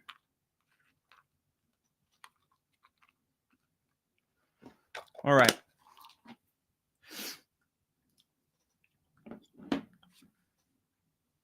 Uncle Shannon had a good take there. Let me see. History. Let me see. Where did I? History. He makes Joe Burrow look super uncool. More eager might have the most swag in history. They left in Buffalo earlier this year. We're so spoiled. That was the Christmas Nick game where he animated a spaceship and flew in, lifted Baker off the field. I literally love that lady reporter, LOL. Was that Bo asking Sean if he wanted to win a Super Bowl? Because that would be ice cool. That is exactly what he said. That's exactly what he said. You want to win a Super Bowl? That was his draft phone call. I love it. That's why it's there at the very end. You said that multiple times last year. For sure, you knew. Eagles finally exercised their Tampa Demons. You don't hear me chugging yet for you. Haha. Taylor is a world class. Jones can be really good within systems. Guys are gym rat, high IQ. That recipe could literally be Super Bowl or 4 wins. Still early for me to act like we are something we aren't, I guess. LOL is my comment on there. And I'm hitting them all right now. But I have a lot of evidence that the Colts are for real. A lot of evidence. The Colts are for real. Football and baseball are the best sports. But yeah, I hear you, man. That's apathy at its finest. I would never forgive myself if I gave up on my beloved Eagles and Phillies, if I didn't trust my instincts and always assume the worst with them. Certain fan bases and mediums are always going to be toxic, and I think it's become more omnipresent than ever before. I hate to admit it. Anime and politics are often quite nuanced as well. But my personal constants are sports, drawing, video games, my bird buddies, and well, here at the Only Football Podcast, baby. I also really like animated shows and science, certain branches of science. Kyle, I want you to know that you helped me see the Broncos in a perspective, much like how I want the Eagles and Lions to succeed. Thank you. Thank you, Edub. Kyle, I want you to know that you helped me see the Broncos in a perspective, much like how I want the Eagles and Lions to succeed. I love that.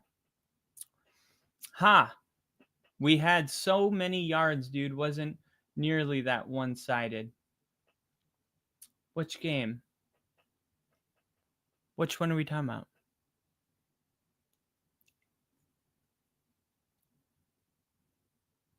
The Broncos? I don't remember what I said. Laura Gora, I consider a spiritual genius, but I don't always agree with him. But I do respect his viewpoints. That's the most important thing. That's it. Don't have to agree.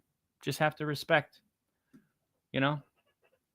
People will find a way to say, no, I can't. Their viewpoints aren't worthy of being respected. And it's like, who are you to determine that? You know? Everybody has the right to an opinion, especially the ones you don't agree with. Football and internet fundamentals. Got penetration, then got a hand up and blocked a ball, of course, which then gave for and caught a fairly awesome play skill-wise, not just a lucky interception. Got penetration, then got a hand up and blocked the ball, of course, which was then for and caught. Fairly awesome play skill-wise, not just a lucky interception, but Denver definitely should have won. Penetration, hand up, and then blocked the ball, of course, which was then fought for and caught. A fairly awesome play skill-wise, not just a interception. Are you talking about a blocked field goal or an interception?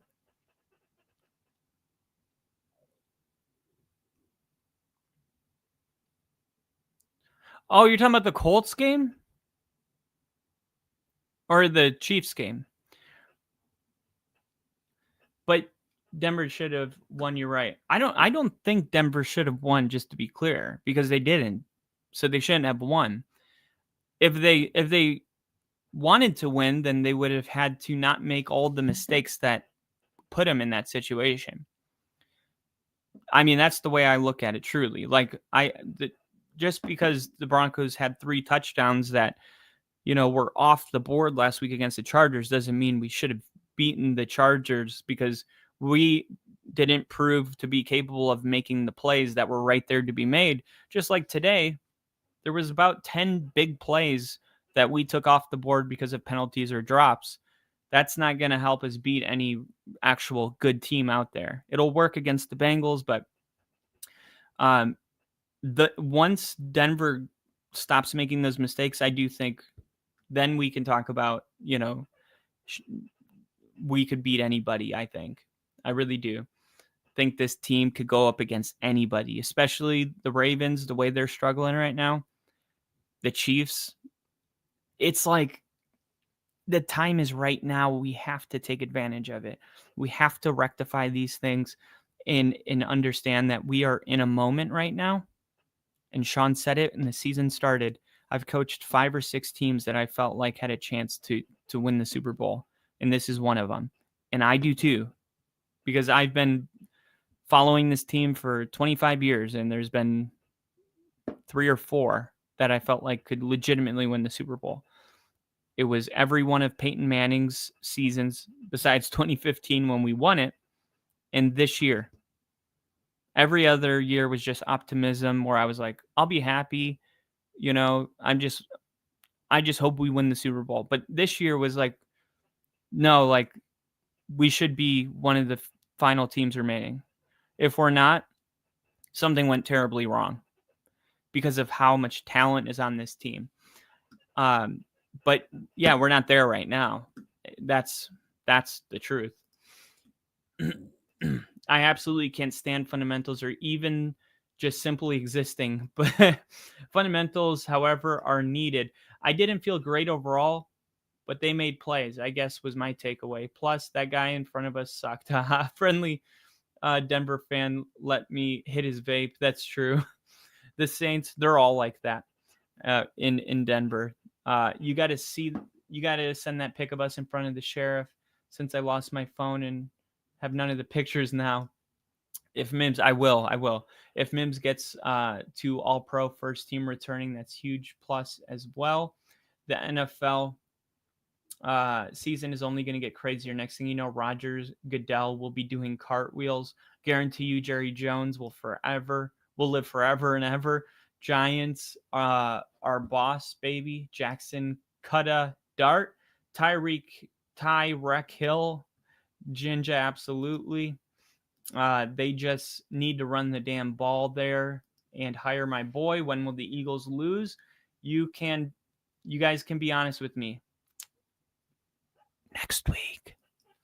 17-0, 20-0, 19-0. The Broncos are going to win next week. It happens to me, good old Eagles and Lions on occasion. The Broncos win next week. The Jags are not relying as heavily on Trevor Lawrence. The Broncos win next week. Jinja, it makes it so much easier to rush the passer when you don't have to worry about the run, and then it makes it much harder to throw the ball because you can't run and keeps them in their lanes. Absolutely. This has been a fantastic analysis, Kyle. Thank you, Edub. He's been in his A game, Edub. Thank you, guys. You got to check out one of the late night fantasy previews in his element.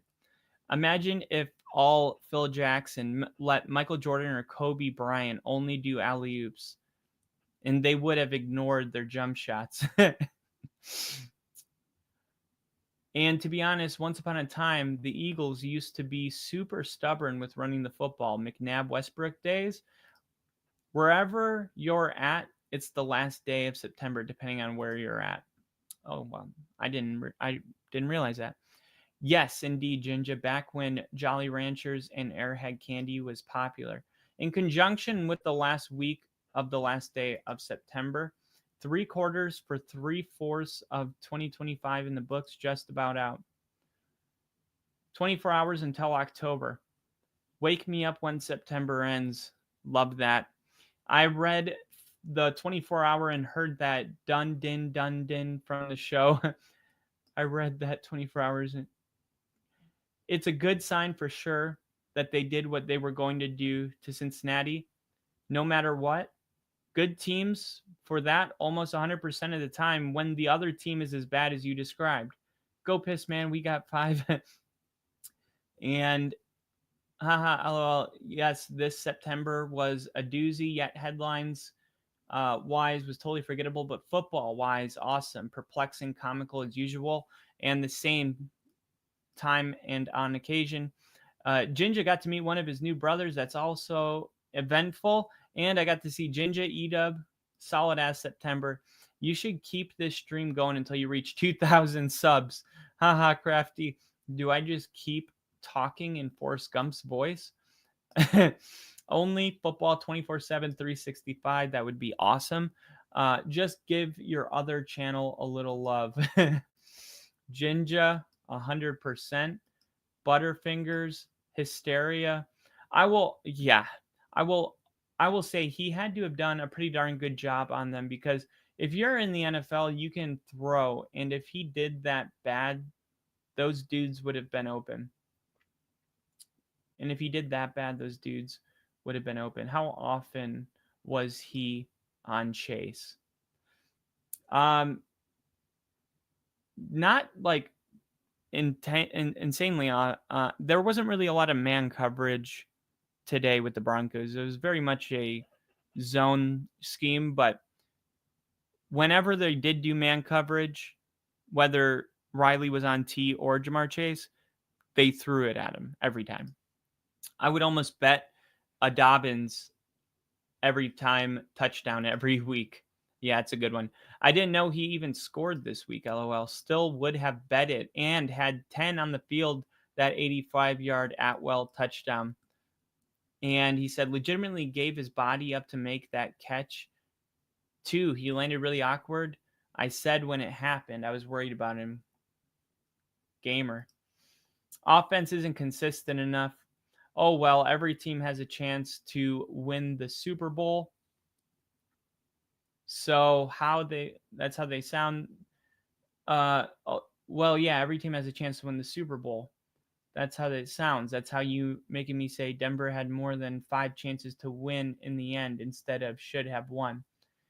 See how that sounds? Haha, yeah. They figured out to zone the shit out of the Bengals. Every team has a chance to win the Super Bowl. See how that sounds? That's how you're making me say Denver had more than 5 chances to win in the end instead of should have won. Damn, I can't understand this. I'm not sure. Maybe you could try say it another way. I'm not sure if I'm. As long as you understand me, I feel good about it. If you're agreeing with me. But if you're countering something I said, I would be interested in knowing what it is. But if you're simply just agreeing with me and I'm having a hard time understanding it, we can just move on.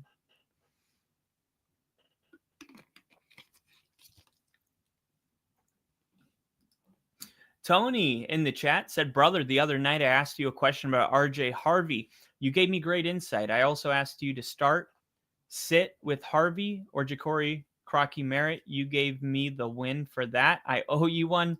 You earned my sub, my friend, and I will continue to tune in for start sits. Love it. I love it. Thank you so much, Tony. I really appreciate that. I had like 5 to 10 people maybe that night that gave me, a bunch of questions. And I can't say I'm going to be, batting 100% every week. But this week it was that case where I gave good advice to everybody. Looking back on that video, I went back and watched it, and I'm going to make a video clip of all of the great advice with the points that they scored. But you're the first person to actually come back here and say, good job, thanks. So for that, I want to thank you, because I was hoping when I saw how the games were unfolding that some of those people that I gave the advice to, I was hoping they would come back, and you are the first one to come back. So I want to say thank you. And Jinja, hell yeah, Tone. And Jinja said, that's fucking awesome, dude. Tune in Sunday and Monday night for a listen along while you watch the games, man. It's awesome here. Jinja, always pumping up the chat. I love it. Jinja's our number one fan here with Crafty. Crafty was here the night we were trying to hit 1,000 subs, and so was Jinja. But of course, tomorrow I'm going to be going live. I might even be going live, a little bit later today. I want to talk about fantasy football, every single week, because of the performances and because the NFL is an evolving thing.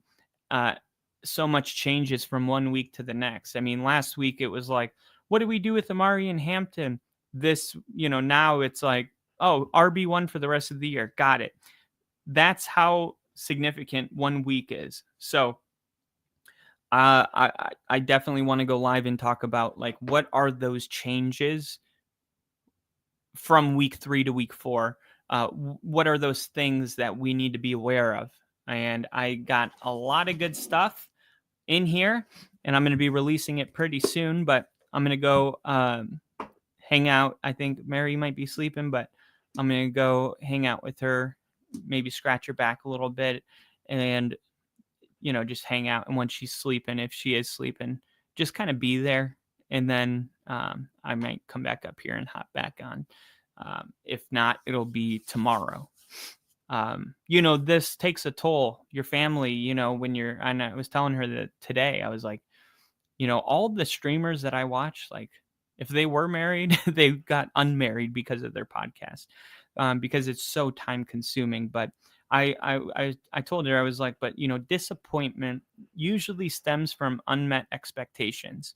And I think that's why it's so important to just communicate and be like, look, September to January, like schedule gets really crazy, but the NFL offseason is pretty long. So just both people being aware, and then, once in a while, just going the extra mile on a Saturday, but I just want to let you guys know too, like I appreciate you guys being here, because I don't think a lot of times a random viewer knows like the sacrifices, we make to be here, instead of spending quality time with our family. And I'm not like guilting you or anything.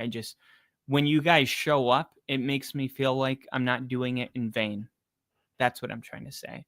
So thank you guys for showing up and being here. I really appreciate it. And as always, please hit the like button, hit the sub button, stay, a member. Jinja got a membership today, by the way. Thank you, Jinja, for signing up to be a member. And Tony said, have a great night, man. Thank you. Ginger said, good backfired situation there in the Mile High. She is fucking awesome, dude. The right person for you to be here with you on this ride, just as I'm sure you're the right person for her journey. Give and take is noble. Absolutely. And I'll share that with her too when I get done with this. But thank you guys. Hey, we got the dub. We got the dub. We got the dub. And I actually, hold on. Tony said, as a Broncos fan, what did you think about RJ Harvey's performance? Maybe a breakout or just a game script? No, they were asking Sean all week about RJ Harvey and, how they're going to utilize him. And Sean is saying he's a part of a lot of things. Now, the real vision for RJ Harvey is the Detroit Lions model. Okay. That's the Sonic in, what is it? Sonic and Sledge or Hedge and Sonic, whatever it is. That's kind of the vision where RJ Harvey's like the twitchy guy and J.K. Dobbins, your first down, second down ball carrier. And then it's more than that. Like RJ Harvey will go out on first down. It's not so much because you have like teams that operate with two running backs, and one of them is your first down, second down running back. And then you have like this twitchy guy that's more of a receiver, like how the Ravens use Hill. Okay. Derrick Henry and Hill, you got your powerful running back in Derrick Henry who lines up 7 yards deep in the I formation, just runs down your throat. And then you have Hill, a shifty, speedy guy, and it's a yin yang. But not all yin yangs are created equal, because look at the Lions, right? It's so much more than just yin yang, right? Because the yin yang is like we're going to combat the powerful runner with the explosive runner, but Detroit will send out David Montgomery for an entire series because how good he is. It's not so much where it's like, hey, we're going to bring in Montgomery because the situation that we're in is calling for it. It's David Montgomery is so good that we're going to put him in on a full series because it would be a waste to not do it. So I'm saying that to say the Broncos' vision for J.K. Dobbins and R.J. Harvey is much more than a change of pace running back. The vision is what Detroit has, and that's what Denver took a step towards today. Of course, we have to keep the context that this is the Bengals. The Bengals are a team that everybody's had success offensively, but I would definitely be encouraged. This was the best scenario possible for RJ Harvey to get more touches and more opportunities in the future. And he definitely showed a lot today, I think. So this is good news. Like, if you have him on your team, his stock went up. Still, we have to kind of keep our expectations at a reasonable spot. Now, I saw today, though, he is very talented, man. And I don't know if it's going to happen next week, but at some point, I think RJ Harvey is going to be, he's capable of being a top 10 running back in the NFL. He's just getting started, but, you know, kind of manage your expectations. But if you're holding him, good on you, because he definitely increased his value tonight. And we'll see how much that results in an increase in usage next week when they play Philly, because that's a tough team. And that's probably, you know, no BS. Like, when you're playing the Eagles, the undefeated Eagles on the road, you don't have time to try anything cute, right? This is like, okay, this is a playoff game for us, right? That's how they're going to approach this. Like, what can we do as an offense that gives us the best chance to win? We have no margin for error. That's when you get to see what Sean Payton really thinks of RJ Harvey, because there's no experiments against the Eagles, right? There will be plenty of rookies that don't see the field against the Eagles that saw the field today, because we have to be at our very best to win that game. So we're going to get a little sneak peek on what Sean Payton really thinks of RJ Harvey. So I think that's just also just really good for us as people holding RJ Harvey, because we think he's good. You know, does Sean think he's good? And if he does, like, how much, you know, how much does he think he's good? Enough to play him against the Eagles? Because if that happens, if he plays 40% of the snaps against the Eagles, RJ Harvey is a flex for the rest of the season, period. And we could have an answer to this as early as 6 days from now. So very exciting stuff. And Jinja said, let's see, she's awesome.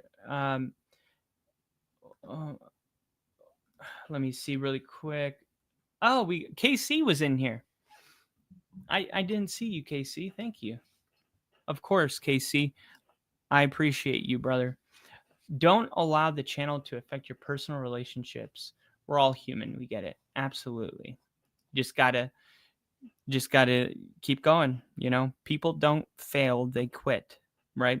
And if I only went live when there were people here, like, for instance, if I went live today and no one was there, and I went, oh, okay, I'm just wasting time, I might as well go downstairs, none of this would be happening right now. And that was the case. There was nobody there for the first 30 minutes. So there's a fine line between, like, you know, being like reliant on people, being like, it's not even worth it, and just realizing, like, if you show up, people will show up, right? It's like First Take or Pat McAfee show. What makes these shows what they are is that you anticipate them and you get excited about them, and that gets you excited, right? Because people like to have something to look forward to. But if you're not reliable, you know, then all of a sudden, like, people, they don't want to get excited because they don't want to be let down. So you have to be reliable. It's like the number one thing, and it is definitely it's definitely a lot, and you try to find that balance as best as you can. Knuckles, that's what it is. Sonic and Knuckles. Montgomery is the yin and yang of Gibbs, is a number one receiver. That's what makes Detroit special too. I love David Montgomery. go watch the short film of Gibbs on Fred Taylor and Channing Crowder show. Tell him he made it. See his response. That's the ADHD I have, but he has crazy hunger. I will. Made me really like Gibbs too. You can tell he gets him. It's like 30 seconds, I believe. And KC said, I agree with Ginger. Keep your relationships prioritized, Kyle. Always. LOL, it doesn't work as a link. Okay, you try to put a link in the chat. Yeah, that doesn't work. I'm not sure why, but you can just send it to me on, X or Facebook or whatever. And ladies and gentlemen, thank you once again. I will see you guys. Please hit the like button on the way out of here. I will see you guys on the next stream. As always, long live Bill. I hope Bill is enjoying seeing his Giants beat the Chargers on my behalf. Long live Bill. Thank you guys. Have a good night.